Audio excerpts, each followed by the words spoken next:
Welcome. We have two separate meetings tonight. We have our organizational meeting, which we will call to order now, and that will be followed after it is adjourned with the regular city council meeting. I am going to just read the meeting rules of conduct and procedure before we get started and start dealing with the important matters before us. The council meeting is being held under the authority of and in accordance with the Municipal Government Act of Alberta. I am the sole presiding officer or chair of this meeting. Order and decorum will be maintained at all times throughout within an atmosphere of respect and regard for the democratic process, as well as everyone else present at this meeting. This meeting does include public hearings, and I will address the procedures for those public hearings when we get to them. However, outside of that, like the speakers at the public hearing, no members of the public will be provided an opportunity to speak to council. There shall be no applause, no speaking out, no acts of disruptive, disrespectful, or intimidating behavior toward anyone present. Please ensure, including councilors, that all electronic devices are set to silent mode and leave council chambers if you must respond to a call. Any person who does not adhere to the basic rules of civility, who acts improperly or is disruptive through their words or actions may be expelled from the meeting. With these ground rules established, we shall now proceed with council business. So the first item on our organizational meeting agenda is appointments of city council members to City of Medicine Hat standing special committees, external boards, and quasi-judicial tribunals. I move that council approves the appointments of city council members to the City of Medicine Hat standing and special committees, external boards, quasi-judicial tribunals as read into the corporate record by the city clerk. I'll second. Okay, can you read them into the corporate record? I certainly can. Thank you, Chair Clark. So I'll try to get through this without my voice drying up too much. I have a big jug of water here, so I might go through about half of it. So bear with me here, please. So appointments to committees reporting directly to council. The Administrative and Legislative Review Committee. The chairperson is Councillor McGrogan, Vice Chair, Councillor Knodel, and the third member, Councillor Dumanowski.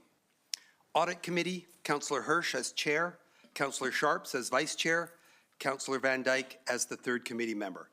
Emergency Advisory Committee, Mayor Clark, Councillor Robbins, and Councillor Hirsch. Energy, Land and Environment Committee, Councillor Hirsch as Chair, Councillor Van Dyke as Vice Chair, and Councillor Sharps as the third committee member. Corporate Services Committee, Councillor Dumanowski as Chair, Councillor Hyder as Vice Chair, Councillor Knodel as the third member. Public Services Committee, Councillor Robbins as Chair, Councillor Dumanowski as Vice Chair, and Councillor Hyder as the third member. Development and Infrastructure Committee, Councillor Sharps as Chair, Councillor McGrogan as Vice Chair, and Councillor Van Dyke as the third member. Moving down to special appointments, there are 5 of them, and there is only one appointed council member to the following 5. For civic functions, it's Councillor Knodel. For Community Futures Entrecorp, Mayor Clark. Highway 3 Twinning Association, Councillor Hirsch. Intercity Forum on Social Planning, Councillor Van Dyke. Regional Drainage Committee, Councillor Van Dyke. City representation on other boards, committees, and commissions. The Alberta Municipal Climate Leadership Council is Councillor Van Dyke. Chamber of Commerce, Councillor Sharps. Cypress View Foundation is Mayor Clark and Councillor Robbins. Friends of Medalta is Councillor Knodel. Intermunicipal Committee is Mayor Clark and Councillor Sharps. Medicine Hat Community Housing Society is Mayor Clark. Medicine Hat Exhibition and Stampede is Councillor McGrogan. Medicine Hat Public Library is Councillor Robbins. Municipal Names Committee is Councillor Hyder. The Municipal Planning Commission is Councillor McGrogan as the chair and Councillor Sharps as the second member. Palliser Economic Partnership is Mayor Clark and Councillor Hyder. Police Commission is Councillor Hirsch and Councillor Dumanowski.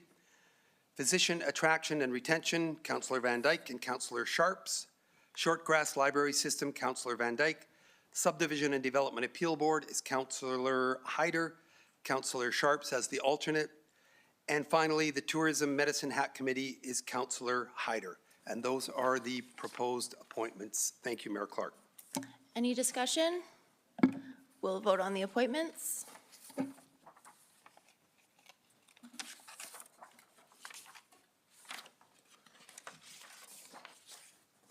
That's unanimous. The next item is the 2024 council meeting schedule. I move that council approves the schedule for the 2024 City of Medicine Hat regular council meetings as presented. I'll second. Discussion? Seeing none, we'll vote on the schedule.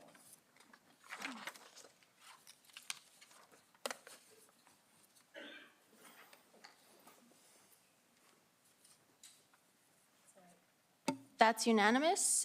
And with that, there is no further business on the organizational meeting agenda, and we will move on to the regular Medicine Hat City Council meeting dated October 16th, and we will start with a land acknowledgement. The City of Medicine Hat acknowledges that we live and work on treaty territory. The city pays respect to all Indigenous peoples and honors their past, present, and future. We recognize and respect their cultural heritages and relationships with the land. And now we will have a moment for prayer and reflection.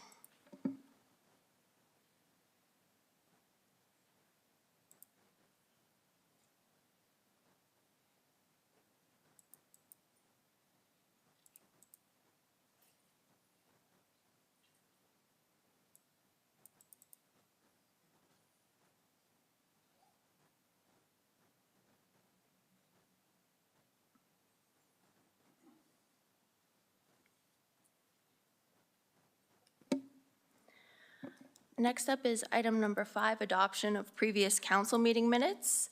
We have the regular city council meeting of October 3rd, 2023. Are there any errors or omissions? Seeing none, the meeting minutes are adopted for the corporate record.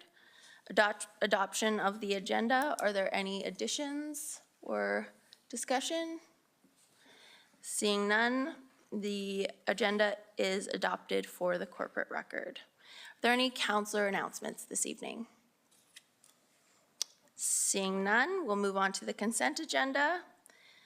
We have items for information there. Would anyone like to pull out any of those items for discussion?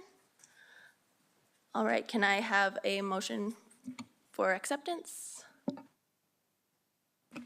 I move that council adopt the consent agenda items as presented. I'll second. Okay, we'll vote.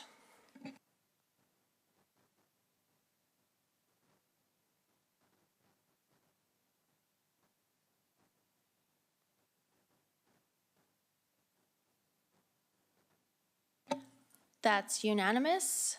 We now have several non-statutory public hearings. The first up is bylaw 4796, a bylaw of the City of Medicine Hat to amend certain rates in the electric utility bylaw. And I will call the, I don't know why I keep doing that. I will call that hearing to order. I'm going to now go over just some of the rules. So the proceedings of the public hearing are as follows. I open the public hearing, which I have. Administration will introduce the bylaw. Council may ask questions of administration, and then I will invite members of the public to speak, and we will hear those who wish to speak come down to the podium, state their name and whether they'll be speaking for or against the bylaw. Individuals will be allotted a maximum of 5 minutes to make their presentations. Those who register as groups, which I don't think we have any, would be allotted 10 minutes. Council by majority vote can extend time limits. Council then may ask questions of the members of the public who come forward to speak. Council may ask questions of administration on any points raised by the public, and then I will close the public hearing, and then we will vote on second reading, or have a motion for second reading. So first of those items is presentation from administration, and we have Managing Director Pancoast. Welcome.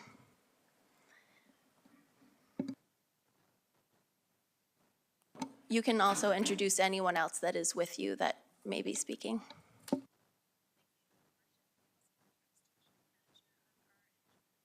Business analytics team, and we have Lola Barda, who is our director of our finance team. Thank you. So they may be able to assist once we get into the question and answer period. So for those of you who were at the first reading 2 weeks ago, a number of these slides and messages will be repeated, but we have added additional detail for completeness of this evening, but we wanted to make sure that the full message was heard in advance of moving towards the public hearing and related debate. So please bear with me if those of you who were here already have those slides lasered into your memory, but we will proceed. Moving on to the next slide. The graph shown to the right indicates provincial electricity pricing from 2000 until now. As a commodity market like oil and gas, prices are naturally volatile and have typically seen a boom and bust cycle, but they do often tend towards a natural long-term average that allows assets to be economically viable. In industry, we do call this mean reversion. Since 2009, the City of Medicine Hat has chosen by bylaw to price its default electric energy rate based on the market, choosing the average of the 4 regulated RRO, regulated rate option providers in the province, as well as offering additional market comparable products. The problem, as you note on the graph, is really that since middle of 2021, price levels have moved away from the typical boom-bust and mean reversion and essentially continued to rise and reach historic record highs in their pricing levels. In part, this was from an early rise in that period of natural gas prices, and which really for power is an input cost, from coal unit retirements across the province, including repowering outages related to shifting them to natural gas, post-COVID demand increases, and increasing carbon costs. The return to normal that we all expected was somewhat delayed and took longer than we were expecting, but that return to normal and early signs of market weakness has now started. Typically, when prices reach challenging levels, the province may consider the opportunity to introduce price protections for customers while keeping retailers whole. The province did this in Q1 of this year, setting that regulated rate price at a maximum of 13.5 cents per kilowatt hour. Prices, however, continued to rise after Q1, particularly to the same price level of hitting that 30-cent range this summer, and customers called for the city to take action. So on the next slide, a reminder of what council direction is, which brings us to this evening. On September 5th, 2023, City Council approved a recommendation directing staff to deliver a utility bylaw amendment for Council's consideration that establishes interim electricity rates based on best of market prices available in the province for first council meeting in October 2023.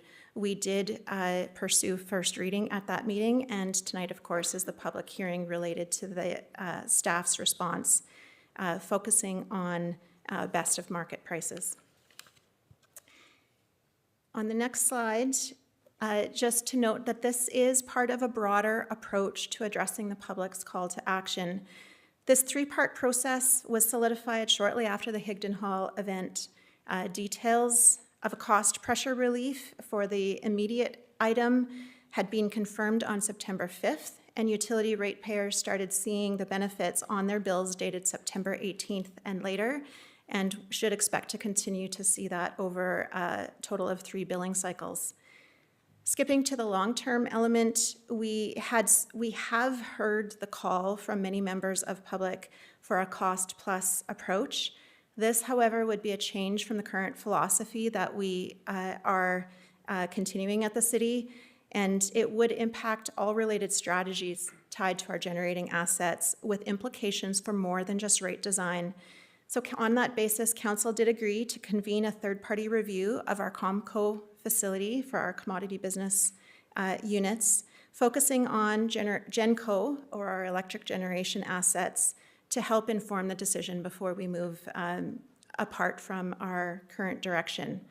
So that brings us to the circled area, the interim, the purpose of this evening, really asking what we can do to modify our current market-based behave as a business approach in this interim period, finding a path forward that can reasonably bridge us to the philosophy review that will then result in a more definitive philosophy change if appropriate. The next slide, to further characterize our focus for today, there have been some misconceptions in the community as well regarding what we mean by energy rates. So the proposed bylaw amendments focus on the electric energy or commodity portion of the rate that you see on your bill. I'll focus your attention on the graphic. There are 3 elements needed to deliver electricity to your home or to your business. First, it has to be generated from the plants, the part that says generation. We refer to that as GenCo, our generation assets. We also have to distribute it across poles and wires, and that is what we sometimes call DISCO, our distribution business, but also our utility distribution systems. And the third part is retail, how we interface with the vendor, rates, billing, those elements. So for clarity, it's the distribution and transmission portion that is actually the utility charges, and those are already on a cost-plus base. We take all operating and maintenance, labor, administration, amortized capital at a small return or profit that mimics what our regulated counterparts see, and we recover those full costs from our customer base. On the other hand, generation and retail need to recover similar costs, but they do so by competing in a cyclical commodity market. As mentioned, City of Medicine Hat has chosen a market approach since 2009, in part because our fuel, our input, is based on commodity markets themselves. We do purchase from the broader market, and the surplus portion of our energy, our exports, are also sold into the broader provincial market. Consistent with council direction, and since the utility portion is already cost plus, it's the electric energy rates that we're focused on this evening. On to the next slide, it really is a summary of what our current offering prior to any change to the bylaw looks like. This is a Snagit from our city website. And really it shows the regulated rate default option, the one that the city has opted to mirror occurring in the province as the average of the 4 regulated rate provincial providers. And it's that RRO product that's also our local default product.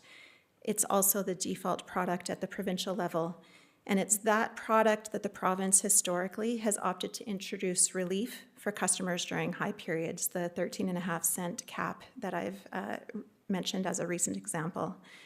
The other 2 really reflect our fixed and variable contract products and are intended to mimic similar energy offerings in the competitive retail market in the province.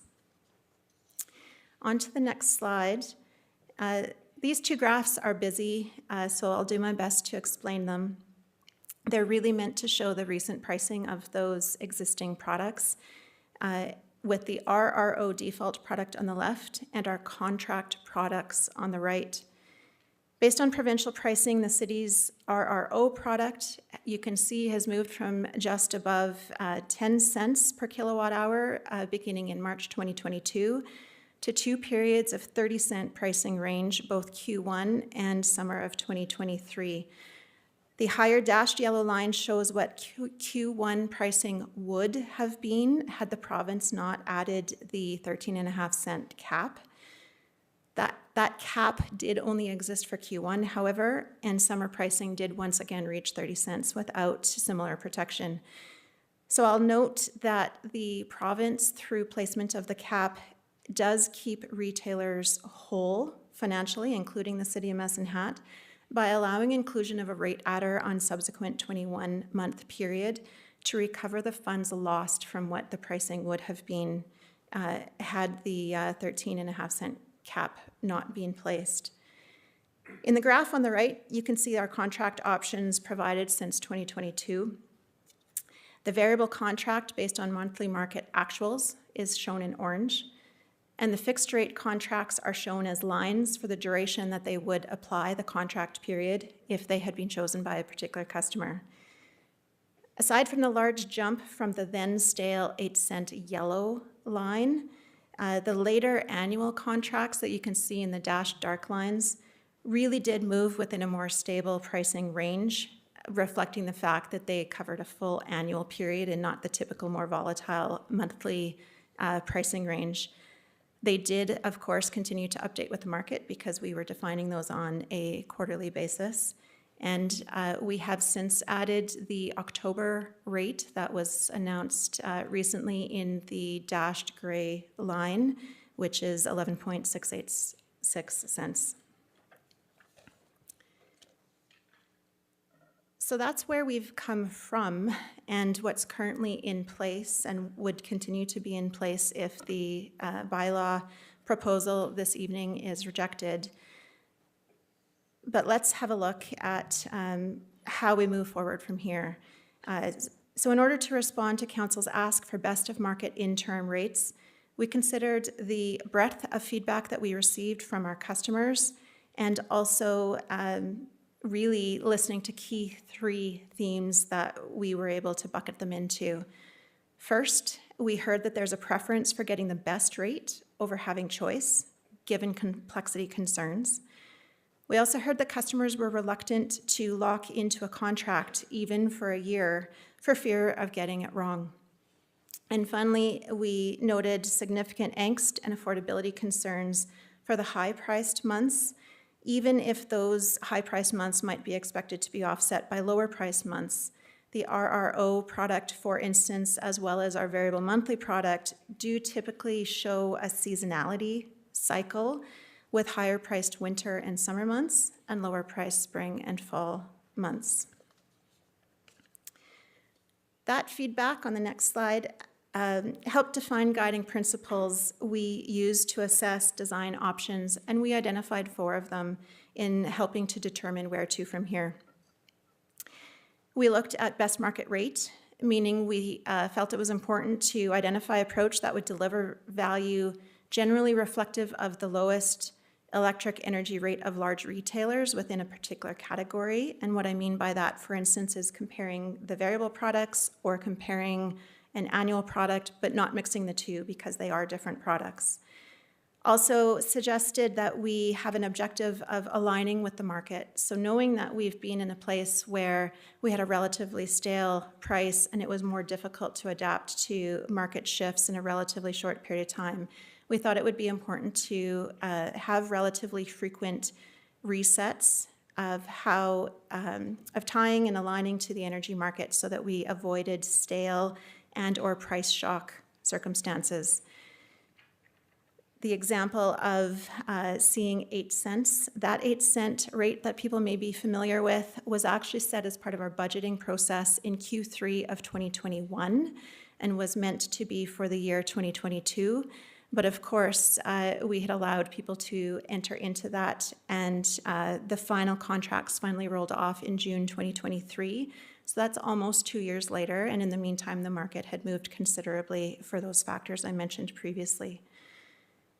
Stability is another one that we targeted, really recognizing that it was particularly difficult for consumers to face the particularly high-priced months and then be swung into lower price periods that we typically see in the more monthly pricing. And finally, with respect to guiding principles, interim status. So recognizing that this isn't a permanent solution, this is a bridge to get to the broader COMCO philosophy review. We thought that the timing or the product that we would base it on would be reflective of an interim period and not necessarily significantly longer. So that brings us on the next slide to the proposed approach that we've included in the bylaw amendment. Remembering that this is a best of market interim approach, while a third party does work to determine if our overall philosophy of our generating assets should change or not, to make sure that council has full information regarding the implications of a potential philosophy change, and considering the customer feedback that we heard, we looked at 1-year market products to roughly match our bridge period. We don't know how long that philosophy revisit is going to take, so a year is an estimate. It could be shorter, it could be longer. But when we looked at 1-year products across the retail market, we noted that our fixed price contract was already beating those that were in the market for the large retailers. So we went further. We are opting and recommending that we bypass the provincial retail electricity product market as our base and instead go directly to the wholesale market as our starting point. We then propose taking a 12-month load-weighted average of the forward market outlook, calculating that single number to determine what the rate will be, and then revisiting that every quarter as the single best rate for our residential and small commercial customers.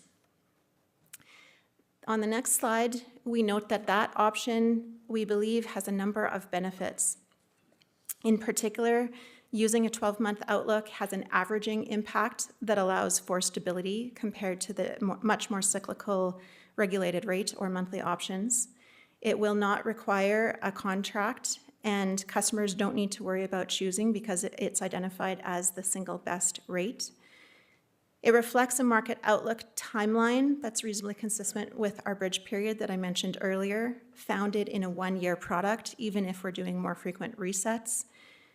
And I'll speak about this shortly because we include in our package another option that we had looked at, but it's expected to beat the large retailers, particularly the 1-year products that they're offering. And it retains a tie to the market to make sure that it doesn't become stale and or faces rate shock at a later point.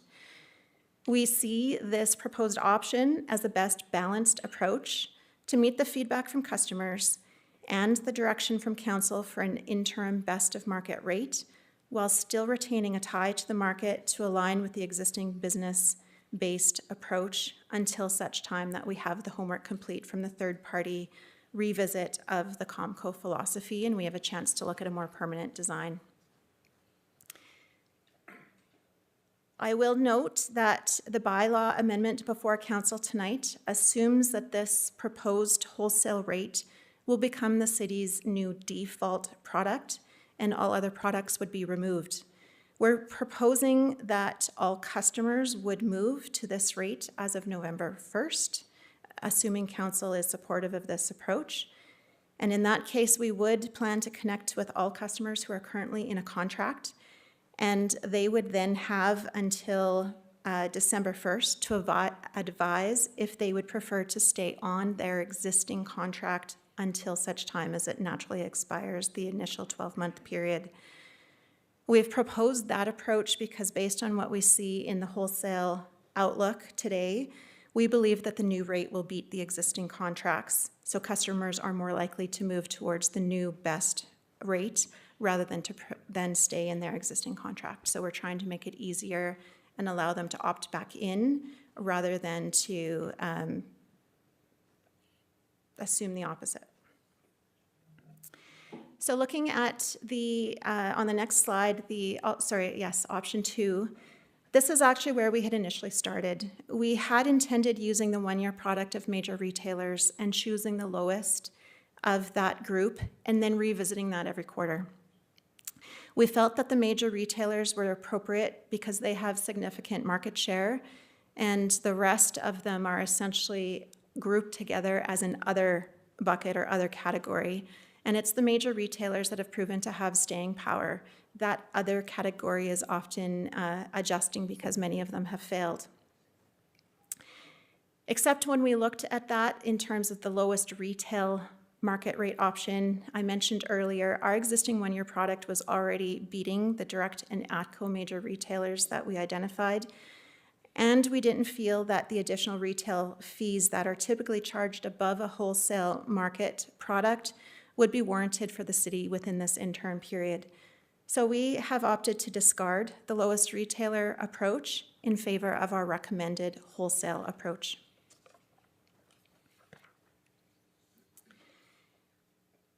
I'll note that this graphic was included within the briefing note, but this is an updated version to reflect October 5th information.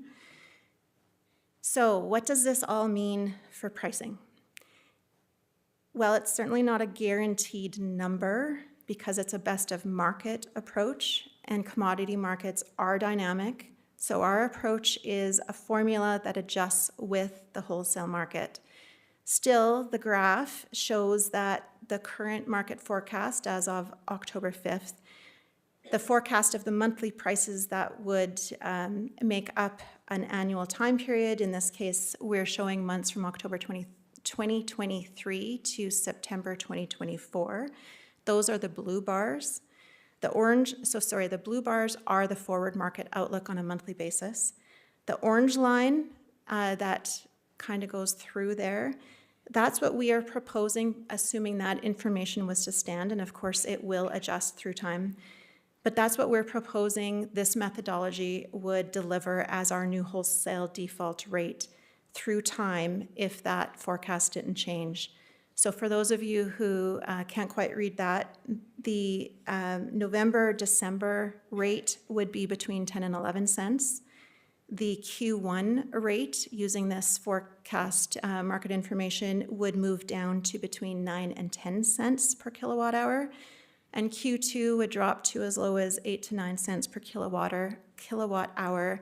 And subsequent periods would again depend on what that forward 12-month wholesale market forecast would be at that point in time. The gray line near the 18 cents is where the major retailers have their one-year contracts today. So this proposed approach, the wholesale market approach, is significantly lower than what we're seeing in the retail market. I will also note that we did double-check the 3- and 5-year contracts of the major retailers, and this approach is below both of those products as well. I will note, however, a couple of items. Both the retail and wholesale options shown, so the orange and the gray, we have assumed that the default rate adder is added, the portion that we're allowed to recover from the Q1 13.5 cent cap, and that's approximately 1 cent per kilowatt hour. I'll also note seasonality. So I mentioned earlier that typically summer and winter months are higher priced months, and spring and fall are typically lower priced months. You can see a bit of that in the blue bars, the monthly shaping. Because we are assuming a 12-month average across a year's time, it is possible that that average will include months that are lower than the 12-month average, but it really is meant to drive stability rather than the cyclical monthly pricing that many of our customers have experienced. So on the next slide, I'll just note some additional considerations for council. This is intended to be an interim approach with full intentions that our subsequent rate approach will be informed by a third-party review revisiting the COMCO philosophy of how best to deliver value into our community. That philosophy revisit will have natural implications for rate design. The single rate does remove choice, though that has been an ask of a significant number of our customers. The rooftop solar owners may actually prefer to see a more volatile price with higher pricing in summer months when they produce the most from their solar panels. But again, this is an interim approach before we consider longer-term rate design philosophy considerations. And since this new wholesale rate would become the default rate for residential and small commercial customers, as our default rate, the cap deferral balance I mentioned, or the rate adder of approximately 1 cent per kilowatt hour, would transfer to it, and that default rate remains available for any future protections that the province may wish to add in consistent with the default product in the rest of the market.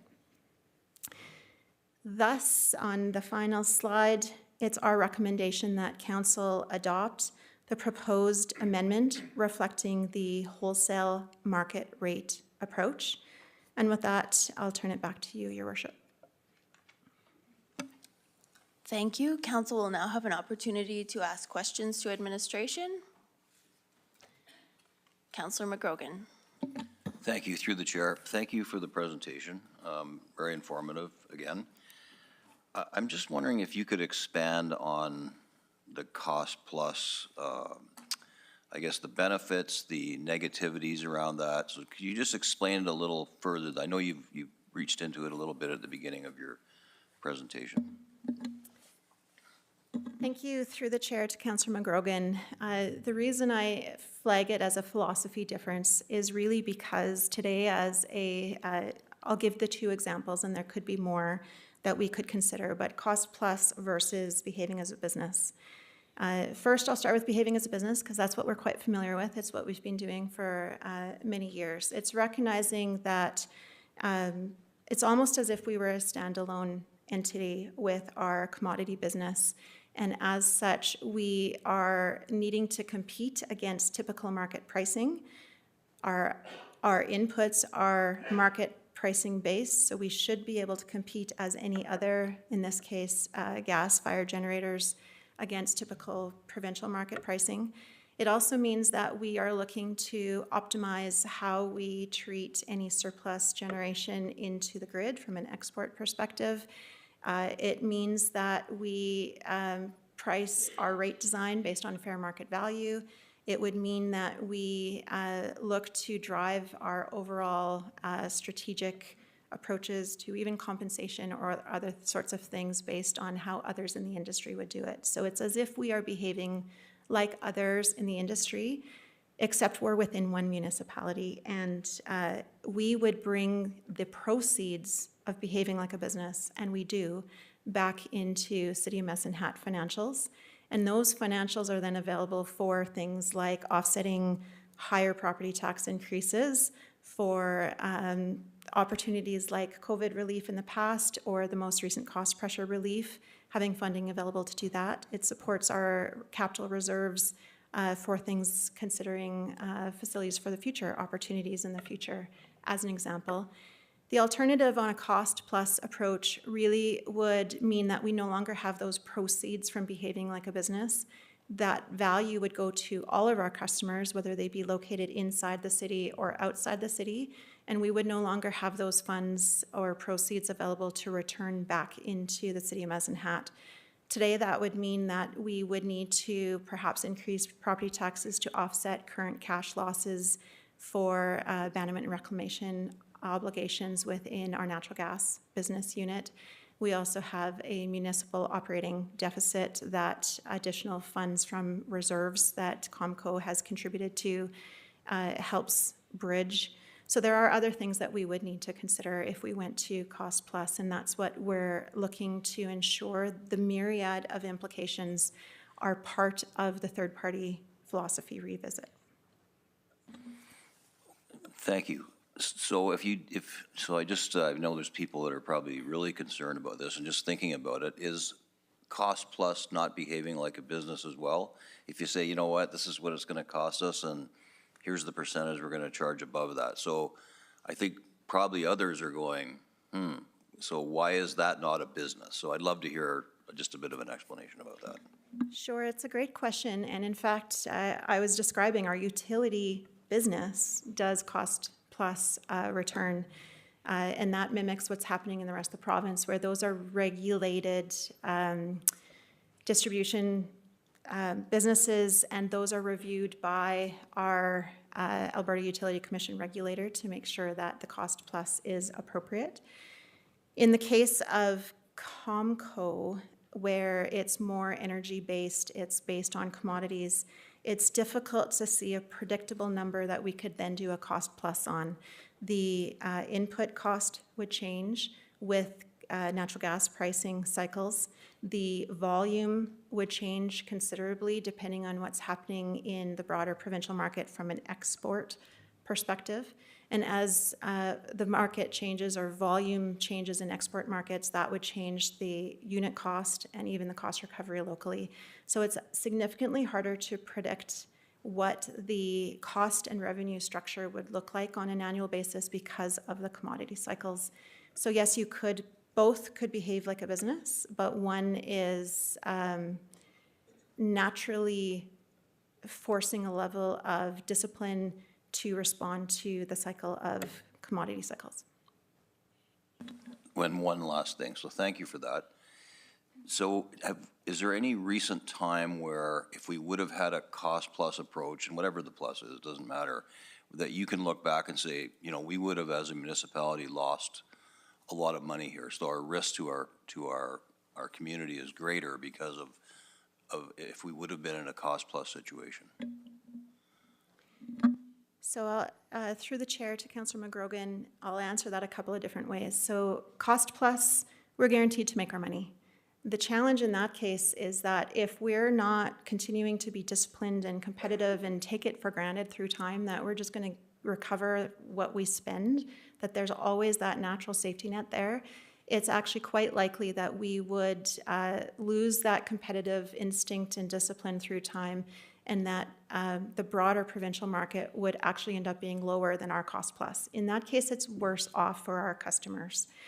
In the case where we are facing market prices, we have to remain competitive. We have to have that edge in order to make sure that our business is able to compete with what the prices are in the rest of the province. Sometimes that means in a down cycle, we are losing money, and that's why in an up cycle, or the boom and bust piece of it, we have to make sure we're making enough money to compensate for those down cycles. But on average, we need to remain competitive compared to what's happening in the rest of the province. And we historically have felt that's important for our customers as well, because in that case, our customers face similar pricing to what the rest of the province would face. No worse, no better, but we have the benefit of the proceeds by being a profitable entity through time and being able to share that back to the community in different ways. Councillor Canoto? Thank you, Mayor Clark. Through the chair to Managing Director, I'm just curious about what the methodology was prior to 2009 when we implemented the current strategy where we tie to the market. Thank you. Through the chair to Councillor Canoto. I actually don't have that answer. I've tried looking a number of ways and have asked some of my colleagues as well. It appeared that we tried in some cases to forecast what the market would be, that we would define a level and then we would try to catch that back up after. It also appears at times that perhaps there was a cost-based approach, but I'll remind you that the provincial market only deregulated in that 2000 timeframe, so it wasn't long after that we moved to competitive market pricing. Thank you. Councillor Van Dyke? Yes, thank you, and through the chair. I really appreciate the numbers that the estimated numbers that you gave going forward for Q4, Q1, and Q2. I think that's helpful for people to know the 10 to 11 cents, and then as a lot of us that follow the market know, it's going to continue to go down. So that's very helpful, I think, for the general public to understand. I did have a little bit of a technical question regarding the deferred cap amount that has to be returned. So if I decided for some reason that I wanted to return to my Q2 fixed contract that I have, just because I decided I thought that might be safer in the long run, because I'm no longer on what's considered the default rate, would I still have to pay for the cap on my contract, or does the cap remain on the default only? Thank you. Through the chair to Councillor Van Dyke, the adder would be on the default product only and not on those who are wishing to stay in the contract. But I'll remind for the public awareness that adder would be 1 cent, and the potential difference between the contracted rate versus what we anticipate, without guarantee, but what we anticipate the new wholesale market would be much more than that. Right, thank you. If I may, can I? Okay, thanks. So it's the role of council to not just consider the here and now, but the future as well. And not just the present needs, but what we have in the future coming towards us as an organization and as a community. And we have, as you've mentioned, sizable abandonment and reclamation obligations of around $200 million. And that must be funded through COMCO, or else that money has to come from property taxes. Am I correct in that? That it will have to come from somewhere other than profits if we no longer have those profits? Through the chair, today we assume proceeds from our commodity business is calculated at that commodity business level. So that is looking at using our generating assets and our natural gas business together to produce proceeds or funds from operations that would be contributed back into the city. So yes, today, any surplus from electric generation would help cover any shortfall from the natural gas side of the business. And then additionally, we had capital expenses included in our current debt that came from COMCO as well, as that we're making payments onto. I'm not sure of the exact number, but I know it's in the tens of millions. And then the other issues, of course, is the budget deficits, which you've referenced, which I believe were 12.3 million this year and an estimated 6 million next year. And then, of course, declining funds from the provincial government so that we still have to meet our current service rates. So, long story short, to get to my question, if we move to this interim methodology, are we compromising the sustainability of our utility provision in Medicine Hat now or in the future? Thank you, through the chair. I would suggest that the business is already taking the risk on the market cycle flows. We did quantify what we believe the difference between our current approach versus best of market approach would be for this balance of year timeframe. We do believe it would be in the magnitude of 4 million, sorry. So there is a gap that we would certainly see at the business level, but it's at least still tied to the market approach that even if it's the low end of that, it's still tied to that philosophy that we have the current mandate for. We see that any shift to a cost plus would be a much more drastic shift that we want to make sure council has that full information for, particularly in context that those assets are facing energy transition obligations shortly as well. Councillor Robbins? Thank you, and through the chair, I just have a couple of quick questions.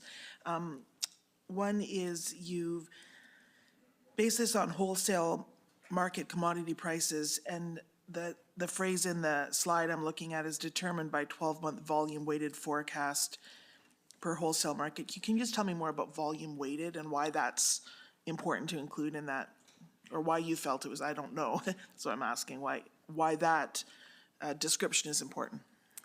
Thank you, through the chair, to Councillor Robbins. The volume-weighted reference really means that our local load or customer demand has a natural shape to it. So we're making sure that the volume we see is actually priced at the monthly price that is noted in that 12-month period. So if we all run our air conditioners more in July, that natural monthly load shape would be placed with a higher weighting for the July month price compared to when our load might be lower. So over the course of a year, for instance, we would look at our total annual volume, assign a particular percentage of how much of that we see in each month, and that would become the weighting factor for the particular price times that particular percentage of load that we see in that month. Okay. And your bar graph sort of reflects that in a visual way? Yes, through the chair, the bar graphs reflect the price portion, not the load shape portion. Right. Typically, we do see our peak load at the summer level with winter peak as a secondary peak. I just have two more quick questions.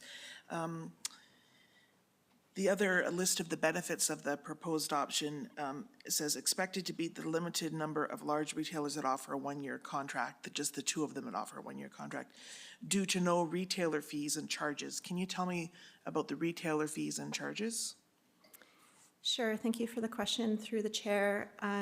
Retailers can either generate their own, but they have the option of selling it at wholesale market, or they don't generate their own and they buy from the wholesale market in order to deliver it to customers that are signed up to them as a retailer.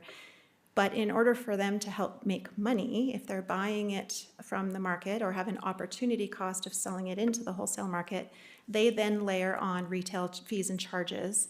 And often it's those fees and charges that are actually fairly high, and people aren't realizing if they look at a 9-cent contract or a 12-cent contract, retail fees can actually make a difference as to which one's more competitive. And in what we're suggesting is we'll just look at the wholesale market and not add any of those fees and charges. So that is a natural savings compared to what the lowest retailer price would be in the market. So sort of eliminating the middleman who would want to make some money Correct. along the way. Okay, last question is when I look at your bar graph and what you think it will look like for a year, and hearing what I've sort of heard from the public, is there risk to the city if we said this is the cap for 2024, this is the base, it's never going to go lower than this, and this is the cap, let's say it's 8 to 11 cents. And so your bill might be in July 11 cents a kilowatt hour, and then another month it might be 8 cents a kilowatt hour, but that there's always a cap to it so that we don't have prices increase based on the wholesale market to a point where it's not affordable. Through the chair, that is something that we hadn't directly considered simply because of the desire to be able to have our wholesale market product respond dynamically with where the market is going, so that we avoided, as one of our principles, the chance for a rate shock or stale rates by the time the interim period is done, subject to whatever council will look to do with respect to the broader philosophy review. Okay, thank you very much, Managing Director. Councillor Dumanowski. Through the chair, thank you, Managing Director Pancoast. The only thing I wanted to maybe have you highlight and kind of reconcile and clearly identify for the public at large is, so I'm looking at the first slide, council direction on September 5th, slide 3, where it indicates that we would move to a bylaw amendment establishing interim electrical rates based on best market prices available in the province. Slide, I guess it is, slide 14, you clearly indicated, but I'd like you to just highlight that because my sense is that some will, if council approves this, which I hope they do, as we move forward through the year and we're using the quarterly kind of intervening year forecast averaging, that there will be, as you have indicated, with the blue bars, there may be and likely will be months where just on a single month, the rate is lower than our quarterly established year forecast rate. I guess, and the logic behind it makes sense to me and safeguards the public and the ratepayer at large. Can you just explain that? Because my concern would be that some will read, and rightfully so, best market price, and then see these pockets of months where there are lower single month offerings as far as market forecast, but our option one wholesale market averaging will actually prove to be a better end result for all. Can you just touch on that a little bit, please? Thank you. Through the chair to Councillor Dumanowski, I think I heard a couple of questions in there. One was to highlight that best market residential customers in the rest of the province have to go to a retailer if they don't want the default RRO option. So we had started with, let's look at the retail products and see where the lowest would be of a defined product and choose that one. We are instead suggesting our contracted approach already is lower than a particular annual product, as an example, from the retail market, so we're going straight to the wholesale market. Residential customers cannot get wholesale prices in the rest of the province at the point in time that they're making a decision. So there's automatically a savings there. And I think the second piece that you're reflecting, Councillor Dumanowski, is the seasonality. So if we were to for instance, take the lowest annual number and then the lowest monthly number, and whichever one's lowest, we're actually looking at two different products, and there's a natural level of subsidization there because an average over a year would be higher than the average in a high month versus add the low month and then take the average in another high month and then low month. So we have to be able to be within a singular product grouping in order to compare apples to apples. So we are suggesting that an annual average offers the stability in pricing that our customers are asking for, but that does mean that it is possible that a single month might be lower, but rest assured that would be offset by a higher single month at a time before or after, because our product would reflect a 12-month average. Thank you. And just to clarify, the blue bars are the wholesale forecasted. Correct, as of October 5th, and it does change every day, but moves very little every day. All right. Seeing no further questions for administration, although we are at liberty to refer questions to administration, we will move on to the public participation portion. So if there's anyone present who wishes to speak for or against the bylaw, please come down, and I'll ask you to each state your name and whether you'll be speaking for or against the bylaw for the record. Prior to that, I will just ask City Clerk for a notification report. Thank you, Mayor Clark.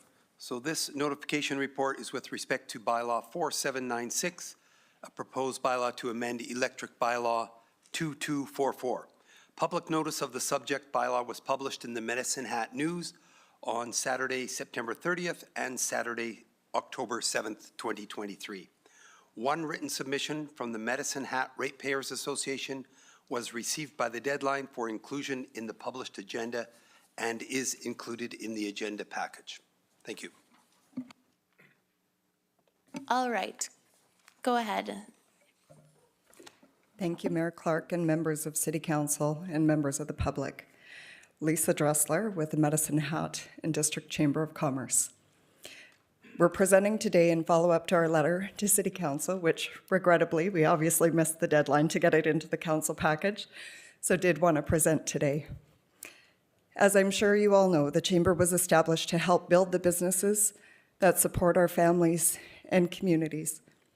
Our mission is to act as a champion for business and an essential source of information and solutions.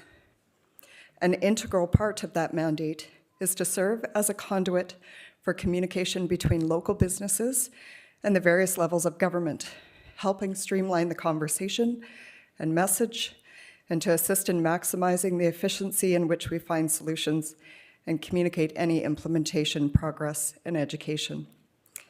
We recognize that this issue is very complex, with challenging message management in light of it being a commodity-driven, volatile market where the city is now purchasing 100% of its supply from the market. We also recognize the many opportunities from the city owning its utility businesses and a number of inherent challenges. Based on the nature of Medicine Hat's utility, the federal government's imposition of clean energy regulations dramatically exacerbates those challenges and potential liabilities. For this reason, we hope the conversation is focused on ensuring a long-term strategic focus on reliable and affordable access to power, as this is important to not only residents, but businesses large and small. We have had many questions on various viewpoints from our business community and have heard questions about cost plus and not knowing the full cost of asset management, compliance, and long-term liabilities, to name a few. We have heard the concerns with potentially not having a dividend and what that could mean for property taxes or long-term sustainability, as the income earned from the utility business has typically been used towards a tax rate stabilization fund and other strategic reserve funds that contribute to long-term opportunities or grants for our municipality. We have also heard the concerns about the lack of long-term planning and pathways for energy transition and the impacts of clean energy regulations and the move to net zero being regulated by the federal government. Along with this, we layer in the concerns about affordability and increasing costs impacting businesses and residents right now. The challenge is we don't have the information to provide an informed answer. Ultimately, we want to ensure that these elements won't cause undue hardship to our businesses and residents or threaten long-term reliable access to power. For this reason, and through our letter, we are requesting further discussions with the city on this matter, and ideally, if we can be informed on strategies the city may be considering so that our industries can have some reassurance that there is progress being made and that there is some long-term certainty for our industries. It's not a quick, easy solution, but rather needs to be a strategic approach and how the city may intend to utilize other energy resources as the city looks towards the transition of energy and long-term sustainability. We have been meeting with a working group on energy and utilities since the summer of 2022, and we brought in members of city administration to work through a number of questions from these members. However, we've still been unable to answer what the path forward looks like. Looking back at city records, and I'm glad, Rochelle, that you were not able to find that information because I was looking for it too. But there was a report presented to council in January 2009, which was debated in September 2009 from Ernst & Young. I looked back and the recommendations included from the minutes of that meeting the creation of a sustainable dividend, retaining the oil and gas business as part of the legacy fund, creating an independent board of directors, operating Prodco as a separate and standalone business, and increasing operational effectiveness and setting clear return expectations, increasing accountability, technical skills, and transparency. All recommendations, with the exception of the fifth one, were defeated at the time, with the rate set at the default electric energy rate on the average of the 4 regulated rate providers. It was interesting to review that past information, and we recognize that the City of Medicine Hat has stated that the utility division is operated like a business, which has been taken to mean that longevity and profit are 2 main considerations when making decisions for the business unit, with profits benefiting the shareholders of this company, being the residents of Medicine Hat. While businesses and citizens of the city understand, sorry. I'm close to time. You are out of time. Can I finish Did you up? have, is it quick? Yeah. Okay. Yeah, hopefully. So we understand that this profit is returned to the city's residents in some way, but it's been unclear how that specifically occurs, with many varying perceptions about the utilization of these funds. We believe, in addition to consultation on the long-term strategy and rate setting in the future, there would be value in shareholders being able to clearly understand the amount of the dividend returned and how that dividend is being utilized or provided back to residents, coupled with a better understanding of municipal finances and costs, which the Chamber has long advocated for. We would request information about the utility dividend be clearly communicated and reported so that the benefit of ownership can be determined and demonstrated moving forward. So I'll skip forward. We are aware of the third-party review of COMCO being convened to examine and make recommendations for the overall strategic direction for the business unit, and we commend the City of Medicine Hat on taking the step to complete a deep dive analysis looking at all potential paths forward for the ultimate benefit of the city's business and residents. As a representative of many of the city's employers with significant representation of the business community, large and small, we are requesting further conversations and consultation regarding the future of the utility, as there are still many questions we hope to gain clarity on. Okay, thank you. Are there any questions from council for this presenter? Seeing none, thank you for your presentation.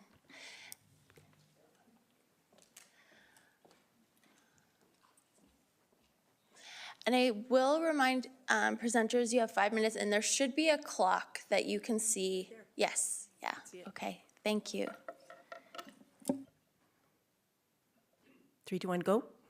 Yes, sorry, if you could state your name. Yeah, my name is Darlene Collings.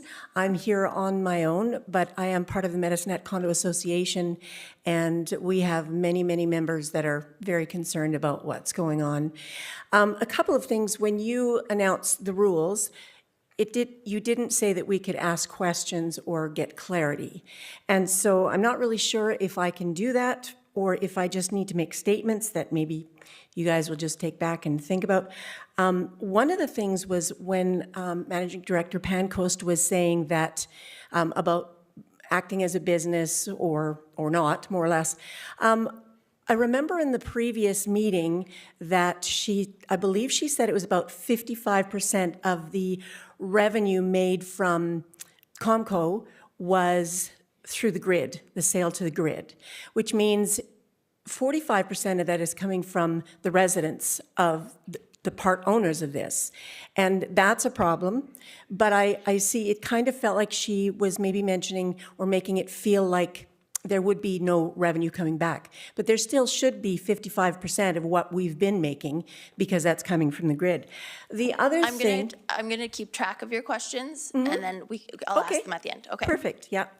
And then the other thing was at that town hall sort of thing that that she mentioned earlier, one of the questions that was asked of the 3 council members and the mayor that were there that day was, what does it cost this city to make 1 kilowatt hour of power? And that, no one could answer it, and so it was brought up to you right at the end, can you please present that at the next meeting? And that didn't really happen, but what did happen was Managing Director Pancoast did kind of hit on that, as did, I think, Councillor Hirsch. And basically the result was, well, it's really difficult to come to that total because of varying commodity prices and delivery fees and things. And then at the last meeting, again, sorry, Managing Director Pancoast, because you did a lot of talking, so a lot of notes from that. She was mentioning that when we get to the point, if we get to the point that our commodity, we cannot make money by selling it to the grid. Maybe ours is too expensive. We can't sell it to the grid. We have to stop that part of business. So if you don't know how much it costs the city to make 1 kilowatt hour of electricity, how will you possibly know when we get to that point? I believe that this city does know exactly how much it costs to make 1 kilowatt hour of power. And I don't think we're being told that. Thank you very much. Thank you. No applause. Got to maintain order. So Managing Director Pancoast, I'm going to put these questions to you before the next speaker. The questions were, did you say 55% of revenue was made through the grid? And I think there was maybe a misunderstanding about you saying that we wouldn't be making money under this new format, but the question was, we would still be making whatever we make off the grid, regardless of what happens within the city with our rates. Is that, can you give me a nod? Yes, and the other part is, why would we sell it to what we would sell to our residents as opposed to what we now sell it to the grid? So the difference between the grid, how we calculate for the grid price and how the grid price is calculated rather, and the local price. Okay, thank you. Through the chair, I'll try to answer these if I'm interpreting them properly. So I will identify that the 55% through the grid, so the sales to the grid changes every year depending on what pricing structure looks like. Typically, it's within 30 to 40%, but because prices have been high, we have been able to sell more of our product into the grid. This year, it's about 45%, not the 55, I think it was reversed. So 45% grid sales. I will identify, I know everyone likes to think that individual residents, for instance, are part owners. That's not actually technically the case, simply because you don't get a share when you become a resident, you don't get to take it when you leave. Rather, how it works is the proceeds from the business come back into city financials, and then really it's council who determines from there how we use those proceeds into the community, whether it's amenities, tax avoidance, et cetera. I think the other part of the question was related to unit costs, and if we don't share the unit cost, how do we know if we're making money or not? I will highlight that unit cost, again, varies quite a bit, because unit cost means you need to know what that denominator number is for volume. Volume changes all the time, particularly with respect to when prices are high in the provincial market, our volume is high, but that actually means that the unit cost would end up lower because our fixed costs are spread out over way more volume.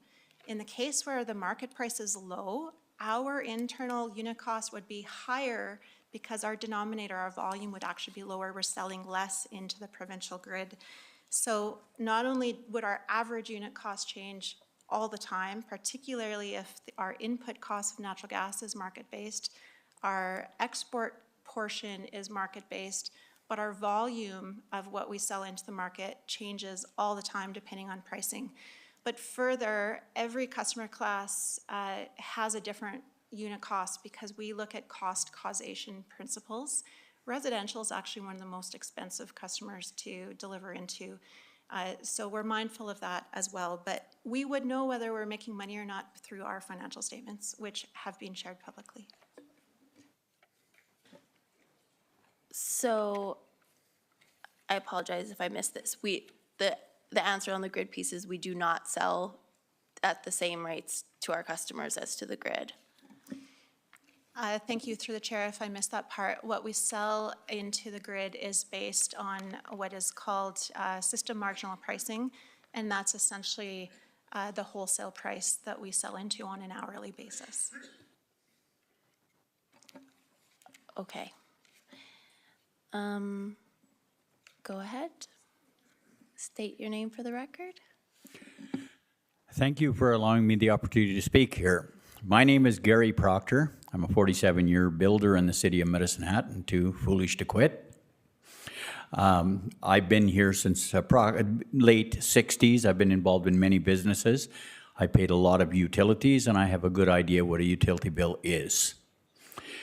Perhaps, though, we could short-circuit this. Before my presentation, I'm going to make a suggestion. If our managing director is very confident that this bill, this bylaw, is the answer, and it's going to be the best of market rate, why don't we do like Calgary, Edmonton, Lethbridge, Red Deer, Grand Prairie, and all the rural areas, and open up the floodgates, welcome Direct Energy, NMAX, Encore, which used to be EPCOR, in. They won't lose a single customer, not one, if in fact they have the lowest rates. Is there an appetite for that?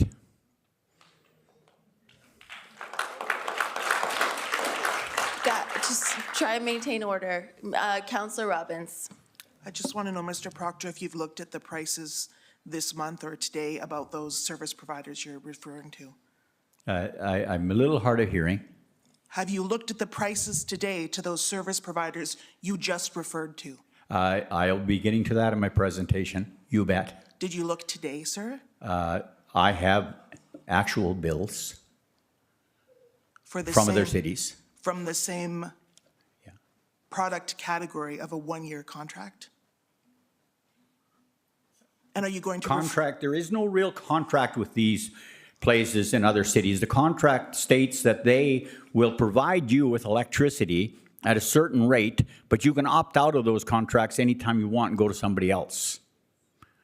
It's a one-way contract. EPCOR, which is now Encore, for instance, in the rural, 10 days notice, and you can move out of their contracts. But they're fixed. And of course, you're wined and dined by another supplier trying to get you to come over to there. Yes. I'll move on to this. How did we get here? Well, at the end of June, my contract at 8 cents kilowatt ended, and I got 30.5 cents along with this, which indicated that if I would now sign for 1 year, not 6 months, I could get 16 cents. 100% increase. If I didn't sign, I continued to get the 30.5 in writing. Okay? Now, I'm not going to give anybody any legal advice, but I can tell you there's a huge appetite to have this looked at with another pair of legal eyes. And I also know a person who I know and respect and has lived his whole life by the letter of the law, Councillor McGrogan, warned of this potential fallout, as he outlined in Higdon Hall. Okay? He also outlined that how much work do you expect us to do? The job pays $30,000. I couldn't agree with that more. I agree with that 100%. Any company that has a boss that makes a third of his lowest paid employees is never going to survive. So perhaps if we cut back on our electrical staff and our bonuses and paid these councillors what they deserve, perhaps they'd work a little harder. And that's just an opinion. That's got nothing to do with the rates. What does have something to do with the rates is that October the 7th and every month, the city publishes what other providers charge in a default rate. Why do they publish this? Is it to try to convince the citizens of Medicine Hat that they're getting one awesome deal? Because I'll give you an example. NMAX default rate 16.874 cents. Actual bill, which was my daughter's bill in Calgary, 6.39 cents for the same period. Sizable difference. We have the highest one. The other thing that I'm very concerned, being in business my whole entire life, how much damage do you think we've done to this city? I got this because I researched. Any business coming here is not only going to research the same as I did, but they're going to do it better. And they're not even going to turn their wheels in. And that's why our population doesn't grow in Medicine Hat. That's why it stays stagnant, right dead. 11 houses. In my heyday, I built 11 at a time by myself. We got to recognize the fact that our own employees are causing us major, major grief, and yet they still want to get paid. We can't allow this to continue to happen. We have to listen to the citizens. They are not all stupid. Simple as that. Now, So your time has expired, but there was a question, so do you think maybe 1 or 2 more minutes? what I'm wanting to stress here is that you, Mayor Clark, have already, prior to this gathering, which was scheduled, went on record as saying you've already decided how you're going to vote. I haven't. Now, that's a little bit, well, that's not your interview with the Medicine Hat News, but we're not going to get into that debate. What I want to get into is, what is the best of market rate?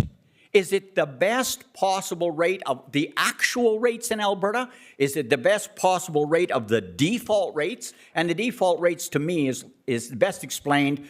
Here's a pair of blue jeans for $100. But to buy them today, we'll give them to you for $40. They never were $100. These guys never did sell this for this price. So why publish it? It's misleading. And it's also a waste of our resources. Some more money that could go to the councillors. You follow what I'm saying to you? That's what I'm trying to tell you. So what I'm going to suggest that you do is send this bill back or defeat it. And at the very least, insist that they attach numbers. What are they going to use as a comparable for the best of market rate? Are they going to say this is what EPCOR is charging in Lethbridge or Direct Energy? This is what Calgary is paying with NMAX on a 1-year contract, and we will either match that or better it.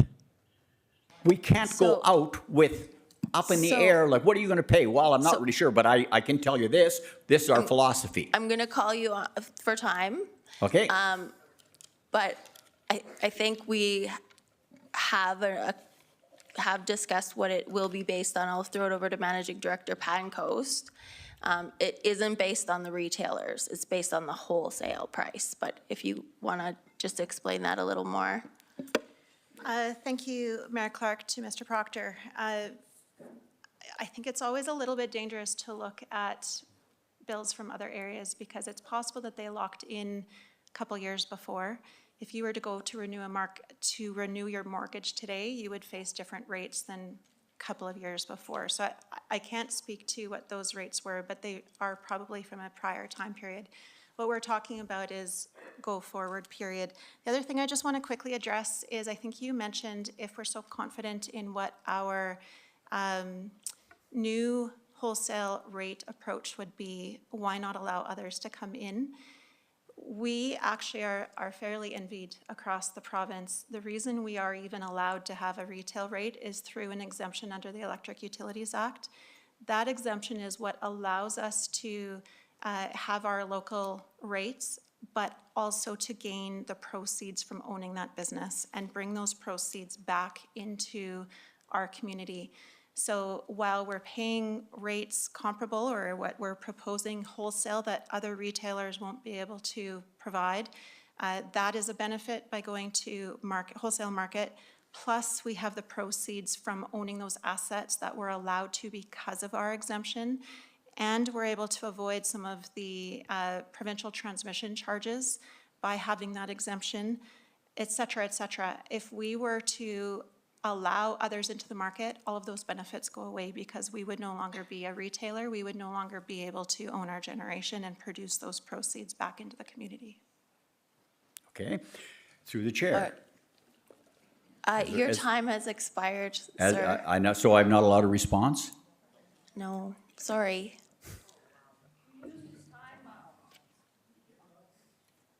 You need to think about that. I think there's going to be a lot of unhappy people here.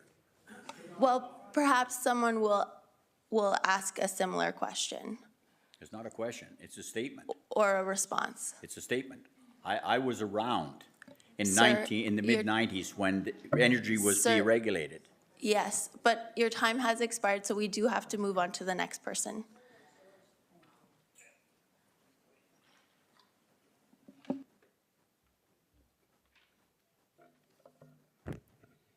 Good evening, Council. My name is Sunantha Bose. Thank you very much for allowing us to speak tonight.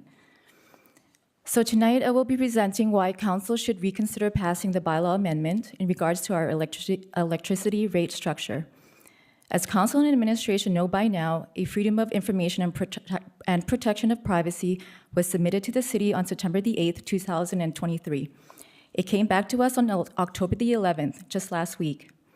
We had requested the City to release financials on the cost of producing our electricity so that we, the ratepayers, may make an informed decision regarding this bylaw amendment. They failed to do this, and I quote their FOIP response. If the commercially sensitive data from our request is made public, this would allow for identification of the denominator, and since the financial information in the numerator is public, our cost per megawatt hour would be identifiable. By having the city's cost per megawatt hour public, this would very likely negatively impact the city's ability to negotiate commercial contracts such as power purchases with large entities. There is also a certain perceived cost for electricity that could impact a prospective customer's decision to consider Medicine Hat as a destination of choice, unquote. We feel there is no harm in releasing the financials for cost of production. In fact, it would greatly impact the city in a positive way. Transparency, good business practice, integrity, affordability, and profitability are all benefits to having a profitable city-owned electric utility company. And it would be to our city's advantage to attract new businesses, and in turn, more people will migrate to the city of Medicine Hat. But since the city refused to release this information, we were able to gather those numbers through the Alberta Utilities Commission's annual electricity data, which the city submits to the AUC annually. After analyzing the data, along with the financials that the city allowed to be released, it has been calculated that the cost to produce this energy is 6.6 cents per kilowatt hour. This number is based on the cost of natural gas, which is approximately $2 $2.50 a gigajoule, even though the regulator is estimating the cost of gas to be less at $2.16 a gigajoule. This number is accurate and has been and can be corroborated with our former mayor, Ted Clugston, and I'm sure Rochelle Pankos can verify or dispute this as well. As well, the cost of fuel has plummeted and is expected to stay low. Therefore, the city could hedge the cost of natural gas for the next 5 years, according to the Alberta Energy Company forecast, which is available on their site publicly. It is also interesting to note that GenCo received, on average, 18.7 cents per kilowatt hour from all revenue sources in 2022, and are averaging about 22 cents per kilowatt hour year-to-date in 2023. We know profits for the city of Medicine Hat to sell onto the grid are still going to be substantially large, and therefore it is not necessary to take such large profits from the ratepayers. Transparency does not seem to be an integral part of our city's philosophy. Therefore, it leaves the ratepayers to wonder how the city can be making such huge profits and to be able to give 52 of their employees in the electric department bonuses totaling over $607,000 in 2022. All the while, the ratepayers of Medicine Hat and area are struggling with a rise in their cost of utilities. At the last council meeting, Rochelle Pankos remarked that the Comco business philosophy may take 1 year or up to 18 months to figure out. A company's financial stability and profitability should never take that long. In the private sector, that business would not continue to exist. That is an unreasonably long time for a business review. And in the meantime, ratepayers will be subjected to the unfair disadvantage of not being able to look at other providers or shop around for the best rates possible should this bylaw amendment be passed tonight. In conclusion, the Director of Energy is running this show and clearly does not want to give up their huge profits. Council is being guided blindly, and to the detriment of the ratepayers, who are all supposedly stakeholders in this utility business. Council must defeat this bylaw amendment and return to setting the rates that are the best and fairest for all ratepayers. So my question would be, so the issue that we're currently discussing is whether we would move to a wholesale price, which is like without the retail fees and charges, and based on like the wholesale forecast on an interim basis while we do a business philosophy, rate philosophy review. Do you not think that that's better than continuing with the current rates? I do, but we know now what the cost plus could be, and I think that if you go back to managing director, she can do better than the wholesale forecast structure. That's my opinion and a lot of others. Okay, so I do want to provide, no clapping, you guys, no clapping. I do want to provide Managing Director Pancoast and possibly Manager Tuchscherer an opportunity to comment on the 6 cents in the cost of production so that we would currently understand cost plus. Thank you, Mayor Clark. I'm unable to verify whether those numbers are correct or not correct. In fact, the AUC, our regulator, does not disclose what individual market participant volumes are, so I'm not clear what data you may have access to, Ms. Boss. That being said, I'm not sure what else I can offer there. Do we have an understanding of what cost plus would be at this point? As I noted, average unit cost could be calculated looking at historicals, but every year, every different customer class, that number would change based on how many megawatt hours we're selling into the broader market, whether there's any local load changes, et cetera. The cost would also, of course, change with our input commodity cost, the annual increasing carbon cost that we're facing. So in many ways, that number is changing so often that it really requires significant understanding of context, which is why a number that, if it is ever released, A, it would be wrong very quickly. The next day, it would become stale. And B, it would create a perception that wouldn't be reality. And we'd rather have discussions with industrial providers, for instance, to understand what their needs would be and have discussions on that basis. The relevance of a specific unit cost, when your volume changes so much and your input cost changes so much, it's less of the issue. That being said, if the recommendation out of a broader business review is to move to cost plus, we'd have to be pretty creative on how to figure out what that would be for residents. Maybe the recommendation could be to go with best wholesale rate, cost plus 30%, and the best between that. I think that is, that would be more of a, well, that's just an opinion, Yes, so so. the option that we have now, just based on the information that we have, is the wholesale, and that is an interim rate pending the overall review. So would you agree that going to a wholesale rate on an interim basis instead of continuing with the current rates is beneficial? No, because we would rather go with the best rate, not the best of the wholesale forecasted year rate.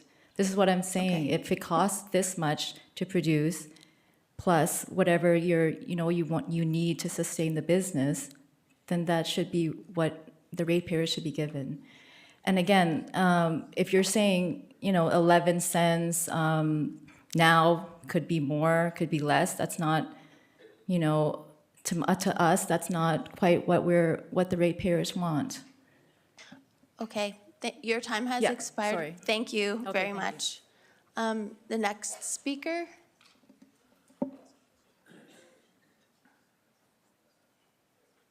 Please state your name for the record. Yeah, I'm here as Peter Sori. I had heard everyone's talked about it, this best rate thing.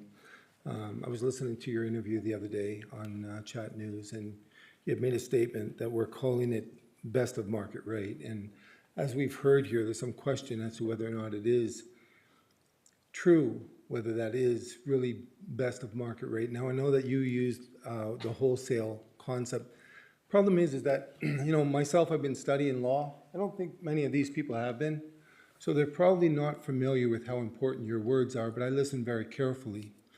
I've gotten something, I'm just leave it here, there's one for each of you. It's Bouvier's law. I've got a few definitions there that I've written down. One of them being fraud. And fraud is basically to conceal or mislead in order to take advantage of someone. And it voids everything. And so I'd be very careful with what you say and trying to, these people here, you've got a faith-trust relationship with them all. And you're obligated to them. And I'd suggest that instead of voting what the person on your left or your right wants you to vote, I suggest that you actually look at these people up here and that you vote for them, because that's who you have the obligation to. I would agree with that. No clapping. No clapping. I would agree that that is who we should have the best interests. Next speaker.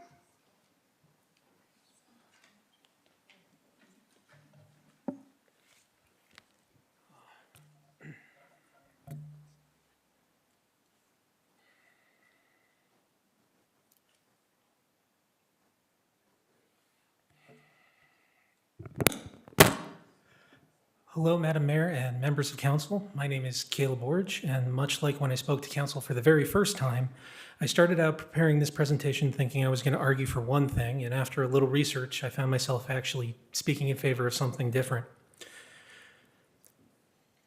The most uncharitable way to put this plan is that COMCO is proposing they be allowed to guess what the market price for electricity will be for the entire next year, set whatever price they want, regardless of what the actual tally ends up being at the end of the month, and get a do-over every fiscal quarter.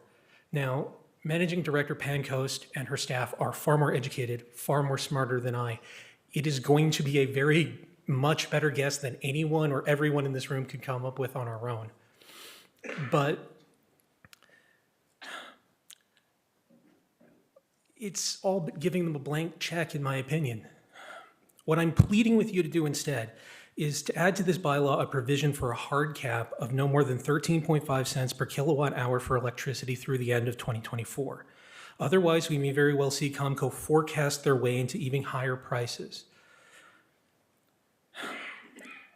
I would like to speak for a moment about some pieces of information that I feel have been overlooked in this entire discussion, both by those of us in the community and possibly in the discussion rooms at City Hall.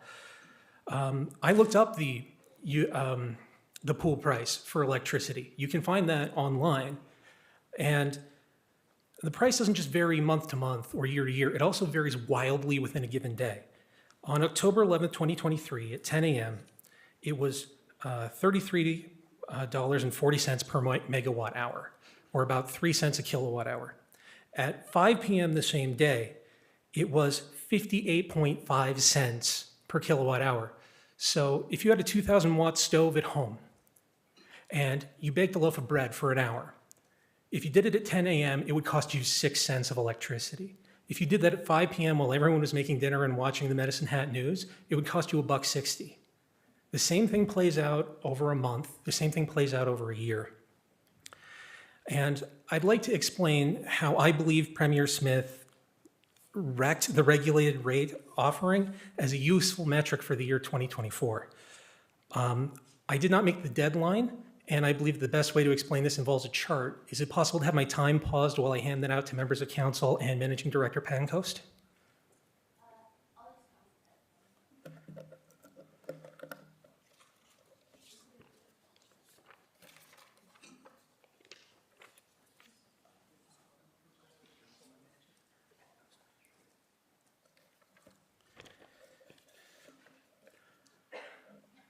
Since my time is still going, I'll just keep going with my presentation. I included the invasion of Ukraine and the cutoff of Russia's exports of natural gas to Germany in response to sanctions as reference lines, because I believe that's what caused some of the initial price spike in natural gas and the ongoing issues of American natural gas being exported to Europe because it can fetch a higher price there. However, the price of natural gas itself has actually lowered back to 2018 levels since then, and you'll note electricity definitely has not followed suit. Part of what I believe is causing the higher cost are the 3 yellow lines, which are the months Premier Smith's Alberta Affordability Action Plan was in effect. It's a little bit hard to see because of the tools I had to use, but the horizontal black line is the 13.5 cents per kilowatt hour price cap put in place during those months. To quote from the Affordability Action Plan, RRO rates were capped at a maximum of 13.5 cents per kilowatt hour for the months of January 2023 through March 2023. Any excess amounts above that ceiling that weren't collected from customers were included in a deferral account by the provider that will be collected from the provider's RRO customers during the recovery period of April 2023 to December 2024, as Director Pancoast said. The RRO stability regulation stipulates that the remaining deferred amount is to be divided by the number of months remaining in the recovery period. Taken out of legalese, that means Danielle's AAA plan didn't give Albertas a discount on our electricity at all. She just let the electricity companies start us up a tab that ran up to a tune of around $200 million. Currently, that raises electricity prices in the RRO by 4 cents a kilowatt hour just to cover that debt. And it's being paid by current RRO customers. And because customers can flee the RRO to other rates offered by electricity providers, that amount of debt each customer is expected to pay just increases as more and more people flee the rate. Because that's a thing they can do. If all but one person were to get off the RRO tomorrow, the last person would still be expected to repay nearly $10 million a month for their electricity before they actually started paying their electricity rate. Worst of all, many Albertans are unable to flee the RRO because a company may require them to pass a credit check or provide a proof of income that they can make their electricity bill. So quite literally, the poorest Albertans are being forced to pay everyone else's bill from last winter. And just to rub it in, when Premier Smith placed a moratorium on approvals of new renewable energy projects projects over 1 megawatt between August 3rd, 2023 through February 2024. She also blocked price relief via the addition of more renewable power being added to the system, lest they underbid our natural gas power plants. Should this state of affairs continue, it stands to reason that by January 2025, people across the province are going to become habituated to this new higher price and/or locked into 5-year contracts at elevated rates through as late as 2028. I just want to focus, your time is up. I will My refer ask some of is your this, questions. once again.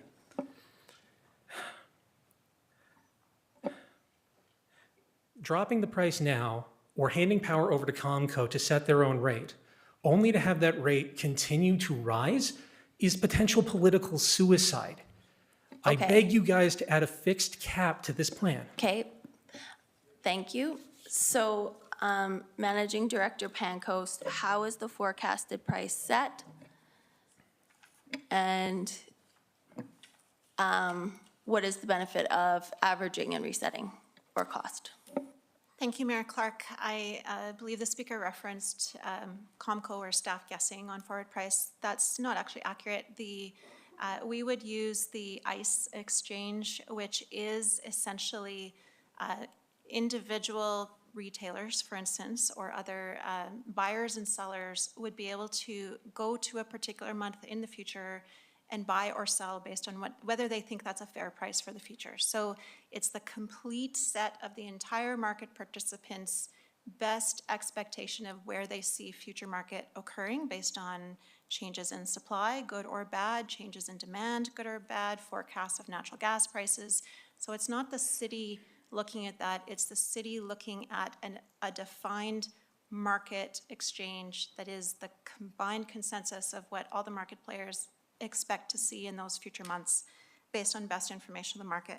So we would use that ICE exchange data to define the 12-month data set. We would then apply our local load profile, and that would become the price for the subsequent quarter. And the intent of looking at a full month is to avoid the volatility that we've seen in the RRO product.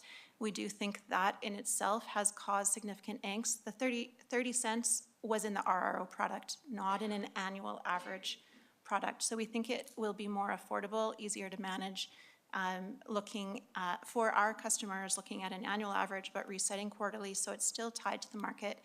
That market forecast does assume that we are seeing continued weakness because we see significant new additions coming into the market. Your time is expired. Thank you. Next speaker.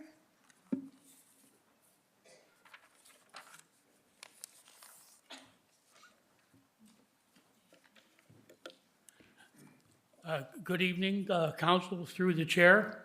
My name is Ron Noel. I am the president of the Medicine Hat Condominium Association. I look at this from a total different perspective than most of the presenters.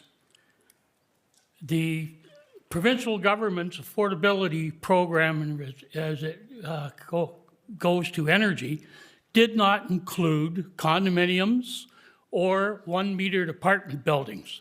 They were not included in any rebate program that was given by the province that most of the citizens sitting in here did collect on their utility bills. So I look at this bylaw and the relief package that was put in place in a total different context.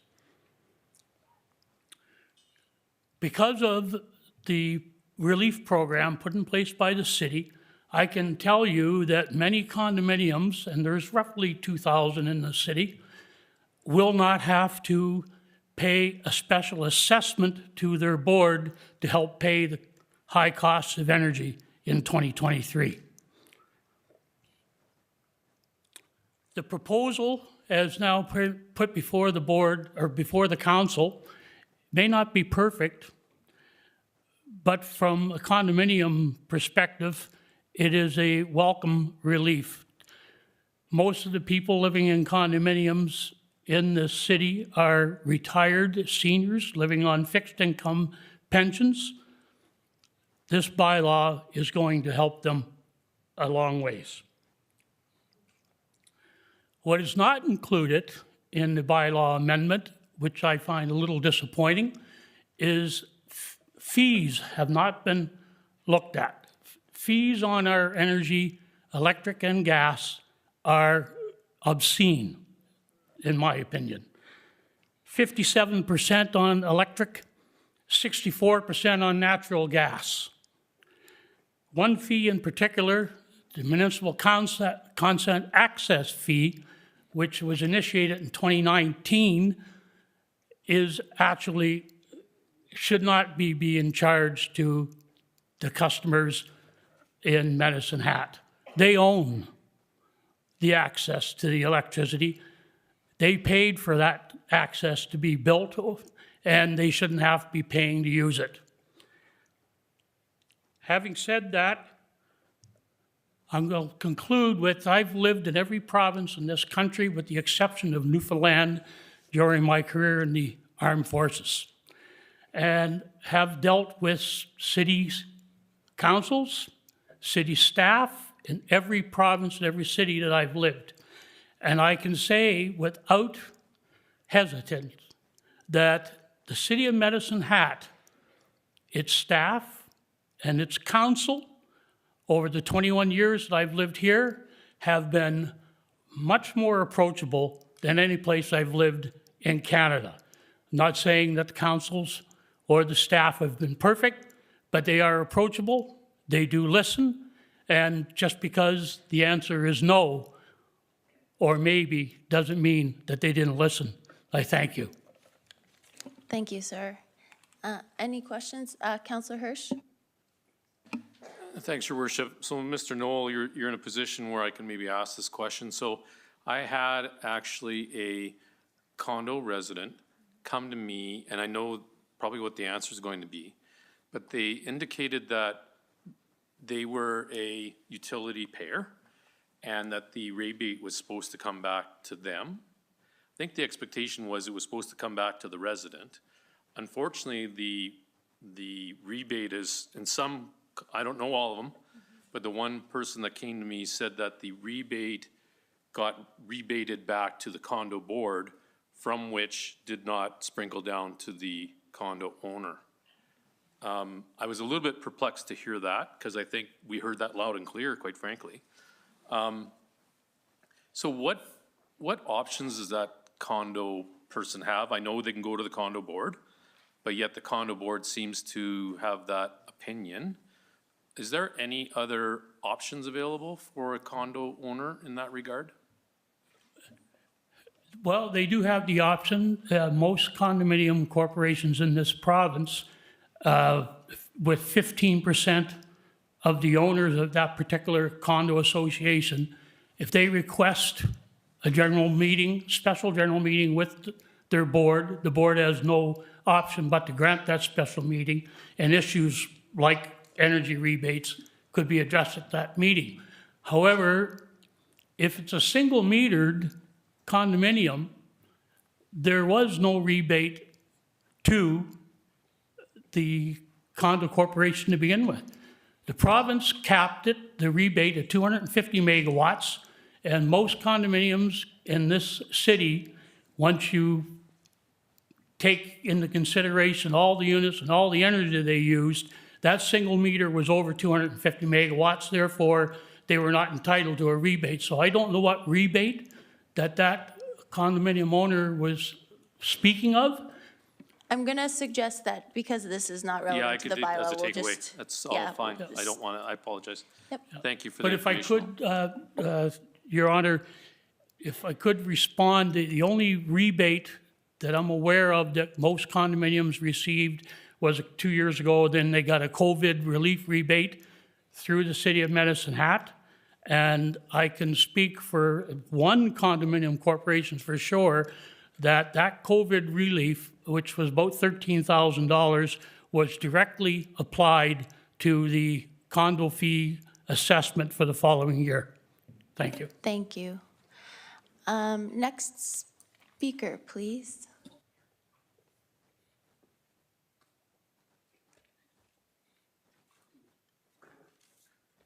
Hi. Thanks for letting me speak tonight. My name is Alex McQuaig. I'm speaking in favor of this or this bylaw. I think it's a good compromise, good interim solution, but it took way too long to get here. Way too long to get here. The reason this hall is full tonight is because of that July meeting. You weren't reading the room as a council. You were not reading the room. You did not see, you weren't listening. You should have realized in July that this was going to happen.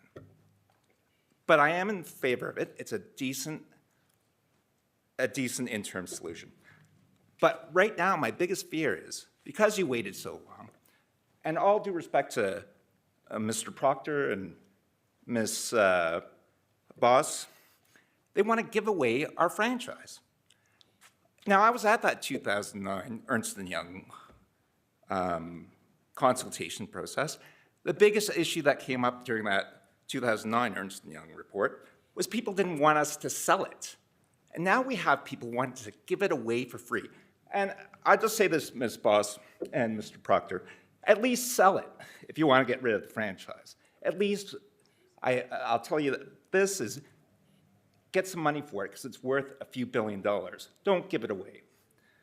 And that's about all I have to say. But like I said, I'm for this. Thank you. Thank you. Next speaker.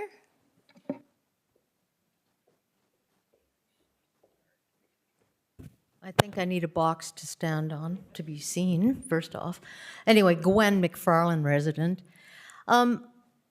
If the concept is for City Council to serve the citizens and the taxpayers, then can we not simplify things in layman's terms? Let's just say on the website. This is kind of off the subject about the utility rates at the second. But I find it extremely complicated. Maybe it's just me. And I know that it is. But let's just say, can we put a simple example, for instance, on the website for people to see, to understand in relationship from one city to another city, how they calculate things, and just so that we're all not lost in the heaviness of it, I guess, and all the intricacies. And my other concern is, too, about all the financials. If we are transparent, and I may not even understand the whole financial page, but I think the citizens have the right to be able to see every financial detail that happens with the city. Just saying. And also another comment of mine is, if down the road, let's say gas prices, what happens in the wintertime when electricity and the load's higher when it's really hot? Of course, everything goes crazy and the cost is extremely expensive. Is there anybody that's looking at down the road on gas prices? Can we apply a similar kind of a formula to that as well? And also, the city's profit margin percentage for all of the rates that come in. I think that should be sort of a public information as well as how much profit is made by the city so that we're all aware. That's just all I had to say. Thank you very much. Okay. Did you have any comments on any of that, Managing Director Pancoast or Manager Tuchscherer? Thank you, Your Worship. In response to Ms. McFarland's questions, first of all, yes, we are here to serve the taxpayers. And although it may not feel like it because a number of people here are looking for cost plus, by the current approach, by behaving as a business and making sure that we are at least comparable to what is out in the rest of the market, we're able to serve our community by bringing profits back into the community. And that's something that would be going into consideration with the Comco philosophy revisit. And of course, there's many interdependencies and complexities. So that's why we want to make sure council has an informed decision from that perspective. Yes, I suspect we can continue to work with our communications team to simplify and give examples on our website so that it's easier to interpret. Natural gas pricing, we do purchase from the market for both our electric generation purposes and even for a good chunk of our internal local heating load purposes. So we do intend to revisit what that looks like, and staff will be looking to bring that forward shortly. And in fact, I believe it may even be included in a near-term council meeting. And with respect to financials and transparency, I may defer to Managing Director Egert on that one, but we do have a full set of financials that comes out 3 times a year, and those are audited annually through our auditor, but I'll certainly defer to Managing Director Egert for more on that. With respect to profit margin, I think even if we were to look at cost plus, it's an interesting question. These assets on the electric generation side are facing energy transition. Usually a profit percentage recognizes a return that's helpful for investing capital into different assets, but it's also reflective of a risk premium. It would be difficult to calculate what the risk premium is. Risk premium typically refers to a level of uncertainty we're facing. Facing energy transition within the next decade or two, depending on what happens between the provincial government and federal government, that's a high level of risk. I'm not sure today how we would even define that level of profit required to make sure that we can face into that sustainably as a business. But yes, we do have defined profit margins for our cost plus utility approach. I believe that may be reflected within our financials, but we also mimic what the Alberta Utility Commission, the regulator, allows, and it's weighted average cost of capital between 5 and 6 for the utilities, which is a low risk area. Right. Yeah, it's just, I mean, the city obviously realizes how much profit they make per whatever period it comes. I just think that if we can make a general information page that's just simplified for the average citizen to look at, so they know where we all stand in relation to our relationship to you. And my other statement, and this is just an observation of mine, it's really unfortunate that the federal government is imposing all of these carbon pressures and extra fees and taxes, and it's a stranglehold on down the line. And of course, we're suffering from that, because if it was up to me, I would just say no, no. Thank you very That's much. Next speaker.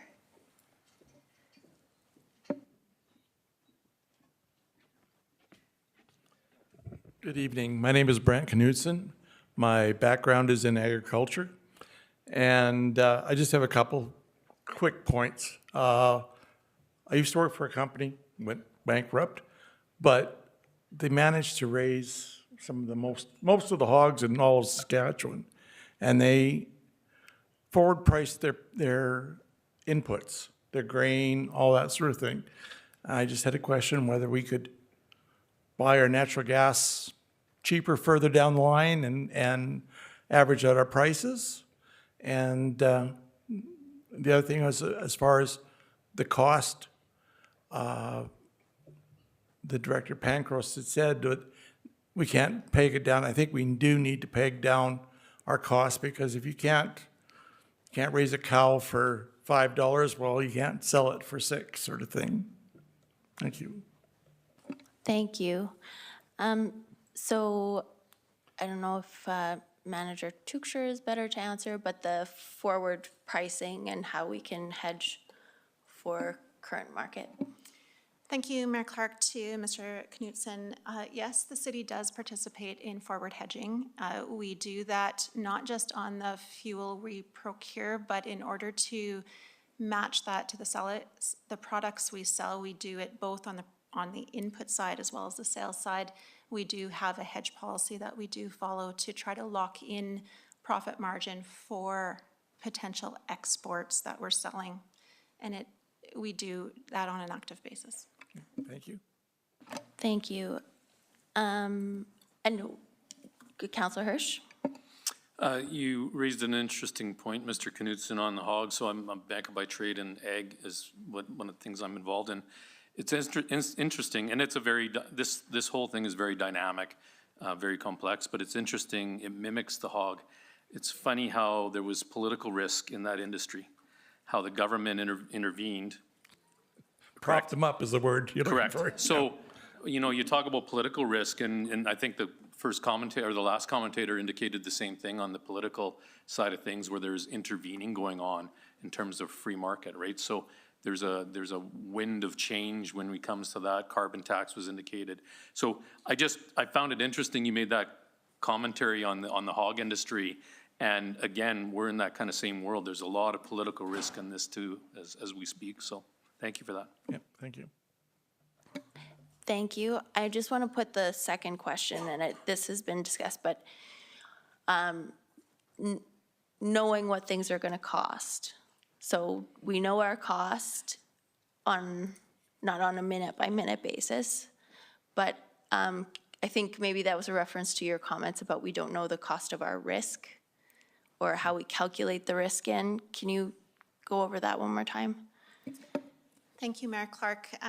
When we're thinking about our financials and unit cost, we certainly know our cost. Our cost, we have a level of fixed cost that's tied to our capital that we need to, that we have invested in the assets and need to continue to invest to sustain the viability of those assets. We know what our typical maintenance and operating costs look like. Then there's variable fuel costs and variable carbon costs, variable market engagement costs for when we are exporting. So we know what those structures look like. We're being a little bit fuzzy on unit cost because depending on how much you produce, which really is dependent on how prices are in the export market and how many export volumes we're selling, those volumes become the denominator over those fixed costs and those variable costs, which are fairly static. And then there's variable components that add onto it. So the variable number changes a lot, but we of course know our costs. You can see them in our financial statements. And that's on a year-to-year basis. We forecast those, we budget those. We know what those typically look like. Sometimes we get them wrong, like this year. Our variance is quite high because the market at a certain point had expected to see that return to normal pricing sooner than we did, and we got it wrong. In this case, it was to the business's favor with additional profits that we were able to support into reserves and support things like our cost pressure relief. What some of the discussion has been about is the short term versus the long term. So what we don't yet know is where the province and the federal government are going to sort out when utilities like ourselves have to become net zero. Federally, they're proposing that's by 2035. We have to become net zero. We have natural gas fired electric generation in the city today. To become net zero, we will have to add a fairly expensive emissions mitigating technology to our existing assets or completely diversify away into clean emitting or zero emitting assets or a combination thereof. However, the province is disputing that and that timeline. They're suggesting 2050. So there's still uncertainty around when we need to comply, but we do know that our fleet will need to translate into net zero within that range of time frame. And how we do that, in some cases the technology doesn't exist yet. So there is a considerable amount of uncertainty. And we are mindful. We want to make sure that there is long-term reliable supply into our city, both for our residential customers, but also our industrial customers. So we have a responsibility to act prudently with any dollars that we spend, but we need to understand that that's a transformative change to our existing fleet, and that will take considerable dollars, and we still have some decisions to make ahead of us as to what that looks like. Thank you. Thank you. The only other comment I have is I hope the council does vote in the affirmative for the bill today. Thank you. Thank you. Next speaker.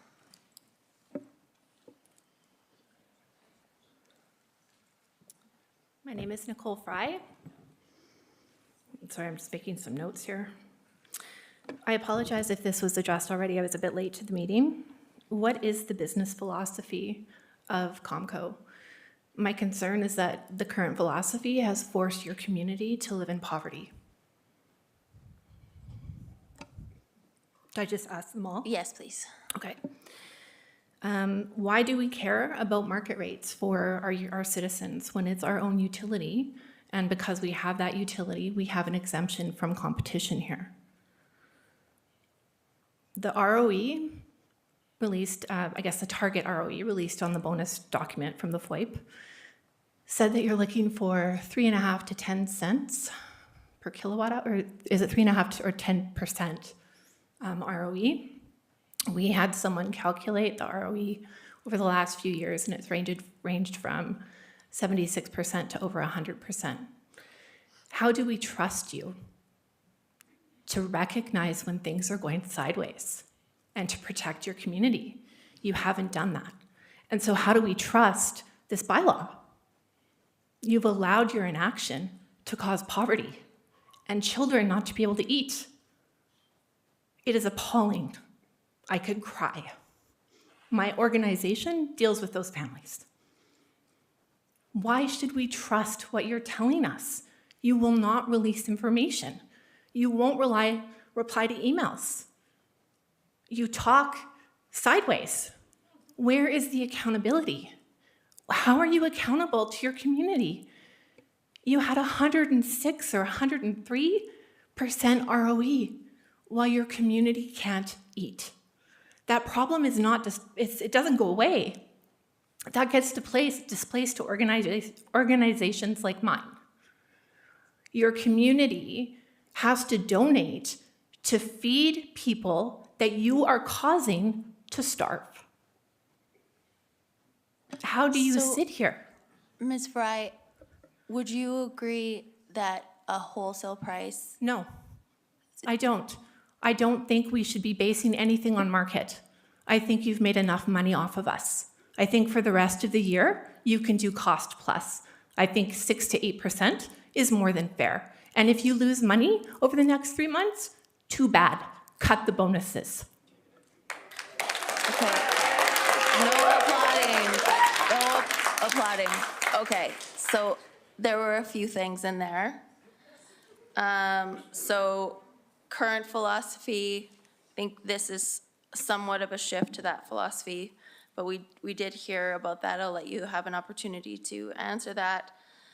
Same with focus on market, and I think absolutely that is something, I mean, some of us have been asking for a review of that philosophy for a while, but I think that's what the long-term, the philosophy review would look at. Do you want to, and then there was some discussion about bonuses. So can someone address those? Thank you, Mayor Clark. I will give that a try. So certainly, philosophies are just that. There's right and wrong. I'll give an example of an analogy where a parent might allow their adult child to stay in their home. One may choose to allow them to stay for free, and one may choose to charge rent, but put that rent away into a savings account where they can tap into it to help pay for a down payment for their future house or for future education. There's pros and cons with each. They're just different philosophies, and it doesn't say that one's necessarily right or wrong. We have historically chosen to behave as a business as if we are like NMAX or like another player within the province. And by doing that, the prices we pay here should be roughly equivalent to what anyone else in the rest of the province is paying for electricity. That being said, we do get to benefit from the profits and proceeds from that when we are making rational business decisions and proving a viable business outcome. And when we have those proceeds, we are able to offer cost pressure relief when needed. Could we have done that sooner? Yes, perhaps. In many ways, we perhaps had assumed the Q1 action may be repeated in the summer months after the 8 cent rolled off at the provincial level. Not saying that we shouldn't have been ready. That's something that we could have considered. But we certainly identified by September 5th proceeds that were able to benefit the broader community. I know that there is significant interest in going to cost plus. That will be revisited through a third-party business review. We do know that there are members of the public who don't necessarily trust that we're making the best decisions for the public. That's partly why we suggested that a third party take the leadership on that. That's work that we could have done internally. It would have perhaps taken us a bit longer, but we will be getting a third party to look at that and provide recommendations back to council for informed decision-making between the different philosophies with the interest of what's best for this community. Whether the benefit goes directly to customers locally and also into the rest of our franchise area, into Redcliffe, Dunmore, or other parts of Cypress County, or whether it comes back through targeted strategic injection at council's call, those are just different philosophies. There was a mention to our ROE, our return on equity. What is being referenced has to do with a bonus structure that we do currently have in place for our GenCo employees. By the way, I am not one of those. I do not receive a bonus tied to performance of those assets. But essentially, that is a threshold trigger for when we pay out, or they would be eligible for bonuses. So it just says that the business has to be profitable in order for any payout to occur. The opportunity is that we as leadership get to review that through time. It's meant to be driving stretch goals, stretch performance, and making sure we're getting the best out of our employees in that area. The alternative, I'm sure the union would be interested in trying to replace that with guaranteed dollars, as an example. I don't want to put words in their mouth, but consistent with the rest of industry does typically pay bonuses in electric generation. And I can say from my own experience, the bonus structures are often multiples of the maximum of 10% for base salary that we do allow. I will also comment that that is something that I likewise believe needs to be considered when we revisit the philosophy. If we are going to continue behaving as a business, we need to still attract and retain talent away from those groups that do pay much larger bonuses. So we'll need to be mindful of how we do that. However, if it's more of a cost-plus approach where it's a municipal service, then maybe that payment structure looks different. The philosophy should be consistent depending on council's direction once they receive that more informed report. I'm not sure if that answered those questions, Mayor Clark. I think so. Go ahead, Mr. Knodel.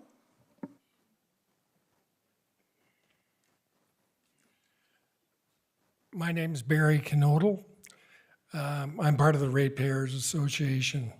I've been a 45-year businessman in Medicine Hat.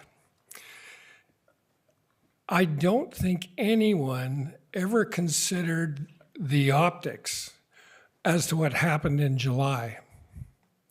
That boom, people were, there's people living in fourplexes raising children, didn't know how they were going to buy shoes for their kids. The other aspect is businesses.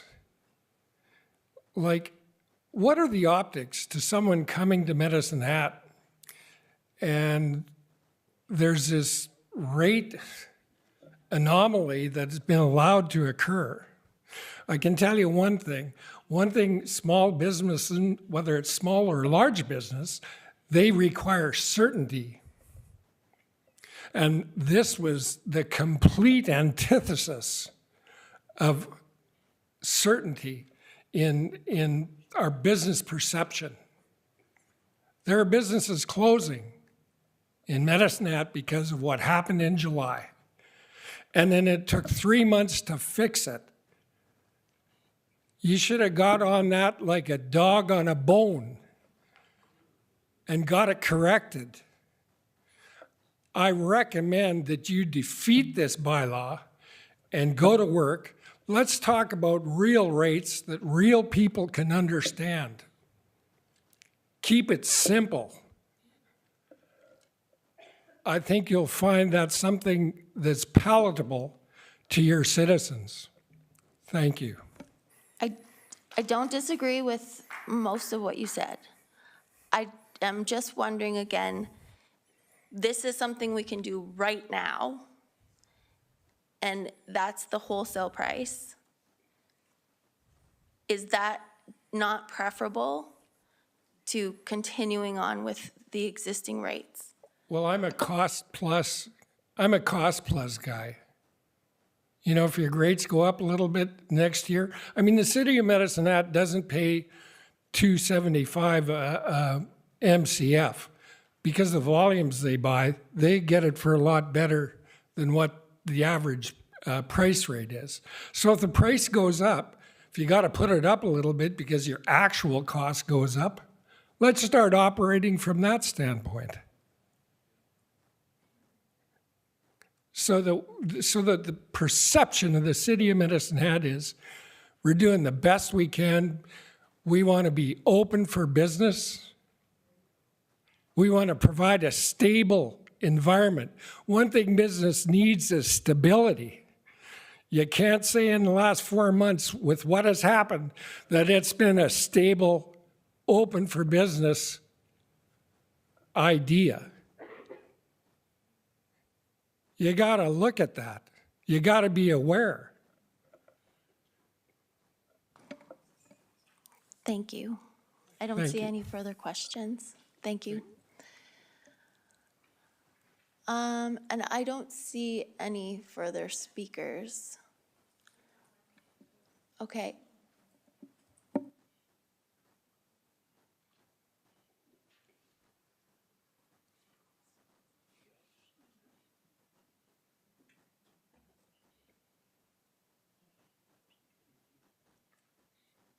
Please state your name. Hi, my name is Jared Bosch. It's a little bit different when you get in front of everybody. And there's a mic and everything. Very outspoken on social media and whatnot, but I'm here in a position of learning. I'm not on either side, to be honest. I think that I think what most of us don't understand is how come we believe we own a utility of some sort, and as citizens, we are going to food banks and asking the city to give us rebates or try to fix this cost. And even as just somebody learning, I don't understand how my elected officials and city council can collect any sort of bonuses when we are struggling. So I don't even have the answers. I'm just saying that I think is what everybody's trying to figure out. And then on the flip side, because we don't understand the dynamics of who controls what we produce versus who controls what prices are set for distribution, we're all, oops, well, I got to do that too, eh? We're all here because we just don't, it just doesn't make sense. And personally, I don't think anybody is honestly here to personally attack Mayor Clark. I think you're the full-time person and you're the one that is supposed to be able to crack the whip, so to speak. And I think that's what's bringing all the attention to you. Hope all of that makes sense to everybody. So I've been asked to come up here to ask one question.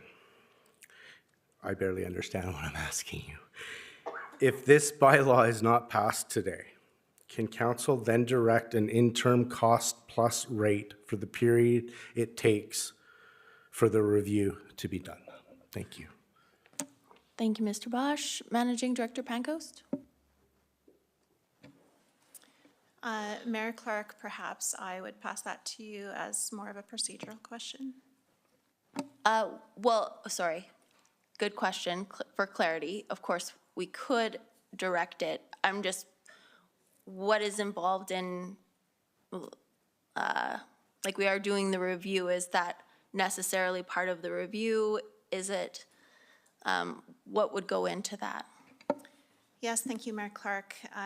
It would be our recommendation, as previously stated, that prior to council making a decision to move towards a cost plus, that the quite complex challenge and understanding of all the interdependencies, the cause and effect of moving towards a cost plus. For instance, we would lose the opportunity to have proceeds coming back into the city, which I've mentioned helps to fund our capital reserves, helps to offset costs related to occasional cash losses on our natural gas production side of our business, also helps to fund municipal operations, et cetera. So we would lose that with potential implications in order to offset that with higher property taxes.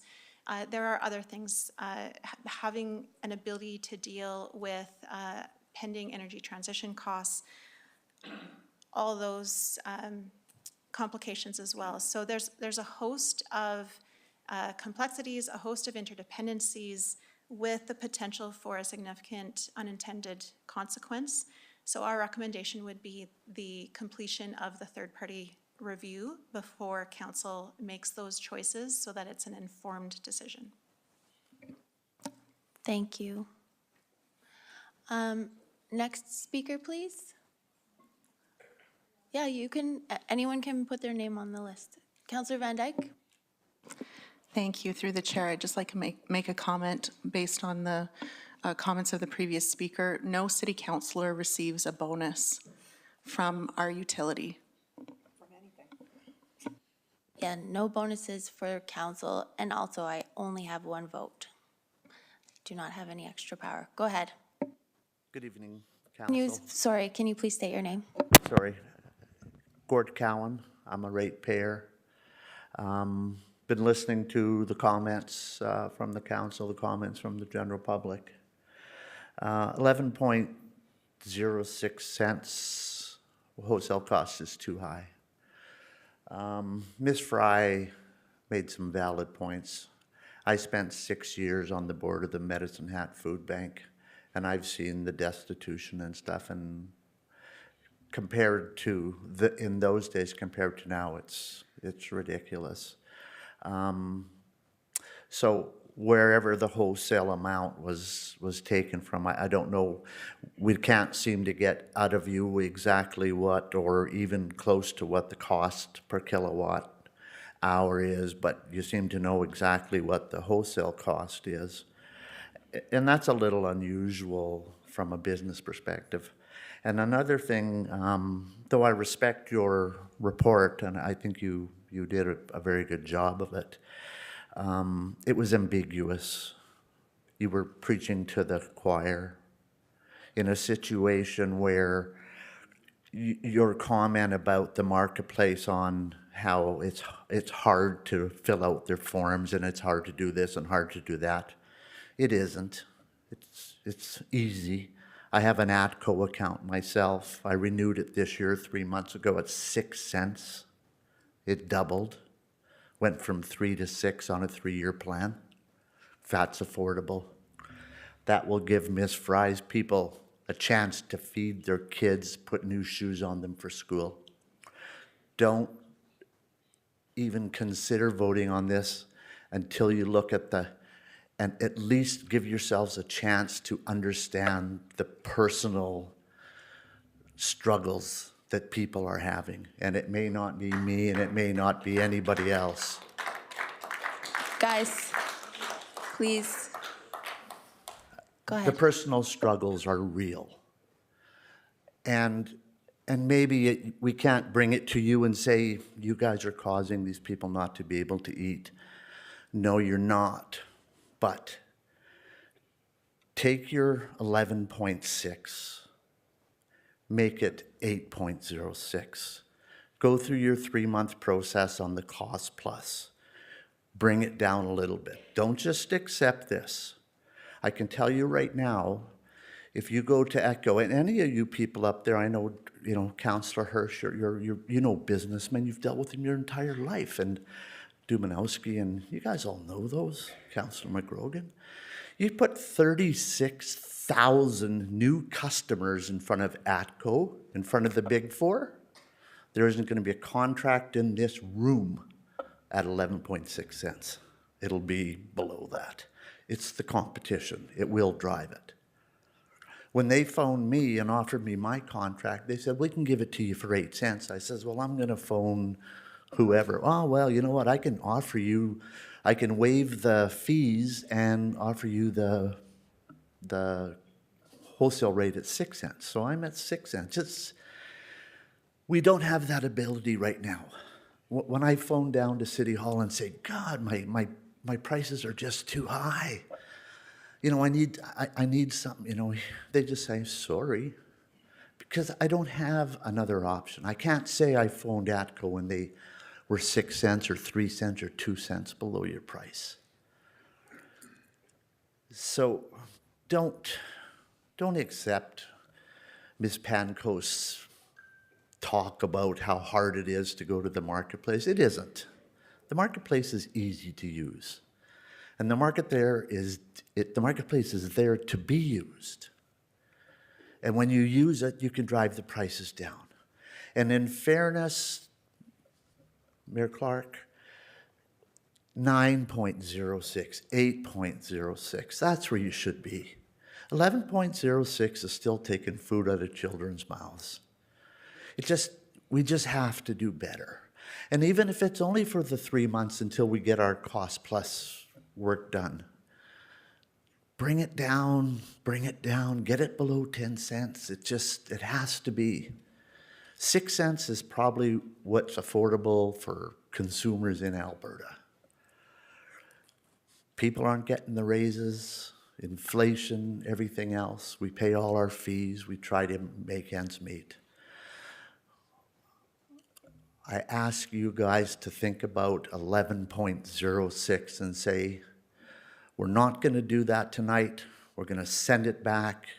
If you bring it back at 9.6 or 8.6, we'll take it. And every one of these people in this audience will be happy with that because you've made the move, you've compromised. You've talked to the people who wanted the cost plus. You've talked to the lady who provided an excellent report on the wholesale amount at 11.06. Make the compromise. Get it below 10 cents. Vote no at 11.06. Vote yes at 9 cents or whatever. It's got to be below 10 cents. And let's take the people that are on Ms. Fry's doorstep. For me, $100 a month doesn't make anything, but to other people it does. Thank you. Thank you. Thank you. Can I just, you guys, every time. Okay, thank you. What will the rates be with the affordability rebate?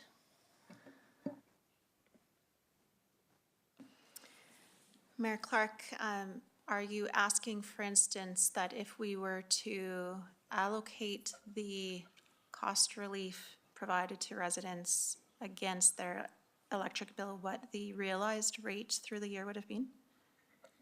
Yes, and then for the next 3 months. So we have looked at over the course of 2023, January until December, with some assumptions about what consumption would be for the balance of the year. And based on an otherwise average of 15 cents per resident, recognizing some are on the higher RRO, some of them are on a lower contract, some of them were on the 8 cents up until June. And if we were to attribute the residential portion of the 33 million towards that number, the realized price for 2023 would have been closer to 4 to 5 cents. Thank you.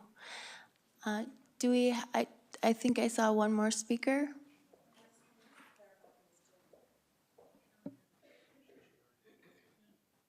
Oh, Councillor Van Dyke? Councillor Van Dyke? Yes, thank you. Just a couple of comments. Obviously, we would be very concerned if people are not able to feed their children.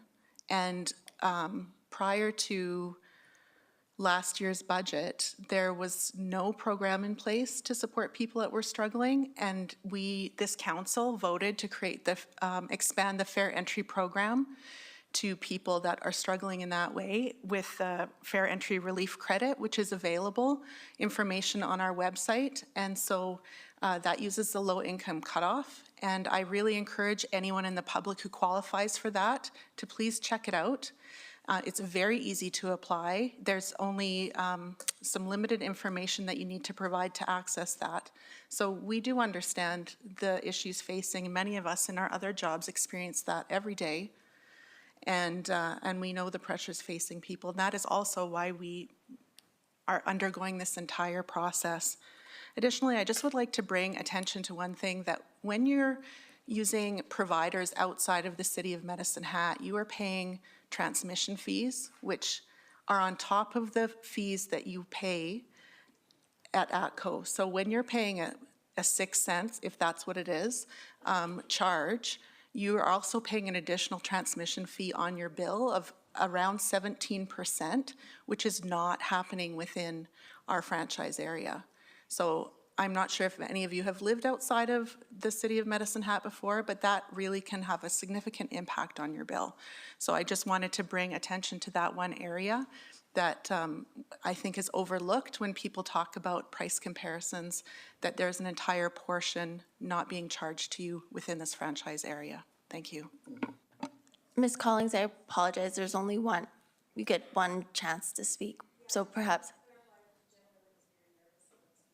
Oh, go. You can feel free to talk to him. Yeah.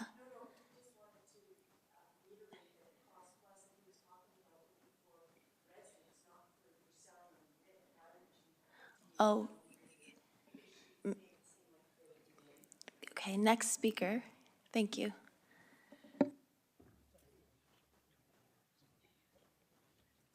Ta-da, Ian Parkinson. I find it difficult that the City of Medicine Hat in the 21st century, with a multi-million-dollar utility company, does not have an algorithm that tells them on a second-by-second basis how much it costs them to make power. Somebody tells them how much the power costs when they go on the ASO grid and sell it on the auction. I'm sure that's not a wild-ass hairy guess. The other big issue, and I think most people are missing this, and I'm going to use the term councils, this is going back more than 30 years, have not been proper stewards of the public purse. They've used the profits to cover shortfalls, deficit planning, and you've talked about that tonight. This year's budget is going to be $12 million more than you budgeted for. Next year is only 6, but you haven't finished hiring. We're paying for you to not be proper stewards, okay? Yes, it might raise property taxes, but people should be paying the proper taxes for the proper service. And that would reduce all the confusion with Comco or Genco or the utility department or whatever you want to call it. Put that algorithm on the website.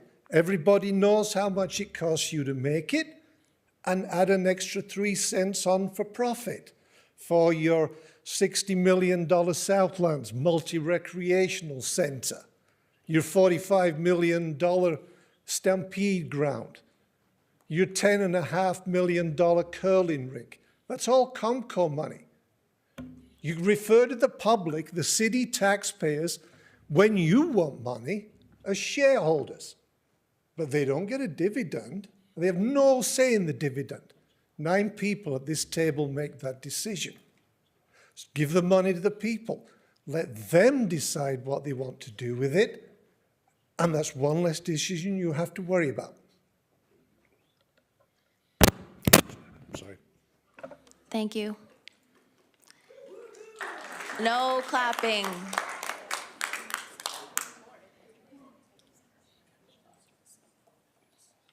All right, so seeing no further speakers, I declare this public hearing of bylaw 4796 to a close.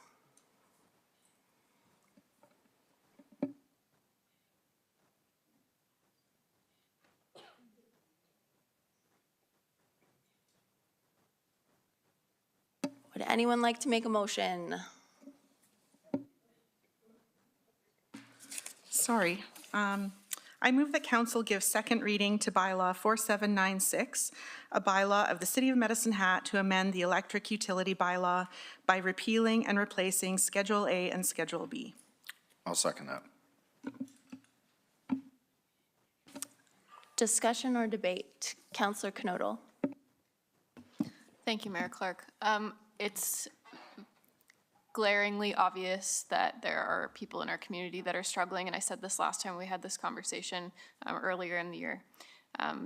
Please know that it doesn't go over my head or any of the people that sit around this table.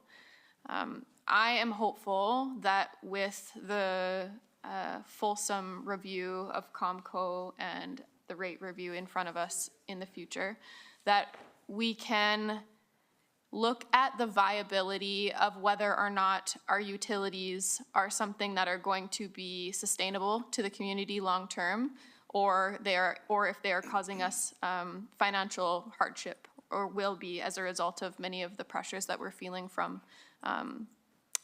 energy transition and so forth.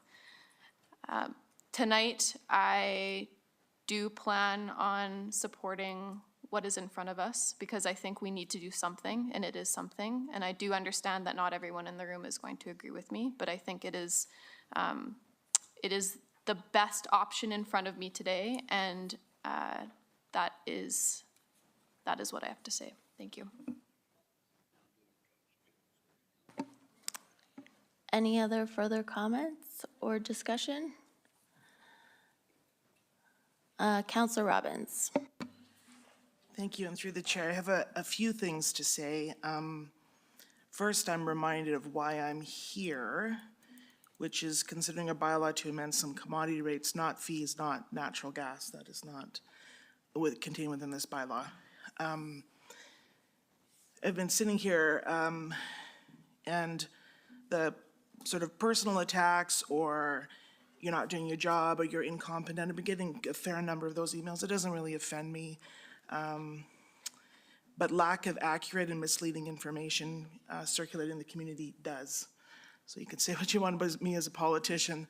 I've got 2 years left to sit here. Feel free to tell me how you feel about me. Facts are important to me. I think I've been very clear about that. So there's a few factual considerations I have in my thoughts today. So first, Managing Director Pancoast and her staff and her department have taken a lot of personal attacks for doing what council authorized them to do. We voted we'll all remember this, in December 2022. That's when we approved the rates bylaw that led us to this moment today.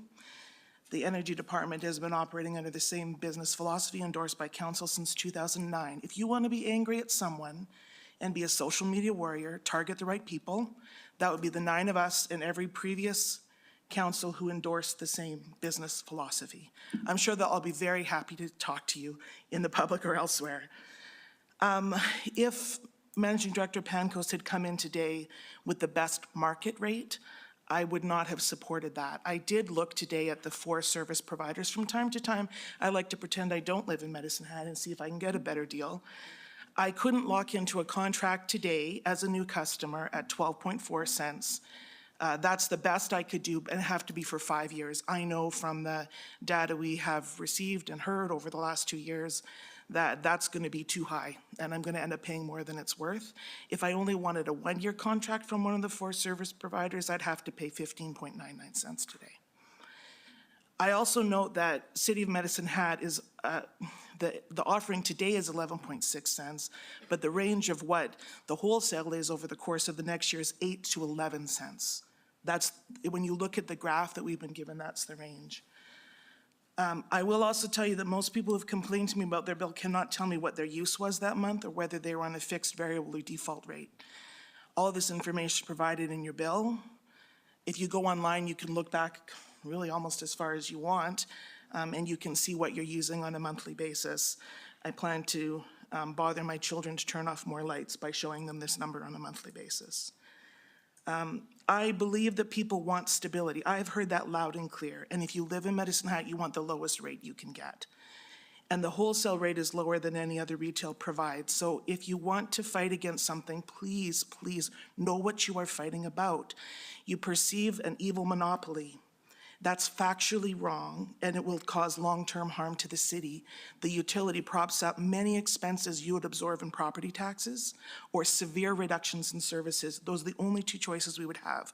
Parks would close, rinks, fewer in the fire department, which significant issue, fewer police, less road maintenance, even fewer plowed roads. Think of all the things that you get as a citizen in this great city that we live with because we are propped up by this utility. So you would have participated if you pursue whatever it is you want to pursue to smash this whole monopoly in creating a community that is less safe, minimally maintained, and with fewer services. I also want to say factually, you are not shareholders or owners. I think Managing Director Pankos made that point, and she probably wasn't popular to make it, so I'm going to join you. You aren't. The municipality is the owner.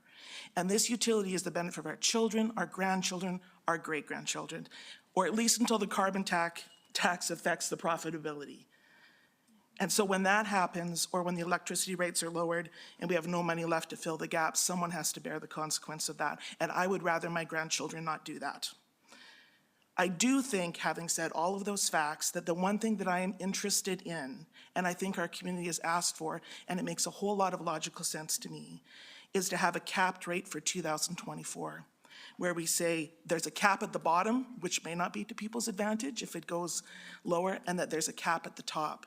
Because when those wholesale prices, if they go up too far, that's going to lead us back to the same sort of emergency relief that we have already gone through, and I think that we could do better than that by having some more stability. So I'm generally supportive of the bylaw, but I would prefer to see some cap of the top number and a cap of the lower number. That will help with the business plan and our third-party review.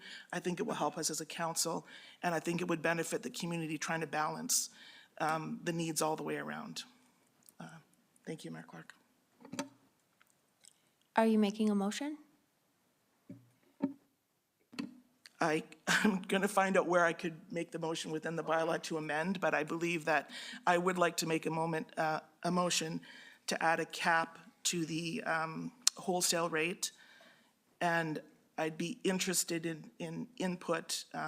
I know it's been unfair, Managing Director Pankos, for those that think we plan these things, we clearly don't, to put you in a position to say you do have a range of 8 to 11 cents. We do know the market will change a little bit over the course of the year to have a sense of what an upper cap and a lower cap might be. Managing Director Pankos. Thank you, Mayor Clark. To answer Councillor Robbins' question, I think we have heard some discussion and precedent from the province at a 13.5-cent cap. Perhaps that's an indicative number. Looking at the range that's currently in the forward market, perhaps a minimum of 7, but that's debatable. Councillor Tumanowski. Your Worship, I appreciate the opportunity to just express a few words. I find myself challenged to follow Councillor Robbins, actually. That was very passionate and a passionate response and well noted. I did want to start, I guess, briefly by, you know, contrary to some people's opinion, you know, we're all in this together. And the fact is, when we're making comments like in defense of the likes of Managing Director Pankos and others, we're not doing that because we owe it to each other. We do it, I express that because personally, and I know this council owes a debt of gratitude, quite frankly, to the hard work that staff have put past and present to finding a solution. I recognize, and it's not lost on me, and I planned on naming each person that came to that podium. Thank you for having the courage, and I'm looking up at you. Thank you for having the courage for coming down here today. We heard a variety of opinions, some very much not in favor of our current bylaw deliberation, and some in favor. None of you were wrong, none of you were right, in the sense that you all have your opinion, and I appreciate that each person's lens, depending on which way they come to it, derives a different opinion about this. What I will say, I guess, is that, and I will quote Ms. Dressler, we don't want undue hardship on residents, I'm paraphrasing, small, medium, large business units in our community, nor do we. In the end, what we're trying to achieve is the best approach that ultimately, moving forward, will serve to keep our Comco whole, but at the same time serve the community. As far as the bylaw before us today, one of the considerations before Councillor Robbins spoke and about caps, I had thought to myself when I looked at, and simplistically, the option 1 wholesale market line, and if we were to average it out, again, it's based on the time of year, it's based on volume. There are a lot of variables within each of those considerations that are lost when you look at that simplistically. But I thought to myself, we would probably be at about a 9 cent a kilowatt. However, it would be probably oversimplistic for us to just do that on the fly. I do like the idea of a cap during the intervening period to give some assurance to the ratepayers that regardless of what happens on this 12-month quarterly review period, that we will never if we hit a ceiling, we'll stop there.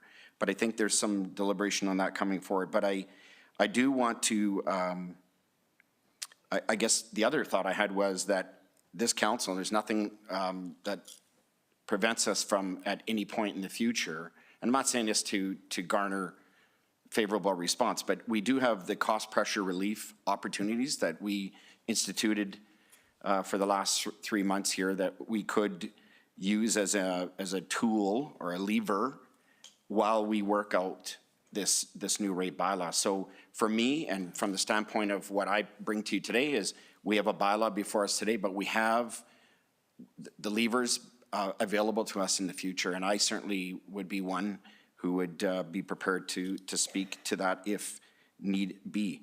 In the meantime, I thank everyone for their passion, for their interest. We all care, and I, regardless of what background we all come from, we care about the humanity of this community. We really do.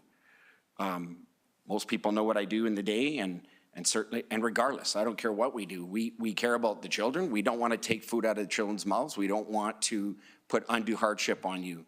And the only thing I will take on the shoulder is that I think we got our timing wrong, and I'm going to hold myself accountable to that. I think our timing was a little bit too late, and for that I apologize. But I'm glad that we had the opportunity to make some differences in the last billing period and the next two going forward. And I commit to you on my personal self, regardless of what we see before you, and I will be supporting the rate bylaw, or the bylaw as it's being proposed today, but I will come back and I will support any extra intervening measures in the form of a cost pressure relief if we get into a difficult position. Thank you. Councillor Sharps. Thank you, Mayor Clark, and through the chair. I do have some points that I made, and I'll try to be very brief here. I believe it was Ms. McFarland that came down, and I absolutely agree with one of her points that when I look at the website and I try to decipher I do find it, and I think I've always said that, like, I lose the will to live reading some of this stuff, and if we could just, and I mean no disrespect, because I mean it for me, can we just dumb it down a little bit more? Because seriously, when you're frustrated and you're broke and you're trying to make ends meet and you're trying to figure out what that means, it's frustrating. So I would just ask if we could just take one more. Thank you, I appreciate that. And I've always agreed with that. So one of the things I'm also wondering if we could look at, City Manager, is when we talk about user fees and I love the fact that we don't pay all the same fees as everybody else, but I think we talk about it, but we don't explain exactly what that is.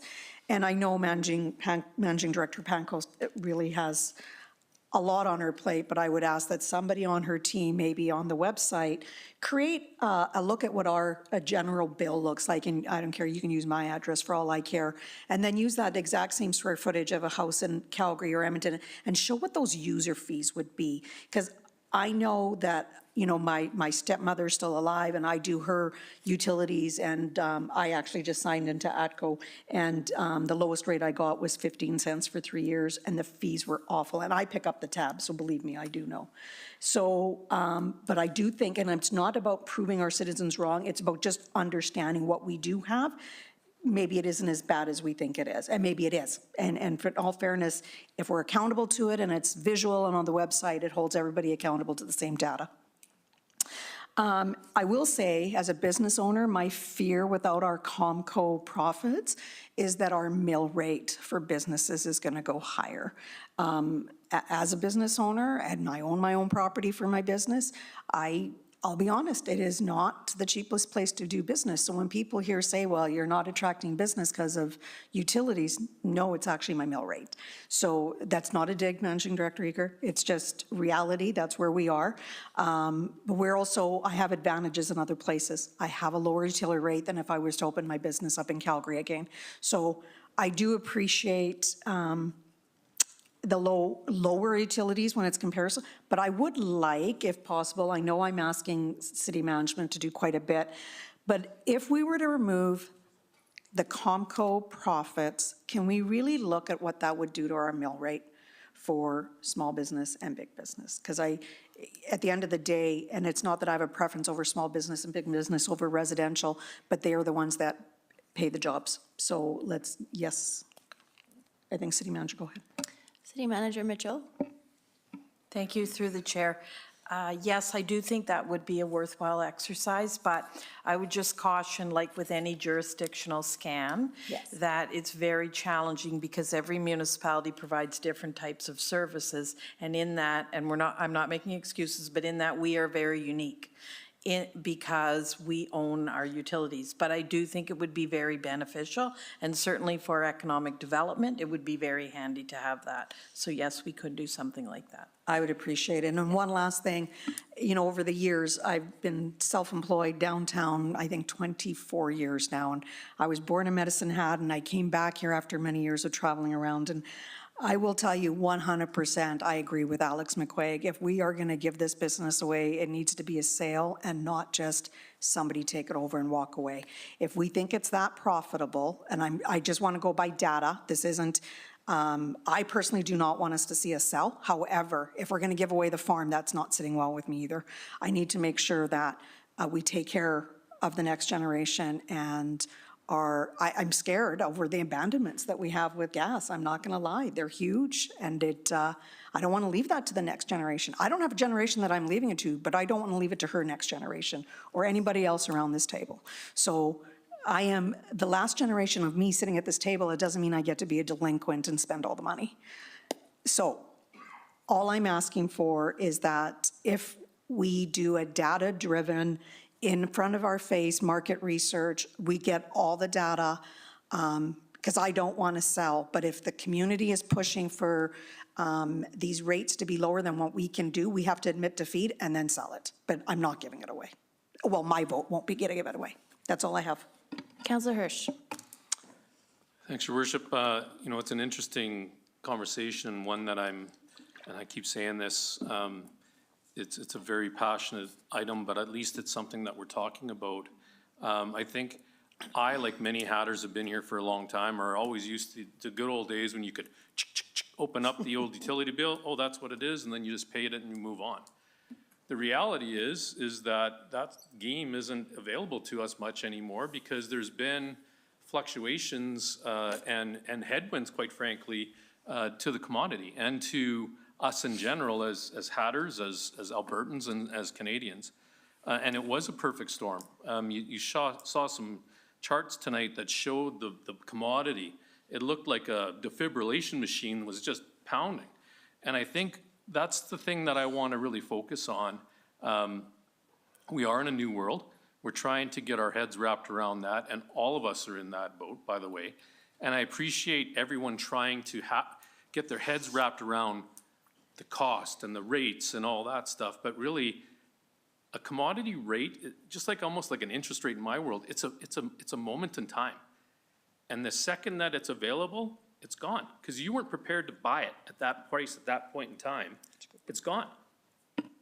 If you take the interest rate, for example, of prime back when in COVID, I'd love to get back there. I was lending money at 2%. Prime rate right now is 7.2. So I'm trying to talk about a commodity and use it in an analogy that kind of makes sense for me. I think what I'm hearing tonight is customers simply want simplicity and the best rate. I think we have to hold ourselves accountable and administration to meet that goal, which I'm prepared to do. I'm hearing tonight a wholesale rate, but certainly not to the grid, because we want that sort of conversation as we move forward. We still want the ability to sell to the grid in a price that makes sense. But what I'm hearing is trust, and maybe there was a lack thereof. And like anyone else, a critical eye is being laid, and I have no problem with that. I'm very much, I feel accountable, and I will continue to do so. I do support this three-step process. One, which was the rebate of $33 million back to ratepayers. Again, when you listen to that in terms of layering that back in, the rate was supremely low. So I think at the end of the day, and now this is an uneducated point on me because I raised it already, the only miss that might have happened is that we put kind of everyone into floating.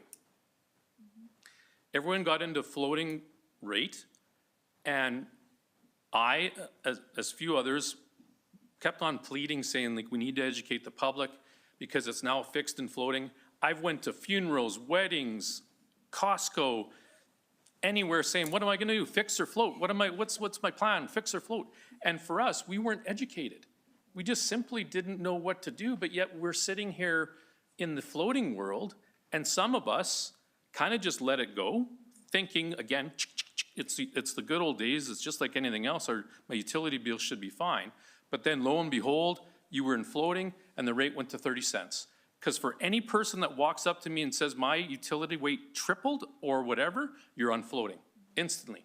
Because I educated myself, I looked online, I found out what the rate is, I fixed it, and I really didn't see a big jump. I saw a jump like everyone else because the commodity does change. So I think to recapture kind of what we're doing is the right thing. What we're proposed right now is an interim rate. So step 2 of this is an interim rate, which is a wholesale rate. We will continue to monitor the rate as it goes along. The worry I have on a cap on any type of, at any point, is that we don't know what lies ahead with that commodity. You could have political risk. You could have a war on the other side of the world. You could have anything you want that can impact that commodity, that at the end of the day, we have to figure that out. And it's going to come. I think, again, to reinstate the trust that this council needs to project and in with administration that we were going to move forward, and I have no problem holding people to account to get the best rate that we're looking for. Final is the enterprise review, something that I've been looking for a very long time. I think it's time. We could be like Kodak and Blockbuster, and where'd they go? They never had an internal scan of where they're at. I'm proposing the world's changing, folks. We've got wind and solar, we've got carbon prices, we're a gas-fired utility. So in how many years that right now is the mandate that we're supposed to be free of that gas-fired utility? That's a lot of money, or what are we gonna do? So I wanna have that discussion. I'm very pleased that we're gonna have it. The final thing is I think we can continue. I've always said this as well, because we're publicly owned, we have a due, and we are working very hard in terms of the education of our utilities. And I think what's missing is a few people are older in this crowd, just like maybe myself, and I know the value of the utilities, but I don't know if everyone understands the value, great value we get by having this. There's places that you walk into that was a check written by the profits of this utility that we would never get if an ATCO came to town. And it's funny, I was with Kinsman a very long time ago, and it goes back to the education piece. It's funny, I had people say, you know, why do we have free skating in the city of Medicine Hat? I don't know. Kinsman provides the money for that. So in a Kinsman meeting, I said, we need to re-educate our community in terms of what the value is that we're providing. And I think that needs to be recounted, readjusted, and retold, quite frankly, to the citizenry. That's it for me. I appreciate everyone that came forward. I can feel the passion in the room, and I guess I'm trying to exhibit the same amount of passion that on a go-forward basis, we are absolutely going to take a review. I'm ecstatic for this because it's something that's well-deserved. In 2009, people around this council table made a decision on a business model. So what I'm proposing right now is by having this review, we're going to have the philosophical discussion to say, is that a go-forward thing that we want to continue to do? Or are we going to shift gears and re-engineer ourselves? But understand there's ramifications by that.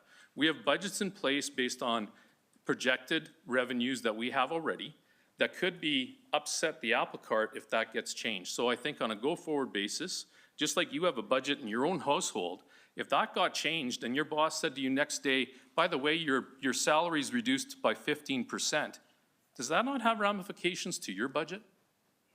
So all I'm saying is on a go-forward basis, I'm here to support it. We're going to have a discussion in terms of what that enterprise looks like in the future. I have no problem supporting and taking a third-party review for them to have an earnest discussion and review and certainly listen to what they say. Thank you very much. Councillor McGrogan. Thank you. To start with, I want to thank everybody, both on council and the community that got up and spoke today. I thought it was, I guess the reason that we're here is because of volatility and probably not seeing the train that was coming because we went from 8 cents to 16 overnight, and if you didn't lock in, it was 30. So I think it's a roundabout way this is healthy for our community, for us to have these discussions about our utilities. There's been a lot of very great comments made about the value of our utilities to this community. I do think that overall we haven't, again, done probably a great job of translating it so that the community members can say, hey, you know what, this is awesome that this is subsidized and that my tax rate is maybe 3% lower than what it would be if we didn't own these utilities. So we haven't done a good job at that. So it's not, everybody out there and me when I'm at home is like, wow, why do we enjoy this Medicine Hat advantage and is it being, I guess, spoken clearly? So I want to start with just a quick apology. Mr. Proctor, thank you for bringing up my $30,000 comment. With the second that comment left my mouth at the massacre of Higdon Hall, as I call it, I regretted it. It was a wrong comment, and I apologize. A little out of context, but I'm not going to try and justify it. It was about somebody wanting to take my job, I guess. So I was commenting to that, not that I will work. I'll work hard for this community. I think I have worked hard for the money that I'm being paid, and so I just wanted to apologize. It was a wrong comment. So overall, I think Managing Director Pancoast and her team has done a great job. Really trying. They've listened. I mean, we could have just kept going along like we were in 2009, right until now. And there's been past politicians that have gotten up and said, "This wouldn't have happened on my watch." Well, it did, but they didn't have the volatility that we had because of, maybe a war in Ukraine and prices. And so everybody loved the business concept when business was good. But then all of a sudden, we're going, okay, we're making these profits that no one's ever seen before, and we're charging our people record utilities. But it was all based on the business philosophy that we've asked, previous councils have asked our administration to follow. So now here we are. We're in a different world now. I really liked Councillor Robbins' comment about maybe we could cap it, but what I'm worried about a cap is we had a cap kind of at 8 cents, and we kind of drug it on till the middle of the summer when we all turned our air conditioners on, and it went crazy on us. My utilities doubled, as did everybody's here, and some more. So I think we've gotten to a place where we're going, okay, we're listening, we're taking this seriously. In the interim, we're going to do a review. We're going to try to keep the numbers here at best or at wholesale until we get this sorted. I think to the Ernst & Young report, Mr. McQuaig mentioned it. I remember in my old life just hearing about it through the grapevine a bit, but we didn't look at all the recommendations. So we can spend a whole bunch of money getting a consultant report to come in and tell us, you know, what we want to hear maybe, and then we won't follow it anyway. So I'm not saying that we should have followed. I wasn't there. I wasn't making the decisions about what went on with that Ernst & Young report. But if we're going to have a third-party review, we better be, if we're paying for it on behalf of all of you, then we better pay attention to it and take it seriously. And that's what I've really gotten out of this is we're at a point now where the whole community's going, this is a big deal, and we need to make sure we get it right. So I would entertain a cap in the short term, if it would be palatable, but I do think we need to move forward with this bylaw in whatever form it takes. So thank you. Councillor Hyder is the first speaker, so I'll go to her next. Thank you, Mayor Clark, and through the chair. I don't know how to follow my colleagues, especially Councillor Robbins, but I appreciate everyone coming out here tonight, and as we said, it's going on 10 o'clock. I was fortunate enough to be at Higdon Hall with some fellow colleagues, and yeah, it was tough, but it just keeps showing me every time we have these meaningful, huge discussions that impact every single one of us that we come out to the table. And it might not be agreement, but we definitely come together as a community and try to do the best we can for each other. I've lived here my whole life, and third generation, as people know, this is my claim to fame. But I don't ever want to see our community in an uproar and have, I think, I'm going to kind of dovetail on Councillor Robbins. It seems so angry, and I have to give kudos to the city staff, Managing Director Pancoast, and our leader, Ann Mitchell, to the wonderful work that's gone into this. And a lot of work has, and a lot of studies and a lot of debate has gone into this, but I just want to get to a place where we're not all going to agree, but I want to get to a place where we can live in this community and be kind to each other. I too go to Costco and get asked lots of questions, and I agree with, I think Gwen McFarland. If we could just make things easy for our citizens and easy for everyone to understand and have better communication and education for residents as well as council, this would be a way to move forward. So I am going to support this bylaw, and I appreciate everyone for taking the time to be here tonight.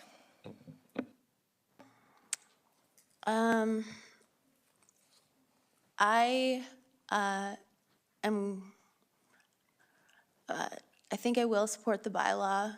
I am very interested in Cost Plus. I'm less interested in giving up our franchise area.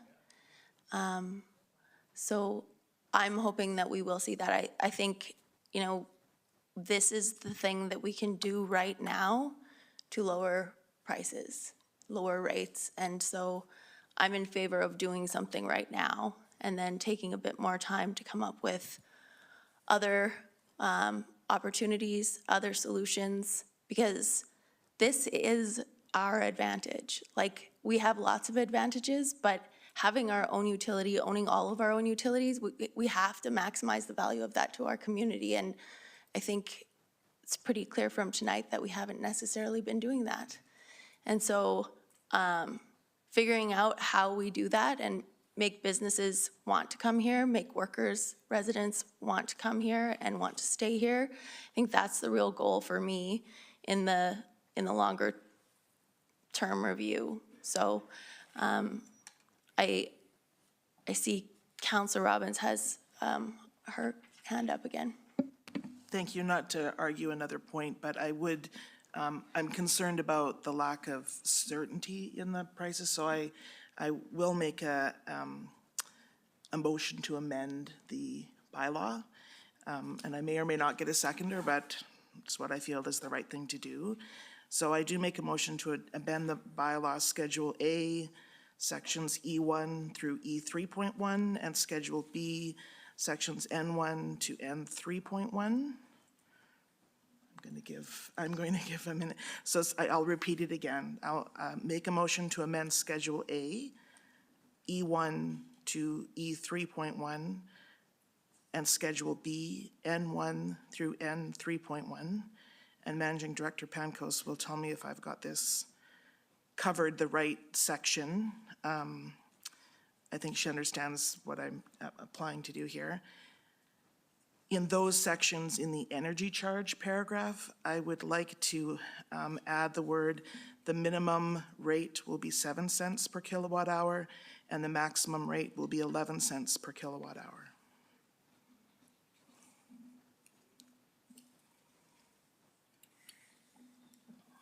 City Manager Mitchell? Or, let's wait to give it up, get it up. Thank you. Through the chair, I just wanted to say thank you to Councillor Robbins, Councillor Heiders, but most importantly, Managing Director Pancoast, who really isn't even supposed to be here today. So thank you for all the hard work, and we know that as soon as this is done, you'll be departing for your originally scheduled engagement. So thank you for being here and all the work that went into this. Appreciate it.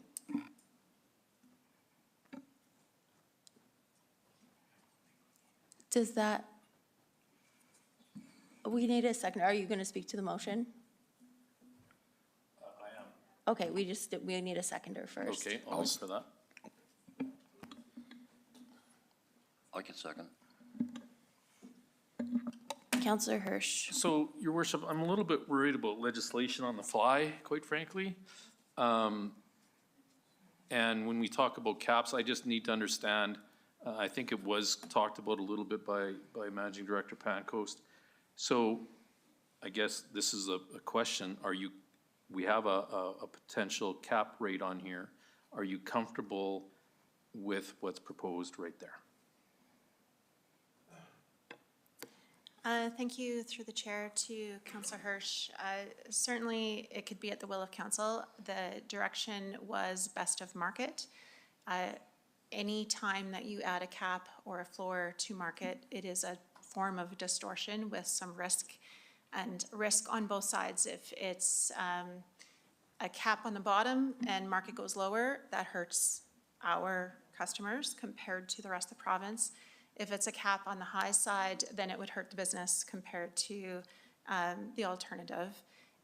I will remind council that if there is a concern on the high side for our customers, council always does have the option for relief at their disposal as well.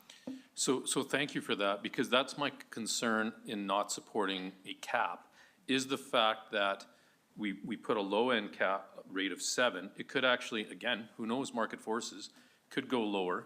If we put a cap on it on the high end, and we find that without a cap rate that we're running, we can certainly go back, figure out that number, and fix it. The concern I have is that if we don't drive, again, from a commodity point of view, and what if that commodity, and I'm a ratepayer myself, it gets to, the commodity itself gets on a runaway train, and we cap it.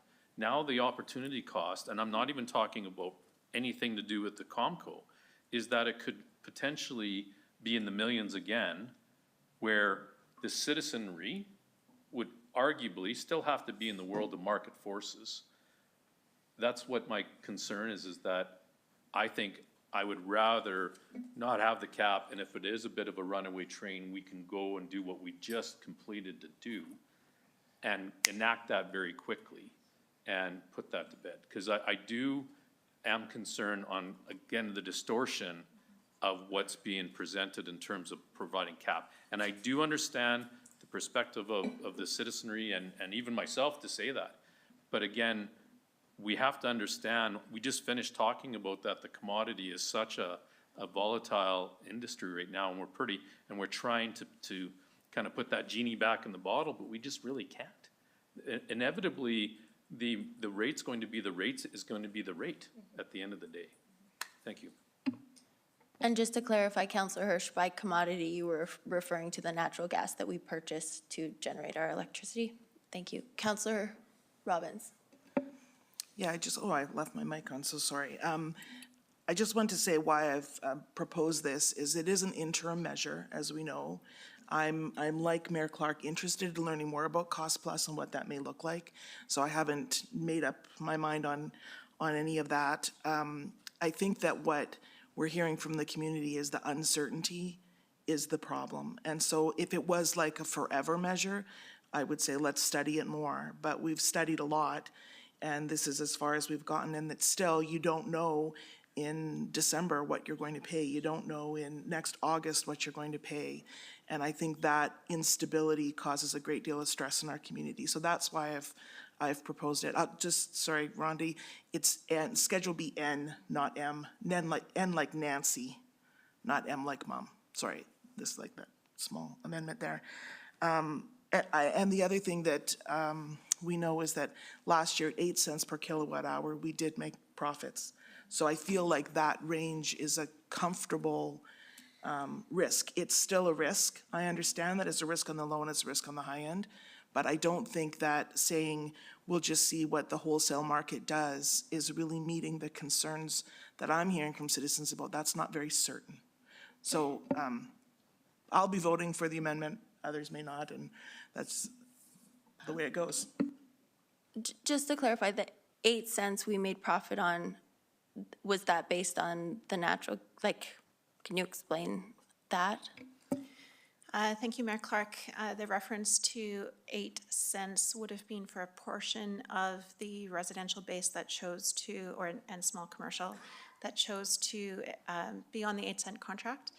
That being said, that's a small piece of our overall profit cost equation. So most of the profits would have been generated through the unexpectedly high prices from export sales. Councillor McGrogan. Thank you. Just quickly, yeah, so we talked about costs, and we know that at 8 cents, we made record profits. So for other reasons too, I get it's not just the cost. So what I heard from folks tonight is it's the stability that they want and the volatility that they want. So if we can take that out temporarily while we come to a new state of being, I think it's a fair middle ground. I'm just not understanding what the potential consequences of this are.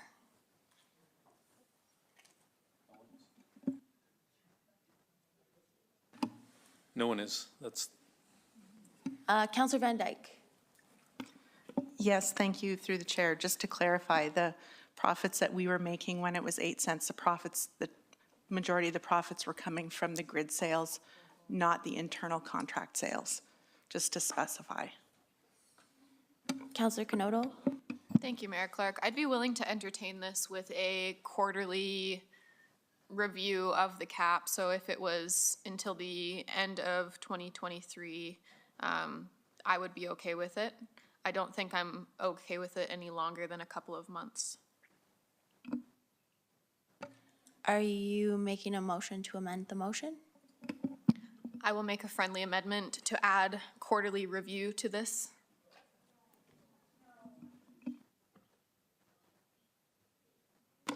Sorry, this is already an amendment on an existing motion. You can amend an amendment.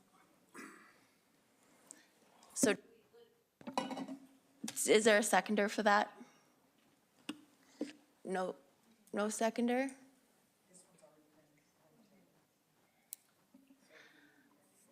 Okay.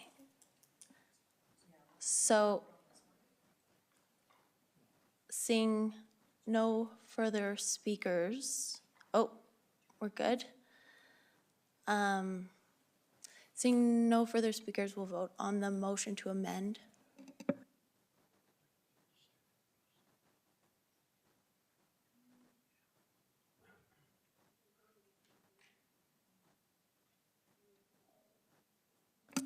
That passes. And then we'll go back to the bylaw.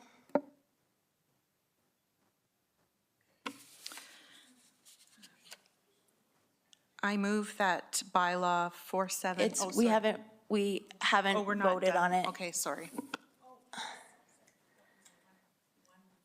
Can I get the speakers list? Councillor Hirsch.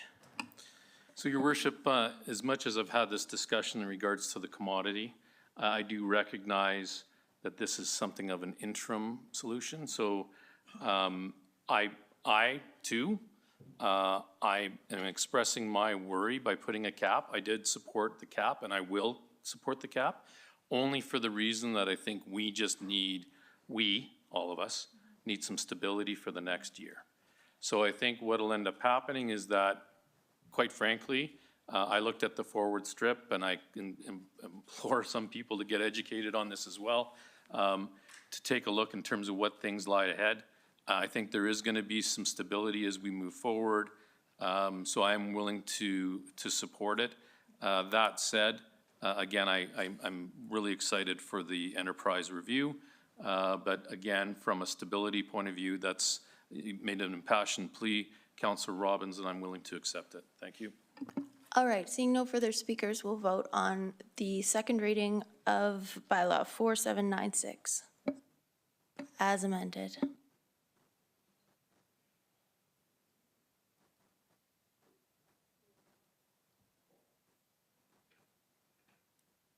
That's unanimous.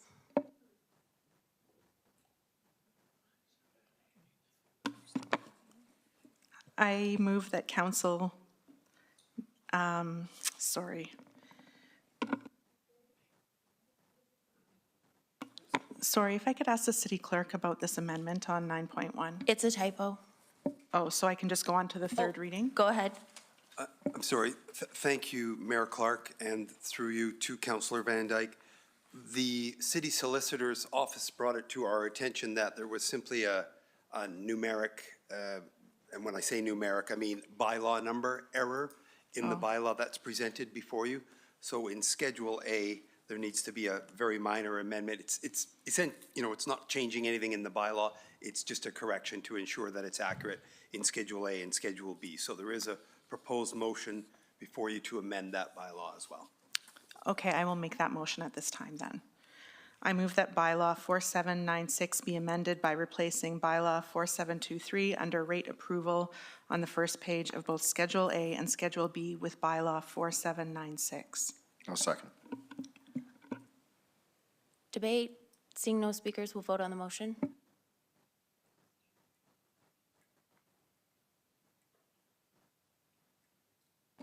That's unanimous.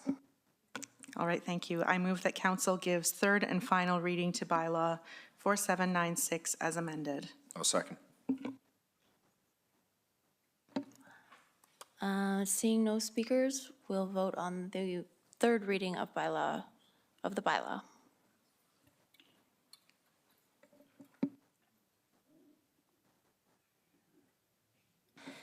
That's unanimous. May I please have a motion for a 5-minute Motion. recess? Seconder? I'll second. Do we have to vote on it? Okay, we'll have to vote.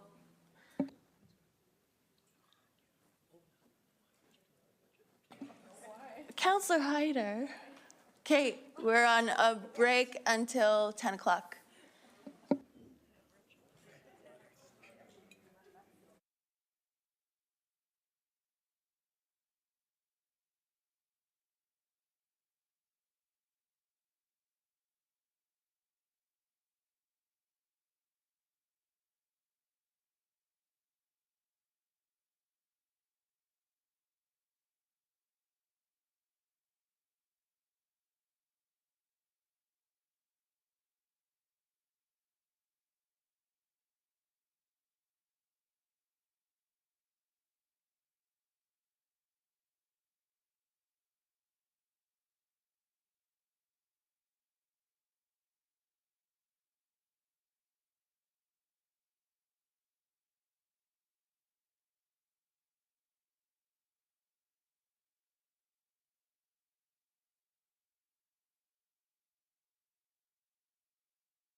All right, this meeting is called back to order. The next item on the agenda is item 9.2, Direct Control Development Application, PLD P20230518,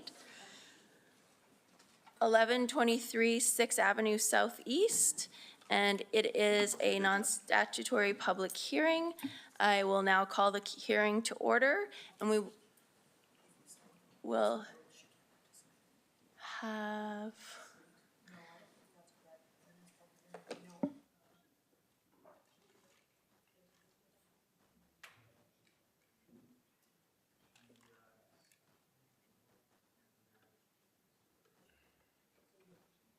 Okay, we just need a minute.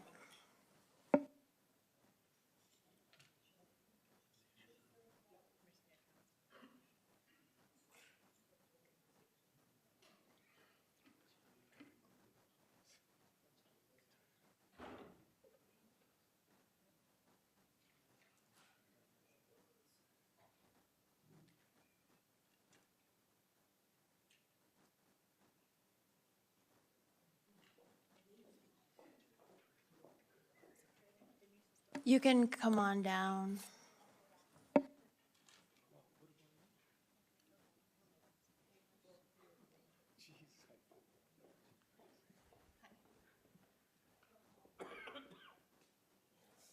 Our procedure bylaw says from all of the public hearing.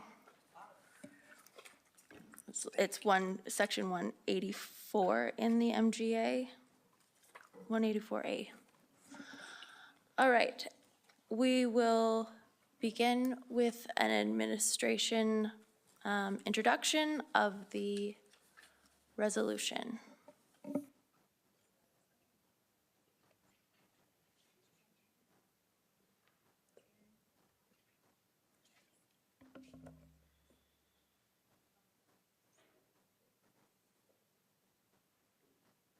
Go ahead.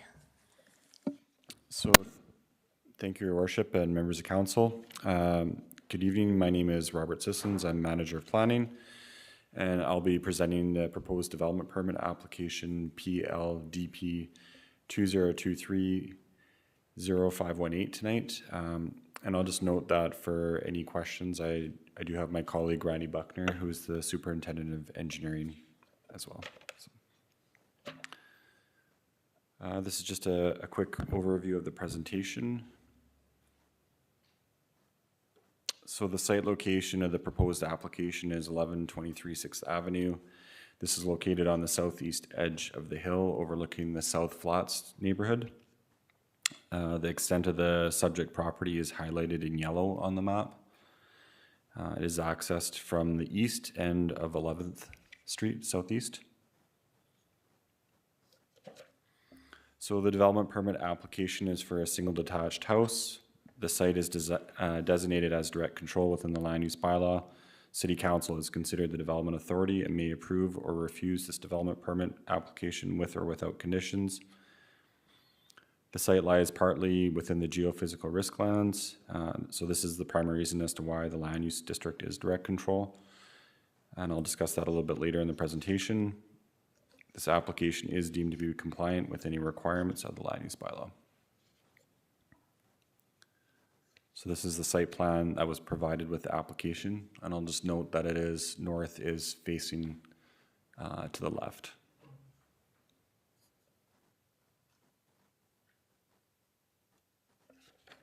This is the north facing building elevation, the south facing building elevation, the east facing building elevation, and the west facing building elevation.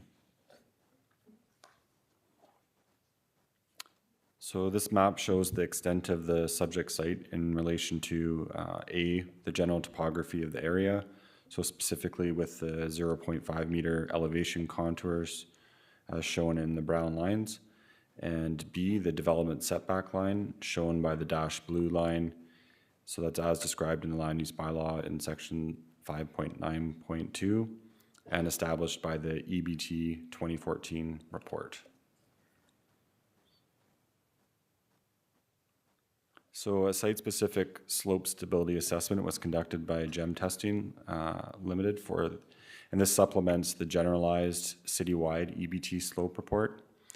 This fulfills the requirements of a geotechnical report as required by section 5.9.2.2 of the land use bylaw, since the development is proposed closer to the top of the escarpment than the development setback line.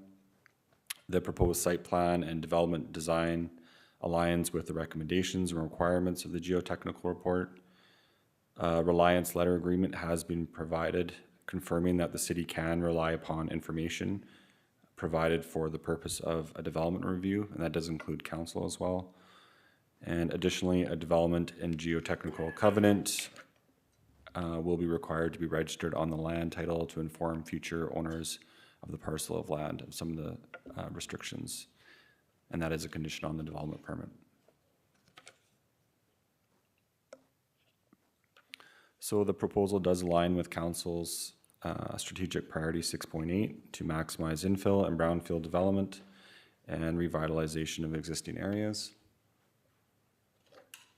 The subject site is located within the city center sector of the municipal development plan, so that the star on the map indicates the general location of the site. It is classified as general urban topology where redevelopment of sites is encouraged. So this is a view from our drone of the subject property from the east. This is a view from the southeast. A view from the south of the site. A view from the west of the site. And then back around to a view from more or less the northeast. These are just, these next two pictures are just from ground level. This is the front of the house from the north. And then just another picture of the house from the east. So it is recommended through, it is recommended through the Municipal Planning Commission that City Council approve development permit PLDP 2023-0518 for the development of a single detached house at 1123 6th Avenue Southeast, subject to conditions. Thank you. Thank you. Can you explain the significance of a reliance letter? So I'll defer that question to Randy.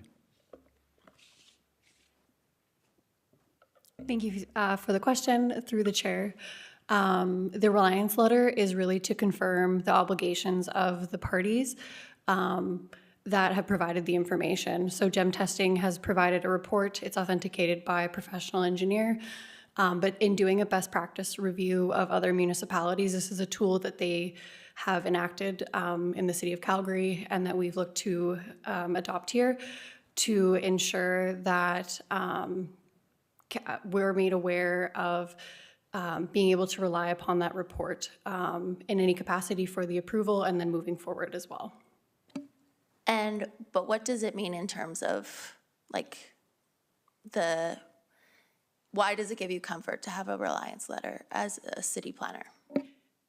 Through the chair, it really is the next step. So when we receive an engineering report, we can rely upon that. But with this, it is giving confirmation that the applicant, the engineer that is signing off on that letter, and the city are all agreeing that we can take this information and rely upon it. So it really is just a next step to ensure that everyone's aware of their obligations with the report that is provided. Okay. Seeing no further speakers, the applicant will now have up to 10 minutes to make a presentation to council.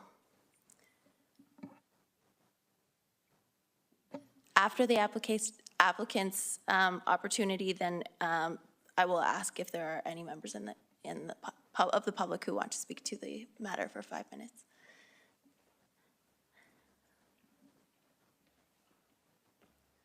Good evening. Good evening, Council. My name is Rick Wall. I am the developer who submitted the proposal for the infill. My family has been in this construction business in Medicine Hat for over 65 years. My father passed away when I was 19 years old, and I've managed the business for all of my adult life. We have stayed in business because we do things without operating in a haphazardly manner with our projects. Through those 65 years, we have built projects, homes on numerous different land structures, flat land, slope land, properties with underground streams, as well as properties in close proximities to coulees and hillsides. If we didn't feel comfortable with this development, we would not have applied for this project. Prior to City of Medicine Hat planning and development taking our development to MPC, they made it very, very clear to us that until we satisfied all their conditions, they would not take it to MPC. We've worked with them to get it to this point.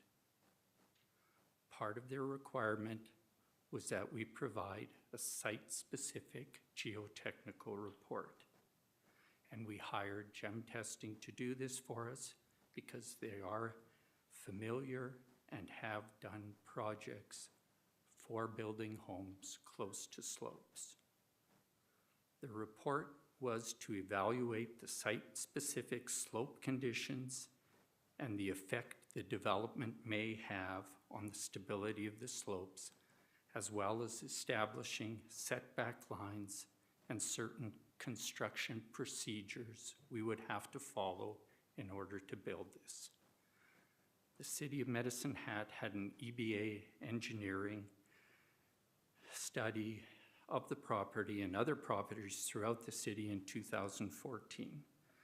From the information on that report in 2014, combined with City of Medicine Hat slope setbacks, our site-specific report actually reduced our building footprint area.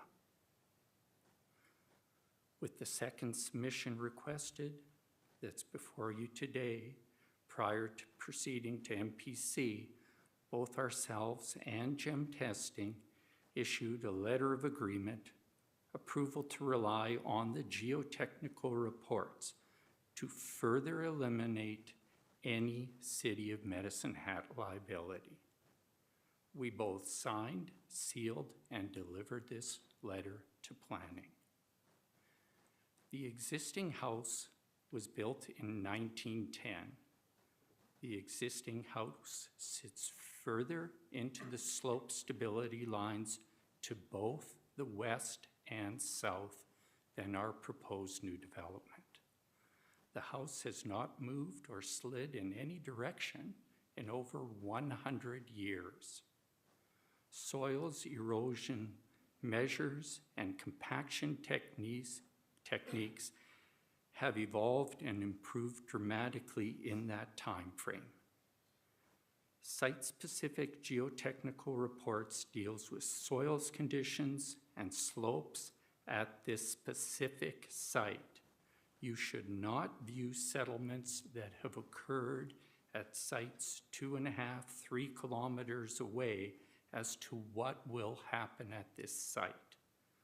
We are currently doing a project downtown in Medicine Hat where the city building department requested we do 2 geotechnical reports within the same building 80 feet apart so they could feel comfortable with what we were doing.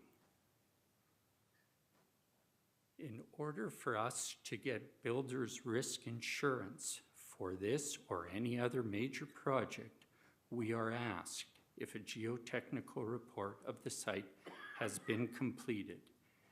And if not, we have to provide answers as to why. We are also asked to confirm that the geotechnical recommendations will be followed. This has to be done in order for us to get insurance for our project. When we purchased the house, it had been vacated for a while. The condition of the home was not good. Considering the age of the home and the layout of the home in relation to the actual lot area, there was really nothing we could do to maximize the value of house and lot short of rebuilding with a new house. As per our written submission to council, we have purchased, remodeled, added on, and renovated 5 other existing homes in the southwest and southeast Hill area in the last few years. We support and understand the City of Medicine Hat's viewpoint, and was noted on their website that city acknowledges that communities are turning to infill development as a positive land use strategy to maintain viable population and to revitalize older areas.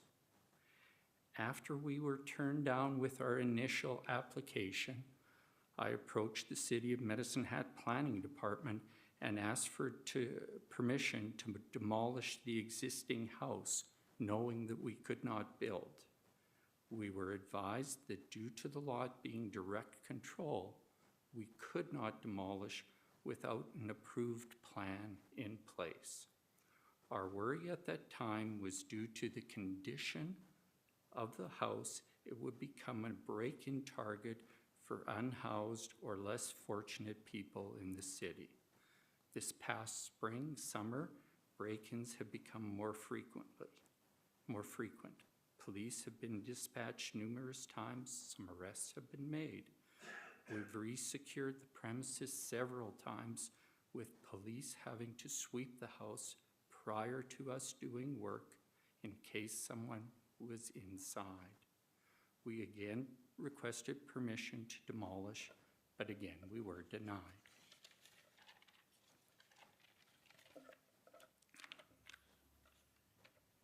In 2022, the City of Medicine Hat joined the Strong Towns Initiative.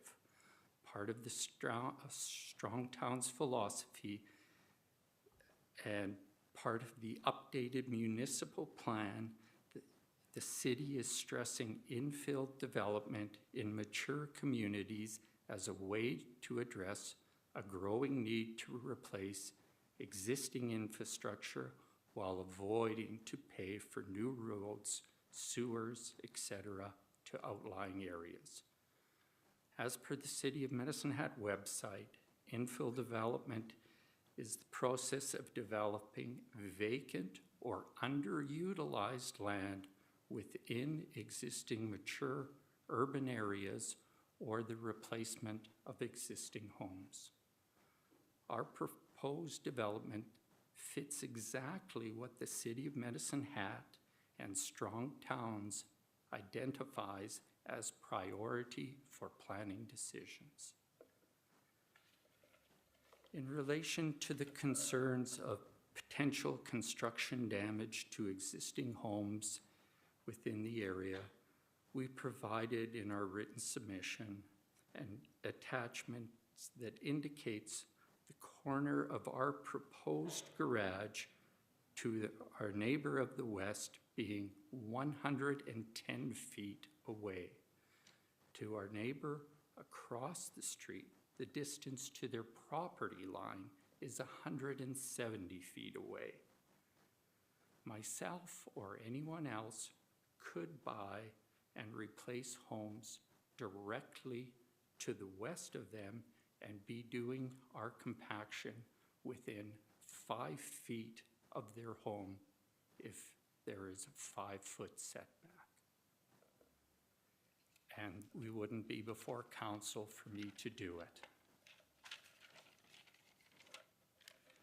The City of Medicine Hat has also been replacing sewer and water lines through various older areas of the city.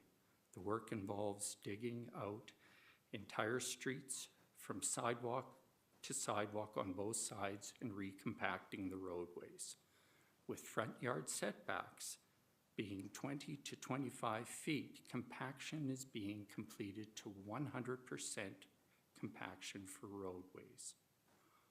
our development is 4 to 5 times further away to the nearest structure to the west and 9 to 10 times further away from the house across the street.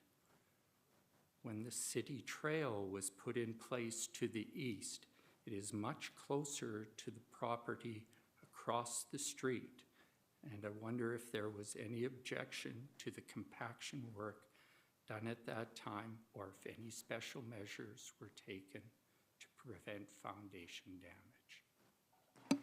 Thank you. Thank you, Mr. Wall. Are there any questions for Mr. Wall?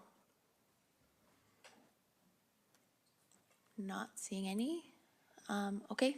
Okay, my geotechnical representative, Scott Dewar, is also here to speak.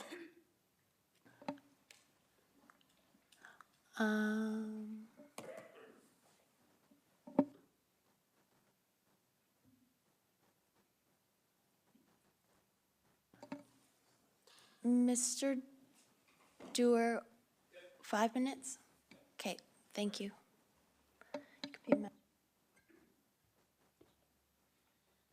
Thank you, Mr. Mayor. My name is Scott Dewar. I am a professional engineer licensed in the provinces of Alberta, BC, Saskatchewan, and Ontario.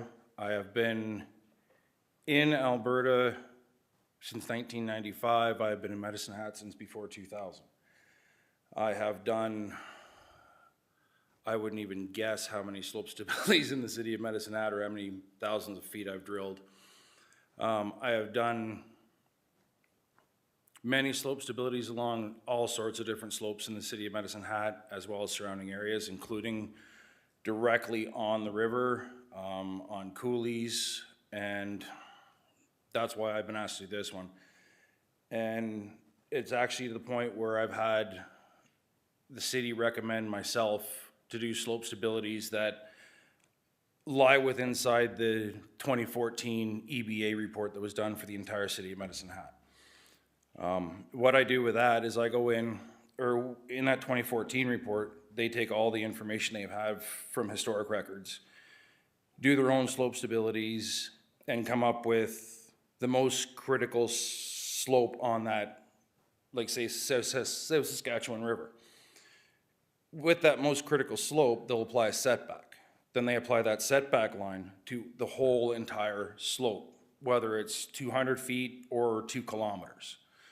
The reason for the site specific is because we all know in Medicine Hat, the slopes aren't always the same and they don't always follow the same path. Sometimes they're softer, sometimes they're steeper.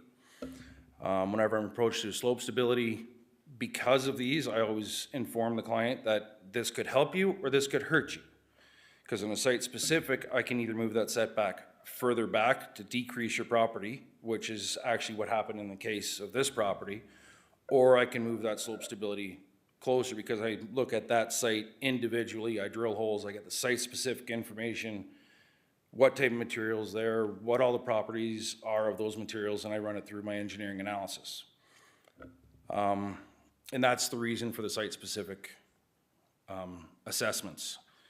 And in this case, as I said, this was all done including, I analyzed the slopes, the contours, I even had LiDAR, walked the whole thing, and on 2 of the slopes, I ended up moving the 2014 setbacks further into the property, decreasing the amount of developable space. So based on all my analysis and all my experience for almost 30 years, I'm extremely confident that the development of this property is not going to adversely affect the slope, and there won't be any issues at all. If anything, that this property can help the slope because we'll be increasing more landscaping. We'll be able to direct drainage. When we do compaction now on sites close to slopes, we actually have methods of doing it without a lot of vibration.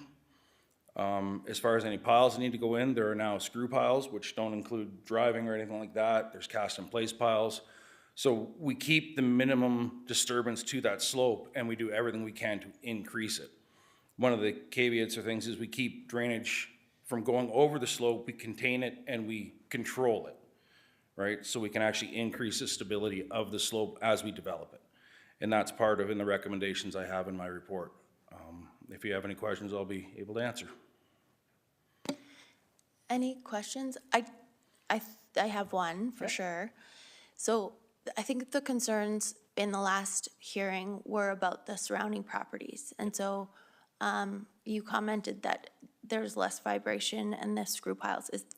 Are those, I would assume, are those two things directly related? Basically, the screw, because I heard that it was mentioned that driven piles will vibrate the slope. Well, screw piles are basically, they're named after basically a screw, where they just spin into the ground. There's no disturbance whatsoever. So there would be no vibration if they wanted to, say if they wanted to build a deck that went past the setback a little bit. There's now the ability to drill screw piles through the slip plane and bear to solid material below where that slip plane is going to be. So it will actually anchor the slope in place instead of put weight on it, causing it to be less stable. And as far as compaction methods go, there are new equipment and new methods that will allow you to compact soil, right? You just smaller lifts with a little bit different equipment. And as long as you have the right moisture content there for that material, which I've done numerous times, you don't even have to vibrate. You can just roll over it with a static roller, and you get your compaction, which I also test as well, so. And when you're talking about slope stability, you're not just talking about the confines of from here to here where the house is going to be built. It's that slope, like that geology. Exactly. Where the slope, like when they have the contours there, you can see how the contours go around the property. Well, what the setback means is that a slope is considered to be safe when you have a factor of safety of 1.5 when you run it through all the analysis, and I won't bore you with the details. But once you get that setback, past there, you can build anything as long as the factor of safety is greater than 1.5. Anything closer to the slope than that line, then you're increasing the risk, right? That's when you're going to be damaging the slope, or you have the risk to damage the slope. So the setback lines are created where the factor of safety of that slope, based on all the type of soil, the depth of the different layers, the contours, that setback line is developed, and anything past that is deemed safe, right? And that's what I developed in conjunction with Benchmark, and that's where we've moved. I actually had to move some of the 2014 EBA lines because it was, my analysis moved the lines further away from the slope because of my analysis, so it actually hurt the client in this case. Thank you very much. I don't see any other questions for you. So thank you very much. Oh, sorry, Councillor Hirsch. I apologize. Just while you're on the podium, Scott, we do have people that are concerned in terms of the neighborhood. In terms of, in your professional analysis, and it's listed in the report, but I just do want to understand, I think there was commentary saying 170 feet from one point to another, 150 feet, even in traditional building methods. What's the potential, or is there a potential impact for anyone within that radius that we're talking about? Is that, I mean, that in my being, professional opinion? Certainly. No. Normally, I've done a lot of the utility replacements in the city of Medicine Hat, like the gravity bypass. I've done a lot on First Street. I've done a lot with the city or on the replacements.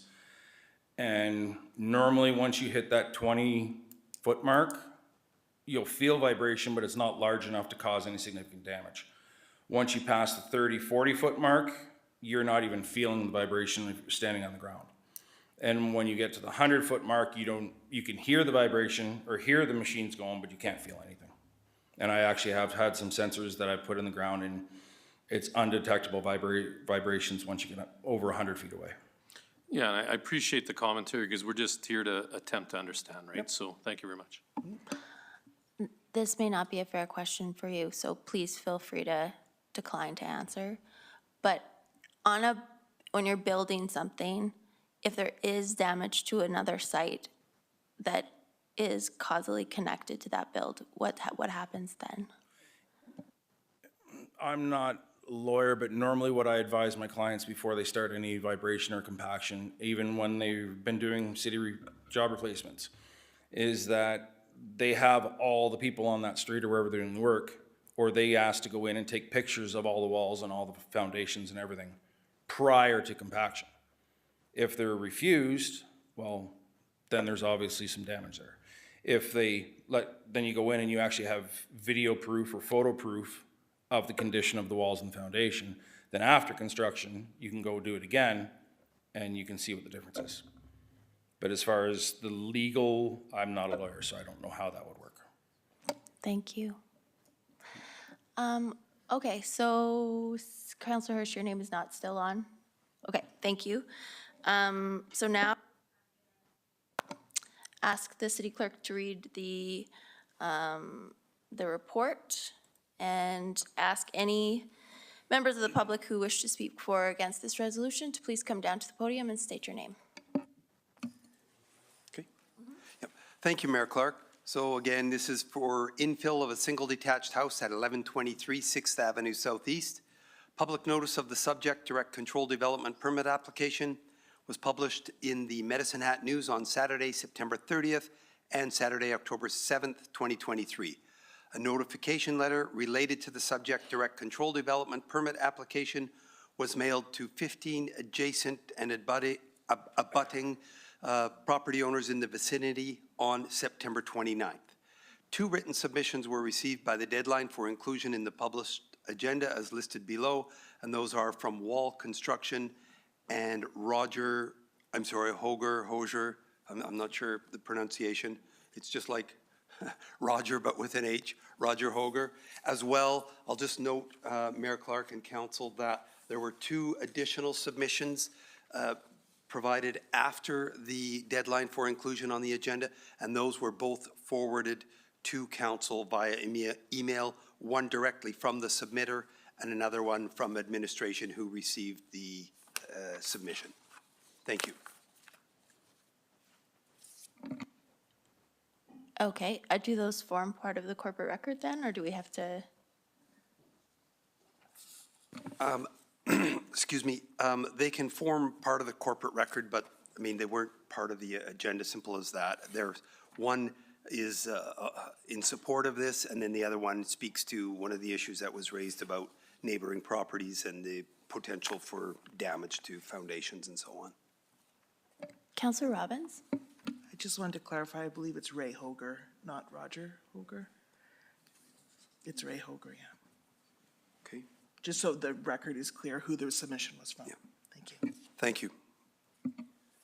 All right, Mr. Parkinson. I have to admit, I'm ambivalent about Mr. Wall's project. I admire his tenacity. My question is a yes or no question. If City Council approves this development and Mr. Wall goes ahead and builds it within all the rules and testing, and in 2 years we get a heavy rainfall and the house slides down the coulee, is the city accountable financially? I think that kind of comes back to my question about the Reliance letter. Do you want to speak to that?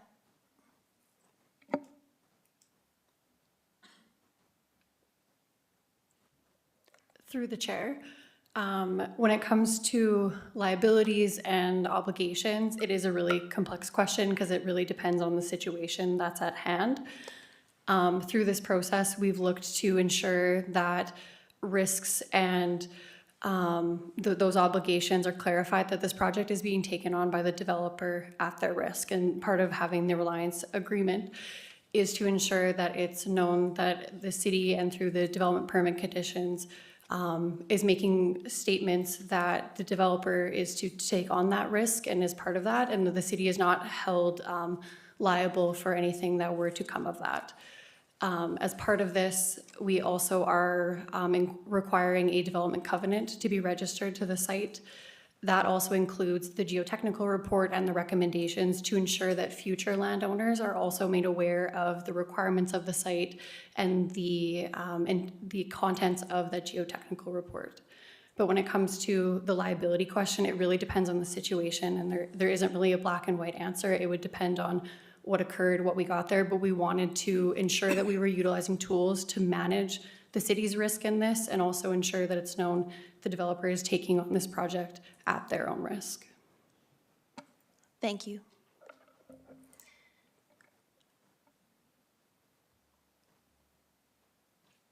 I don't want to be obstreperous here, but that was a maybe. I think what I heard is that if it's something in the reliance agreement, if it's something that the contractor, the engineer has said, we're stating that this is true, subject to any limitations, that is the developer's liability. Is that correct? I'm getting a nod from Randy. And so that would be the slope stability study?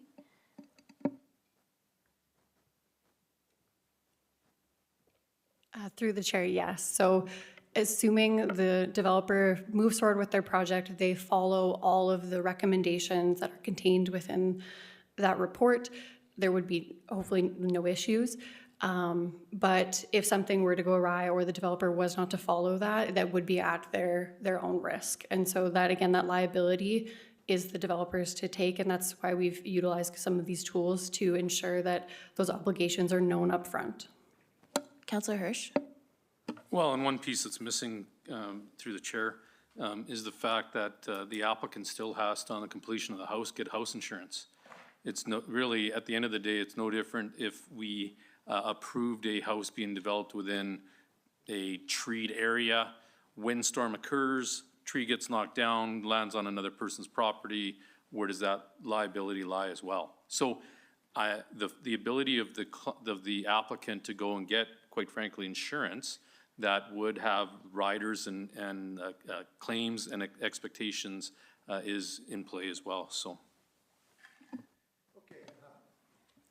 Thank you. Next speaker, please come up to the podium and state your name. We really should get a box up there. My name is Denise Hoger. Thank you, Councillor Robbins, for clarifying my husband's name. His name is Raymond Hoger. Mayor Clark, councillors, thank you for the opportunity to address you regarding the proposed direct control development permit application at 1123 6th Avenue Southeast. As I stated earlier, my name is Denise Hoger. My home address is 566 11th Street Southeast. It is about 80 meters diagonally from the corner of my house to the corner of the house to be demolished should this permit be approved. My husband and I are opposed to the approval of this permit application. We are worried about what might happen to the foundation of our house should this construction proceed. The Municipal Planning Committee recommends the permit application with several conditions. Condition 3 deals with the possible water drainage issues, indicating that any required retaining walls or window wells are the responsibility and expense of the applicant. Condition number 4 details various utility requirements and notes that any changes or adjustments are at the developer's expense and to the satisfaction of the respective utility departments. Condition number 5 states that the City of Medicine Hat will not be liable for any future instability that may occur within any part of the site that may impact the development. It continues with the statement that the developer is proceeding with the proposed development at their own risk. Condition number 6 has the city reserving the right to install any means necessary to prevent overland flows from the road right-of-way at the developer's expense. In addition, there is a geotechnical covenant that will notify future landowners of the development restrictions and requirements. The city and its various departments have done an excellent job in protecting the corporate rights and interests of Medicine Hat. We are concerned with the rights of the neighbors of this development. The developer is building beyond the current footprint of the existing home. Gem Testing Limited's documentation states that there will be a need for compacting of soil and piles will need to ensure stability of the structure to be built. Remember, we are living on a giant sandhill. What happens if, because of the compacting and driving of piles, foundations of nearby homes are damaged?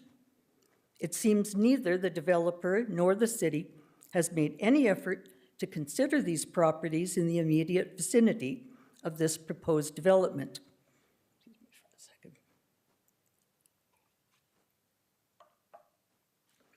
A year ago, a similar request by this developer was denied.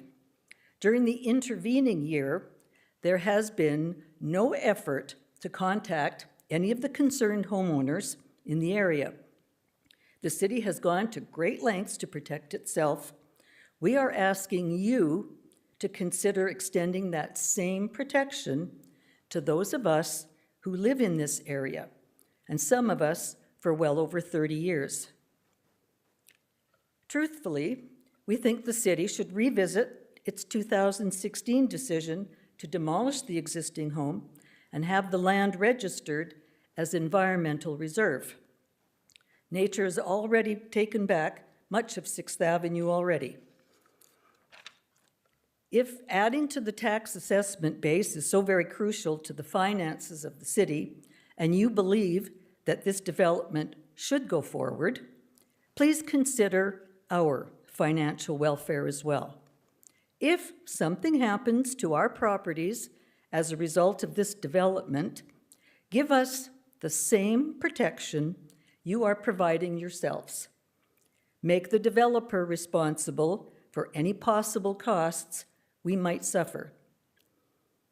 If this can't be done, don't approve the development of this application. Thank you for your time. Councillor Hirsch.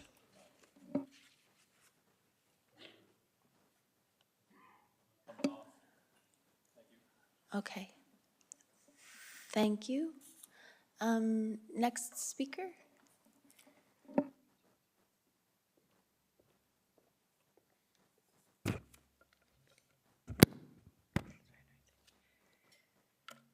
So, good evening, Mayor Clark and fellow councillors. My name is Darylyn Haney. I am a home owner across the street from the proposed development and very near the unstable escarpment that the city established years ago and indicated that there was to be no construction in that area. So I want to thank you for giving me the opportunity to speak this evening. We're somewhat discouraged that we're back here addressing the councillor when none of the concerns raised at the previous council meeting have been addressed by the developer or the development committee. I submitted a letter to council members. However, I wanted to reiterate and emphasize a couple of points and questions. To our knowledge, the geotechnical assessment that's been discussed here tonight by Mr. Wall and by the engineer is limited to the development area and has not been expanded to include the surrounding unstable escarpment area of homes in the area. Is the city responsible for the assessment of the surrounding unstable area? If not, should the city not require the developer to complete this assessment? So you've deemed his area and what he's planning to do to his area, you're not liable for. But you haven't done anything concerning our area. And we're near there, and I know it seems like a great distance, but as Denise said, we're on a sandhill, all right? That distance doesn't really apply.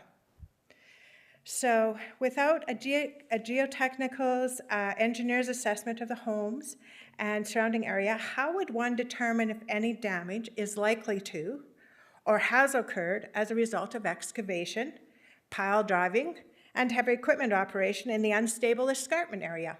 How would we know?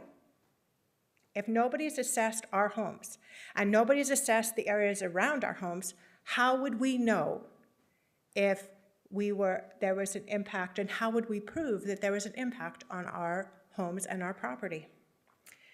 The city has stipulated that they're not liable for damages that are incurred by the developer in the development area. Again, I ask, what about liability in the event of damage to homes in the area? We do not want to be in the same position as homeowners in the First Street Southwest area who are currently litigating damages from the First Street project that, due to slippage, caused significant damage to their homes. We don't want to go down that road, no pun intended. That First Street project was necessary. This proposed development is not necessary. What is most frustrating is that the Development Committee previously in 2016 brought forward a viable, risk-free alternative, which the previous council did not approve, even though other property in the unstable escarpment area was purchased by the city. So all along where 6th Avenue used to be, the city purchased the area around that area and the unstable escarpment so that there would be no development. In 2016, they also said that they were going to do the same procedure for the land in the proposed development area, that they were going to purchase it. So they decided, for whatever reason, that they were not going to follow through on that purchase. The elderly lady that lived in the home passed away. And prior to that, she was feeling like that was going to be something that was given because City Council had approached her about purchasing her home and her land and returning it to natural reserve. I'm hoping that this council has the foresight and respect for the average homeowner to follow through on the previous proposal, which recommended that the area be returned to natural reserve and the unstable escarpment area be left undisturbed. Finally, if the development, infill and tax revenue are priorities for the City Council. I understand that, and I know that Mr. Wall brought that forward. But I think safety and security issues should outweigh these priorities. If the development permit is granted, is there an appeals process available to us through the Development Committee or City Council? I would hope that we would be afforded an appeals process given that the developer has had this opportunity. Thank you. Thank you. I don't see any questions. I would like it if Manager Sissons could address the last question and also comment on planning's process in terms of considering how development on one property might affect the other properties and what information you have on that.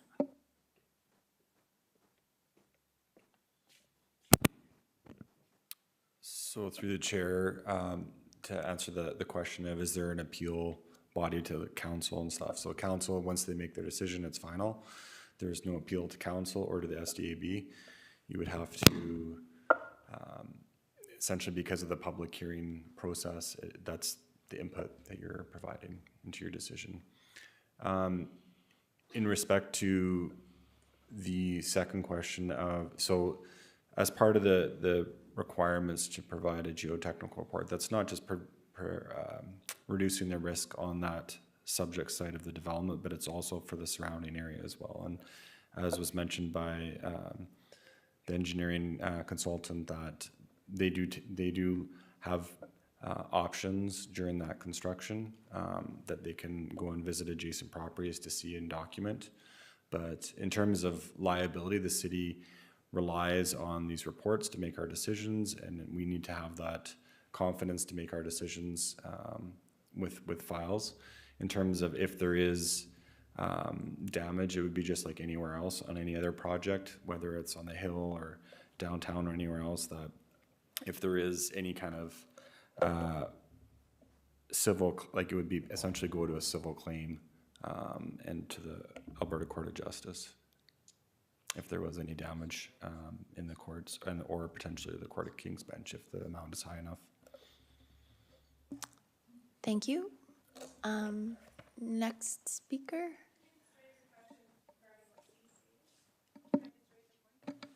Sure.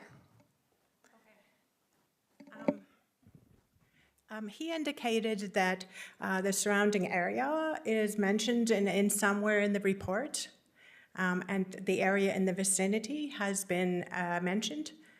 I cannot find it. I have read every engineer's report that has been generated, and it talks about the development area. It does not talk about areas in the vicinity or the surrounding area. So I don't know how they could know what the stability is and what the risk is to us. Okay. Go ahead.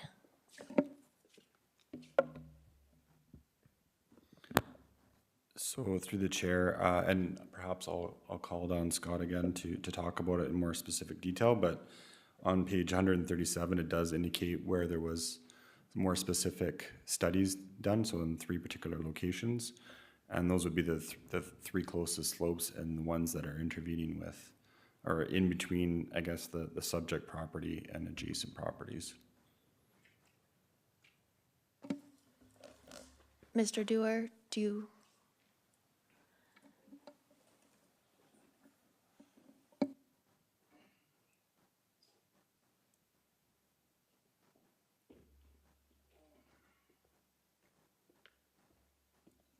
Thank you, Mr. Mayor. When doing the geotech, as I said, when setting the setbacks to find out where the developable safe area is, I take into account all the slopes that are around that development will affect, which is the slope to the south, east, and north, I believe. I have it off of my head right now. As far as 2 kilometers away, it doesn't take into account. But what it does is that development will not affect the slopes right around it. And if those slopes aren't affected, it's not going to affect the slopes 200 feet away. It's not going to affect them 300 feet away. In general rule of thumb, without slope stabilities, I mean, sand has a natural angle of repose of 32 degrees, which means that without a slope stability, you'd want a 32-degree slope on that hill, on the slope. It's not going to go any further than that. So we normally go or tell developers without a site-specific, height of the slope away from the slope, you're safe. That's 45 degrees. No material has an angle of repose of 45 degrees. The biggest is going to be gravel at 34 degrees, right? Clay's at 28 degrees. So your sand is at 32. So I mean, if the slope's 50 feet tall, 50 feet away, it's not even gonna come close. So when I take that site into account, I set those setbacks so that if there is a slumpage away, actually, if you look there to the west, if that's slumped towards the existing properties, if anything, it's going to increase the stability of the slope on the existing houses that are there because it will be adding weight to the base of the slope. As you load the bottom of a slope, you increase the stability. As you take weight off the top of the slope, you increase stability. Or if you anchor it or increase roots and vegetation and things like that, you increase stability of the slope. So if that slope were to fail towards the existing development or the existing houses, it will actually increase the stability of the slope in that picture that I'm looking at right now. So that's how I took the surrounding area into account. Thank you. Yeah. Your Honor, I'd like to make a motion to go past 11 o'clock to finish this particular hearing and bylaw. I'll second that motion. Okay, we'll vote.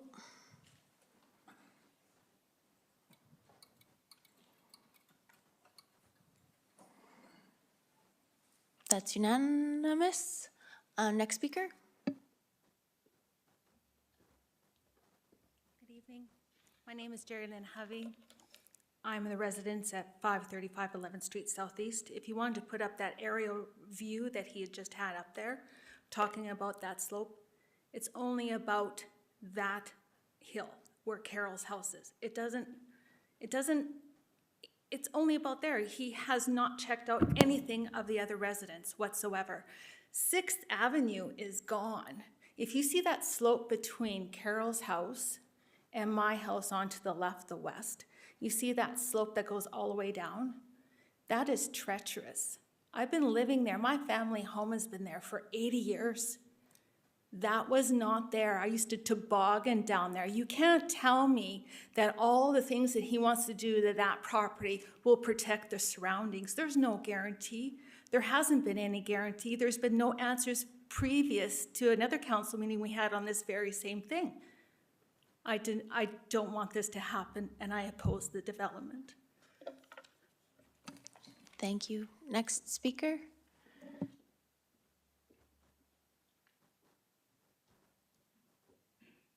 Hello, I'm John Miller, and I reside at 535 11th Street Southeast. Now, GEM Engineering is saying that everything's guaranteed for over in that property, but really, is it guaranteed for us? Can we not have something in writing, you know, by them? Could this not be put in so that they have to abide by anything that happens to us? Like, because what we're gonna do is we're gonna go around our houses, we're gonna be taking pictures of walls, we're gonna be, and also the infrastructure in the road itself, like the sewer lines from the houses and that could impact that. And so we're gonna be putting cameras down, which we've already had, and getting film footage of that. But if they're so assured that nothing is going to happen to us, it's like we're the mice, they're the elephant. It's not fair to the property owners that are around there, unless something else is put in the proposal that they have to make sure that they check out what our places are like now and what might transpire. And also, is it possible if something starts to happen as they're doing construction, can we stop them? And yeah, I'm against this proposal. So that's it. Thanks for letting me speak. Thank you. Go ahead.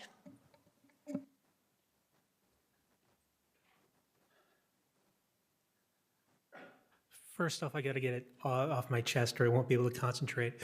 Thank you, Councillor Robbins and members of council for agreeing to a rate cap. I am over the moon. In regards to this project, like Mr. Wall, I am a fan of strong towns. And one of the principles of strong towns is that you're not just building for 2 years or 5 years or even 25 years, but 50 years, 100 years and beyond. And with that in mind, I'm not typically one to quote the Bible, but I believe it says in the book of Matthew that a foolish man built his house upon the sand. And I don't believe Mr. Wall to be a foolish man. I believe he's done his homework. And I think that this city should give its blessing to go ahead with this project. I would like to mention to everyone who lives nearby that the responsibility then falls on them before construction begins, that they should probably get together and hire their own separate engineers to do their own studies so that they have something to compare it to, because God forbid, should something happen and this property leads to destruction of other properties or even deaths of people, should there be a collapse on the side of the hill, that the litigation can proceed as it should according to the proper standard. But with that in regard, I do support this project. Thank you. Are there any further questions for administration before I close the hearing? Councillor Van Dyke? Yes, thank you, through the chair. I guess it's similar to some of the questions that have been shared here by residents on that street. So, I mean, we have examples, we've seen examples of situations like this before in Edmonton and in Cypress County and in Ontario of houses built on slopes and issues happening. And I'm very happy to see that this city has taken that into account in the documentation about not being liable for future instability. But I am wondering about recourse, and very specifically what the one gentleman had mentioned. So what happens if the work is commencing and even partially completed or almost fully completed, and then there's evidence of slope instability either on that development property itself or in the neighboring properties? What kind of recourse is there? Do we have city solicitor? I don't think Bullock, Klassen. Did you hear the question? Yes, thank you. Through the chair to Councillor Van Dyke, it depends on the circumstances, but there are tools available to the city to discontinue the work if there is an issue that comes up that isn't contemplated. If there were, for example, like a dangerous condition caused by the work or slope instability. Yes, go ahead, Councillor Van Dyke. Thank you, sorry, and I'll follow up on that. So whose responsibility is that to watch for that and to, I guess, reach out, and who would they be reaching out to? Like, if the developer encounters that, who are they obligated to contact regarding that? Or does it fall under city inspectors when they come in to do inspections on like safety or permitting or things like that? How does that work? I'm not sure. Through the chair to sorry. City Solicitor Klassen, do you have a comment, or Randy just is coming up to the mic as well? Sorry, Ms. Bell. Sure, no problem. I can defer to Randy. I was just going to say primary responsibility for compliance does rest with the developer, but we'll defer to Randy. Thank you. Through the chair, throughout the development process, there are other permits that would be being pulled, whether that be a building permit, and there are inspections that take place. In the case that the developer was found to not be compliant with the conditions on the development permit or with the recommendations with the geotechnical report, we do have the ability to enforce stop work orders and ensure that that work is ceased until those conditions are met. Another condition of the development permit is also at the end of the project, a letter is required from the geotechnical engineer ensuring that the project was built following all of the recommendations within the report itself. So there is another level of assurance at the end of the project that all of these recommendations have been followed. Thank you. Seeing no further questions, I hereby close public hearing on direct control development application PLD P20230518 at 1123 6th Avenue Southeast. Thanks, Your Worship. At this time, I move that council approves development permit, as you just indicated, PLDP 202-30518 for 1123 6th Avenue Southeast, subject to the conditions outlined in the report. I'll second that. Any discussion? Okay, seeing Councillor Robbins. Thank you very much.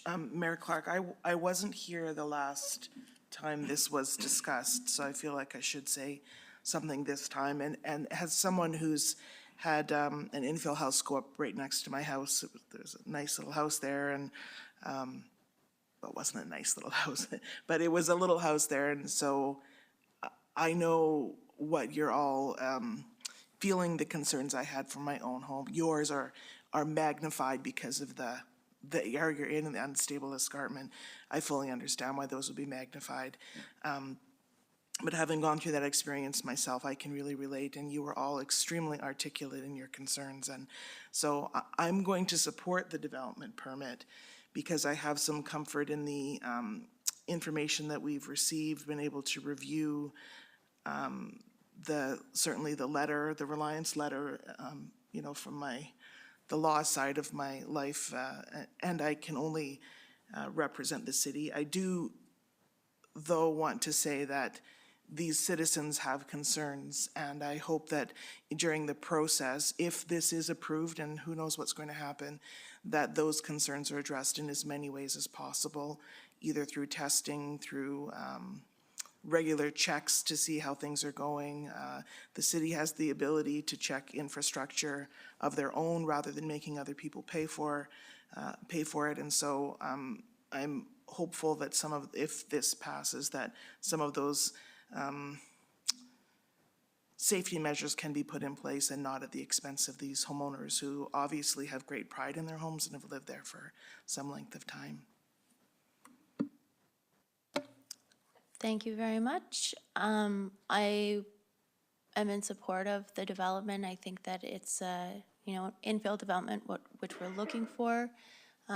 It's new housing that I think is good for our city. Obviously, the concerns raised by the neighbors can understand. I though have to rely on the engineer's report. I think it's a little bit odd that council is making development decisions when our planning department has reviewed all of the information and made that recommendation. So I will be supporting it, and I don't see any further speakers, so we will vote on the recommendation.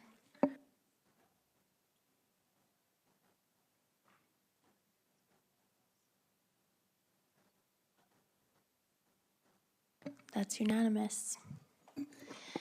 So the motion to extend was limited to that public hearing.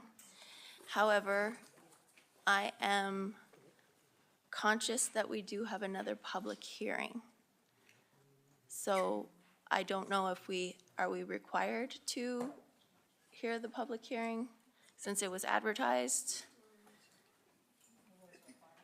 Courteous, I think. I don't think we're really expecting any. There were no submissions on this one. Does anyone want to make a motion to can someone describe what the consequences of not hearing this next public hearing are?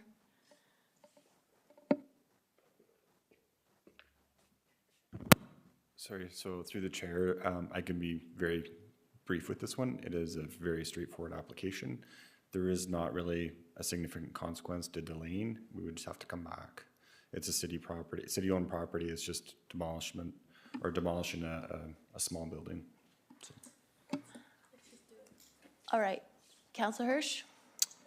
Yeah, I was just going to say, once you see the pictures, you'll understand. I move that council approves development permit. Sorry, Councilor Hirsch, we just, Oh, you need to, a motion to extend to hear the public hearing. I'll make a motion to extend in order to cater. Vote.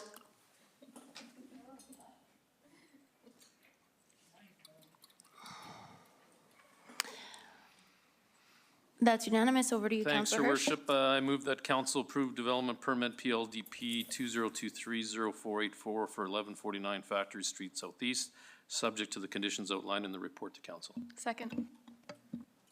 Okay. I don't know if we did that in the right order, but I'm going to call the public hearing to order. And we have a presentation from administration. So thank you, Your Worship. I'll be brief. This is a direct control development permit for 1149 Factory Street.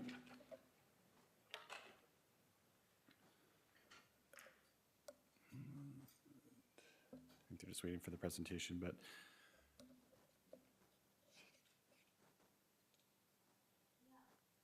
It is in our packages. okay. So the site location is at 1149 Factory Street, and it's located in the South Flats neighborhood. So the extent of the property is basically the building in question is at the very far north end of a series of buildings. The development application is to demolish a small industrial building.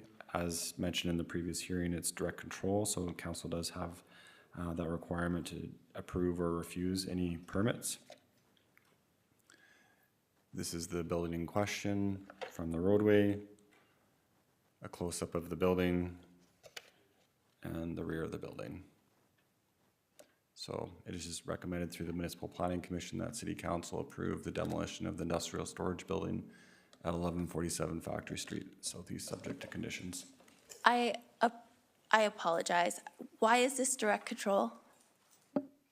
So through the chair, because the property does abut right up against Seven Persons Creek, it's just that, so the development does extend right up to the edge of the creek. It just happens that this storage shed is at the very far north end of the property. Thank you. Seeing no further questions for administration, City Clerk, notification report. Thank you, Mayor Clark. Public notice of the subject direct control development permit application was published in the Medicine Hat News on Saturday, September 30th and Saturday, October 7th, 2023. A notification letter related to the subject direct control development permit application was mailed to 5 adjacent and abutting property owners on September 29th, 2023. No written submissions were received by the deadline for inclusion in the published agenda, and nothing since then as well. Thank you. Are there any members of the public who wish to speak to this item? Please come down and state your name. Seeing none, I will close the public hearing on direct control application PLD P20230484 1149 Factory Street Southeast. And we do have a motion on the table and seconded, so we will vote on that motion.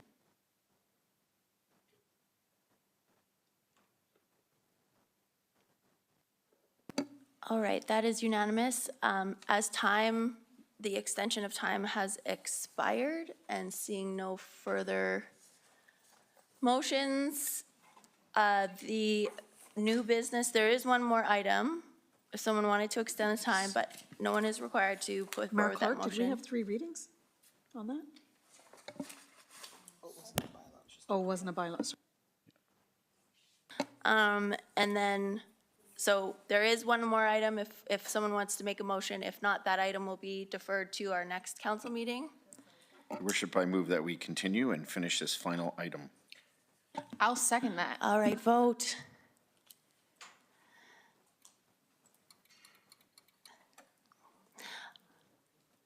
Councillor Robbins did not vote. How do you vote, Councillor Robbins? I vote no with Councillor Sharps. Okay. Sorry, I vote no with Councillor Sharps. That passes, and it is new business, proposed lane closure lot consolidation, 240A 4th Avenue Southwest, and it is a bylaw, and the recommendation there.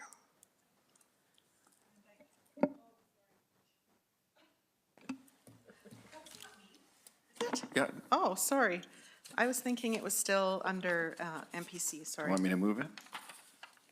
Yes, please. I move that council gives first reading of bylaw 4795, a bylaw of the City of Medicine Hat to close certain roads as described. Second. Any discussion? Oh, sorry, first reading, we'll vote.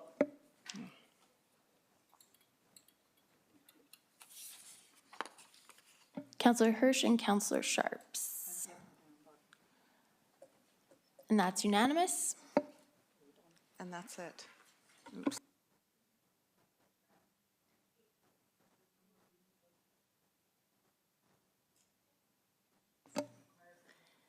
Oh, this does require a public hearing. Okay, perfect.